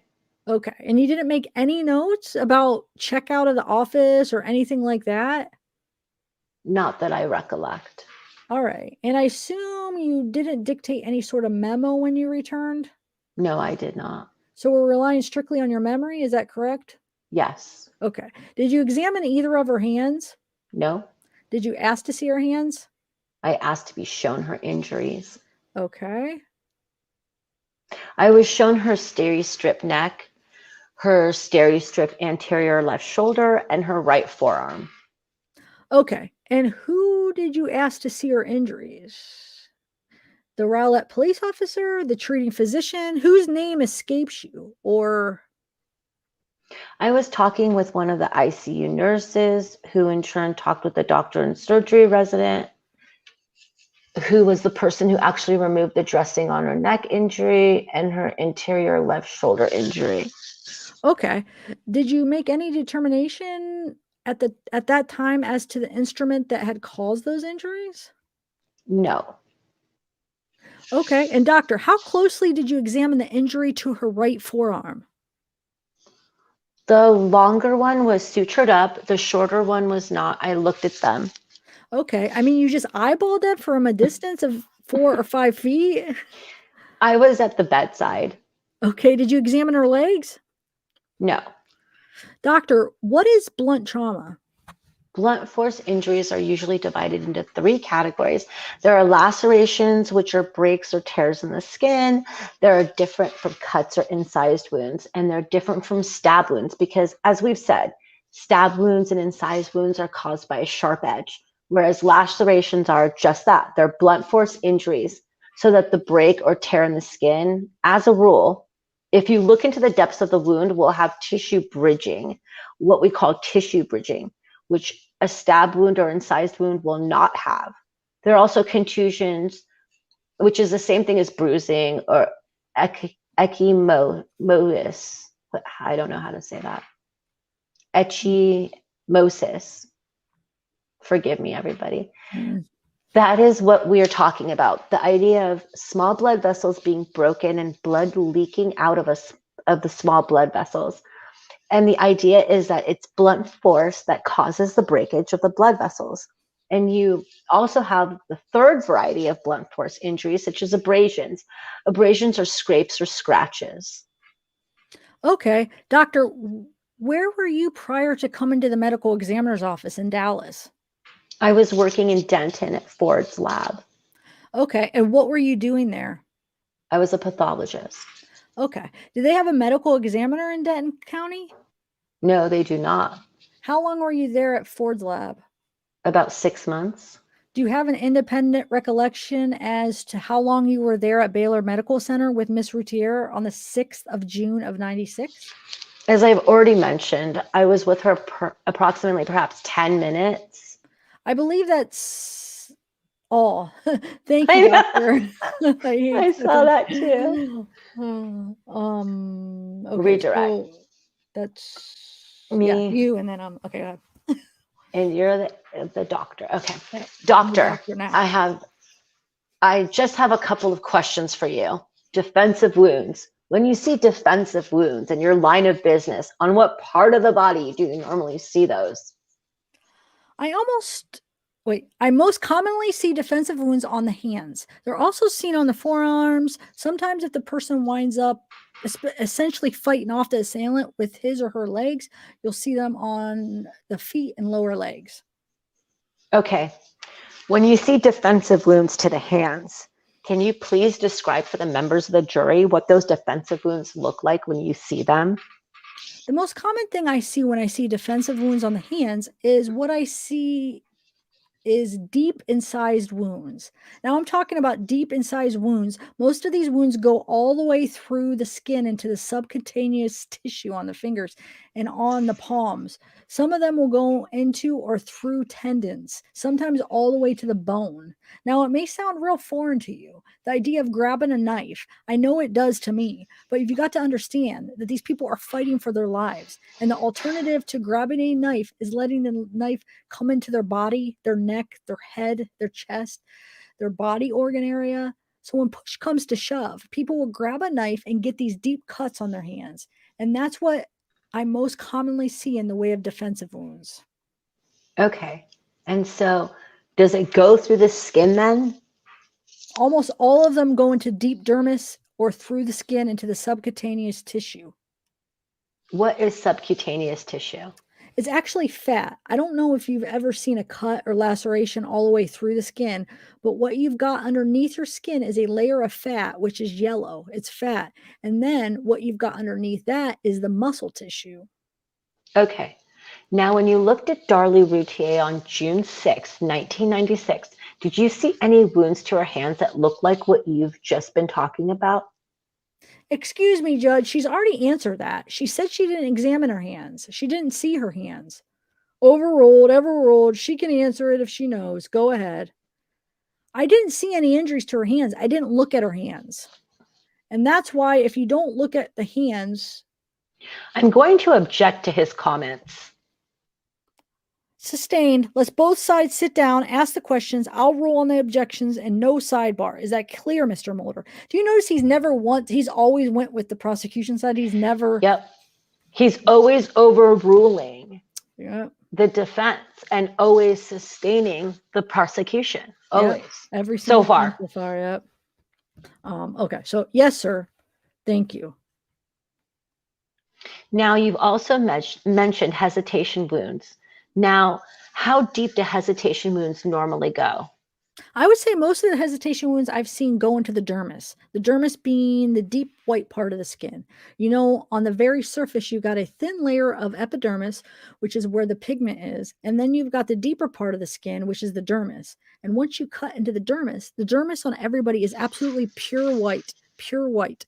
And then under that, you've got the yellow subcutaneous fat. And normally, what do hesitation wounds look like? Well, I would say if you have got more than one, they will often crisscross and go into the dermis. Okay. May I see defense exhibits 1 through 5, please? Sure. May I approach, Your Honor? You may indeed. Doctor, if you would, looking at defense exhibit number 5, how many wounds to the right forearm do you see there? I see 2. Okay. Do I have my finger on the longer one that's been sutured? Yes, you do. Okay. And is there a second wound to the right arm? Yes, there is. It's up here. Okay. Above the first one? Yes. Can you tell us how deep this wound was? It was open and it went into the dermis. Is it fair to say it's much shorter? Yes. Can you tell whether or not that's a hesitation wound or not? It could be. Now, again, looking at Damon's wounds, is there any way for you to tell whether or not all 4 of these stab wounds were produced at the same time? No, there's not. Is it possible that stab wounds, say, number 1 occurred and then some period of time elapsed before stab wounds 2, 3, and 4 occurred? That's possible. If only one of these stab wounds had occurred and then an interval of time had elapsed before stab wounds 2, 3, 4 occurred, for instance, could this child have lived longer than the time period that you've already talked about? That's possible. Can you give us an estimate of how long this child might have lived if, say, stab wound 1 had been inflicted And then the other 3 were inflicted sometime later on. What we're talking about, a few to several more minutes. Okay. Can you give us a ballpark figure of an outside time period there? A few to several more minutes. Okay. And how many minutes did you say that this child could have lived in all 4 of them, if all 4 of them had been produced at the same time? A few minutes. Okay, no further questions. So now we're at the recross. So now she's going to be the doctor and I'll be Mulder, the defense lawyer. Okay. Doctor, is there anything to suggest that those wounds were not all received at the same time or at approximately the same time? There's nothing. They don't suggest anything. Thank you. I believe that's all. No further questions. All right. Now, this witness, as I understand, will be returning to Dallas tonight. Is that correct, doctor? I hope so. Okay. Well, I'm sure they'll get you out of San Antonio Airport. All right. So we are excusing this witness now for the time being. Is that right? That's what we would ask, along with Dr. McLean, also subject to recall. Subject to recall. We wouldn't have any quarrel with that. All right. Thank you very much for coming, doctor. All right. Next witness. I'm shook. Judge, we'll call William Gorsuch. All right. Thank you. Judge, may I give these pictures to the jury? You may publish those to the jury. That'll be fine, sir. If you would just come on up and have a seat here. Just speak into the mic loudly so everybody can hear you. All right. Go ahead, please, Mr. Davis. Judge, I'm asking the questions. Mr. Shook, excuse me. Sorry. Would the court prefer that I wait until the jurors view the photographs before I go ahead? That will be fine. All right. Go ahead, Mr. Shook. Thank you, Judge. Okay. Yay. Or I shouldn't say yeah, but that was a good reading. I mean, wow, this might take a few days because we only got through, 2 witnesses? Yeah. But I want to do some more. So what I thought we would do, guys, because Bella, she's gonna take a break here. I think I'm gonna go out because it's already been 4 hours and just hurry up, go out. I'm going to make myself another cup of coffee. I got to get a couple bottles of water and then just come on and redo a new live with part 2. And then we'll continue. So it'll be like a fresh live. And then I'll send out some, if anybody, I have Libra Skills is the only one that emailed me. Wow. I had 2, 4, 6, 8, 10, 12 people that filled this form out for the transcripts and only one person showed up. You guys, I sent an invite to everybody. And A-team, I don't know if you're confused. There was 2 different forms. One for the panel is the separate than the transcripts. So I'm going to be doing a panel Saturday. So that form is a different form than the transcripts, but I sent out 12 for the transcripts. So anyway, email me in my Proton mail. Will the mods put up my email? I'll be back in probably, I would say 10, 15 minutes with part 2 and we'll continue on. Tiff, let me know if you need me for a reading any other days. I'll check in with you or check in with me. Okay. Email me if you need me back to do some more reading. Thank you so much for reading. You did awesome. So yeah. Thank you for having me. Back. Yeah. Thank you for coming. That was good. It was fun. Yeah, it was. I feel like I'm learning some things about the bruising and some of the injuries and stuff. So yeah, this is going to be interesting. I feel like I'm going to know this case inside out after my research I already did. And then now reading the trial, we're going to really get to the bottom of this, but all right. I just want to see Mulder. All I want to do is take Google Mulder at this point and see what this man looks like. That's what I'll do. I'm going to do that. So hopefully I'll get a picture. Maybe I'll put it up on the next one. That's a good idea. What's his first name? I'll figure it out. Maybe I'll get a picture for you guys. But I want Douglas. Douglas. Yes. Okay. So this is in 96. So he's probably, maybe I could get a picture from 96 of him and see what he was like again. Yes. So we could imagine him leaning on the bench and complaining about not going first as a defense attorney. God. Yes. Wow. He was else, wasn't he? Yes. Thank you guys. Thank you, chat. Thank you, Tiff. Love you guys. And I'll be checking back in. Gonna go grab something to eat myself, and then I'll be watching your live when you continue. All right. Well, thank you again. I wouldn't have been able to do it without you. So thank you so much. Thank you for having me. Yeah, thank you. Bye, everybody. All right. Bye. Bye. All right, guys. So, yeah, so I'm going to end this and then we'll do a part 2. So don't go anywhere or just be looking for part 2. I'll probably put it up real quick and then I'll go get some coffee. What I'll do is I'll just kind of change the color of the background. So it'll be like the same thumbnail, but maybe I'll change like the filter so the color kind of looks different and I'll put part 2. So come back, guys. We're going to continue. I'm going to email Libra scales if anybody else wants to read, because you can see there's a lot of parts to fill. If other people want to, we'll have more than one, if more than one person wants to read. So yeah, I hope is Libra, are you still here? Are you going to be down to do it? Oh, thanks. Wait, I just saw. Ooh, I just went up too fast. Where did it go? Oh, I missed it. All right, never mind.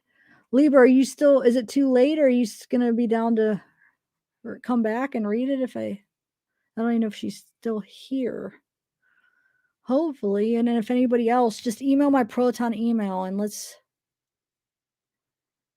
Alexandra, if you want to read, I would love to get somebody up here reading with us that thinks she's guilty too, so to give it a little bit of as we stop and chat about it and make remarks about the transcripts, to have like different viewpoint. So just email me, guys. I'll be back in about 10-15 minutes. Yeah, okay, Libra. I'll send you an invite once I set up this new live. And if anybody else wants to too. We got plenty of transcripts to go around, guys. We could just, there's many people. Like as you see, we had to keep alternating, changing, like when they cross-examine like the witness, we had to change, like she was the witness, then I was. So we have plenty of them. Somebody else, if there's more than one person that wants to do it. That's all I'm saying. All right, I'll be back, guys. Look for part 2. I'm going to end this one, okay? I think so, Elfin. He did have a form of leukemia. I saw that. But I saw he was a really cute kid. I saw an interview with him. I think it was from like early 2000s, and he was fine. And they said the cancer had like was in remission and stuff. So, but I don't know why I read that he died. Let me see. Maybe I just read he had cancer in my head. I thought he died. I'm not sure. I was thinking I got to look this up because I did say that, and I might be wrong actually. Maybe I just picture it in my head, but like I remember thinking in my head, wow, that's horrible luck. Like all 3, but maybe it was just that he had leukemia. But let me see. Darlie, his name was Drake, right? Drake. I know, like then the one documentary I was watching, it said that it was in remission, but that was like I said, that was like 2000s, early 2000s. So let's see. Let me see. I hope he really is still alive, but I don't. Oh, he is. So I was wrong earlier. My last live, I said I thought he died. Well, I guess I didn't say for sure. I said I think he might have died because he had some kind of something serious. Then we remembered it was cancer. But okay, so that's good. So he's not dead. He's cancer free and he beat leukemia basically, right?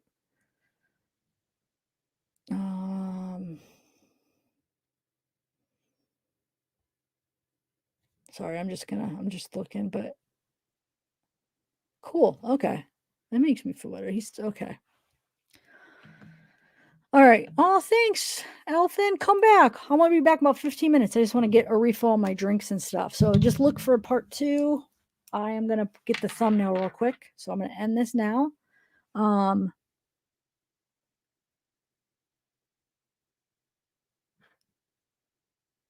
Barbara thinks she's stinking guilty. Well, Barbara, do you want to read with us? You want to read the transcripts? Libra, what do you think? Do you think she's guilty, innocent, or neutral? Libra, let me know real quick so I kind of know, like, because I want like different opinions. I think it'd be cool to have a couple. Well, Barbara, if you want to read, email me. it's just zavgirl@protonemail.com. If you want to read, come on, the more the merrier. Libra scales, she's gonna read. I'm waiting to see what Libra scales thinks. It doesn't matter either way. I'm just curious. Wait, what? Somebody said, yeah, there's my email. Okay, so we got a neutral one. So if anybody's really thinking she's guilty that wants to read, I mean, no, you're becoming Libra too, but like I said, there's so many different parts. We could have 3 people up here. Okay, so I'm gonna go Libra. I'll send you the invite, and then anybody else, I'll look for the emails if anybody else wants to come up. And Barbara, if you want to, come on, Alexandra, let's do it. We have plenty of parts, like I said. Or maybe we could actually even take turns. Have like maybe at the most have 3 people at a time, and then take turns because it's so long. Somebody might need a break or whatever. But 2 people's fine. If 1 person at a time. I mean, you saw it work pretty good with just me and Bella too. So either or. All right, I'm going to end this. I'll see you guys in a few.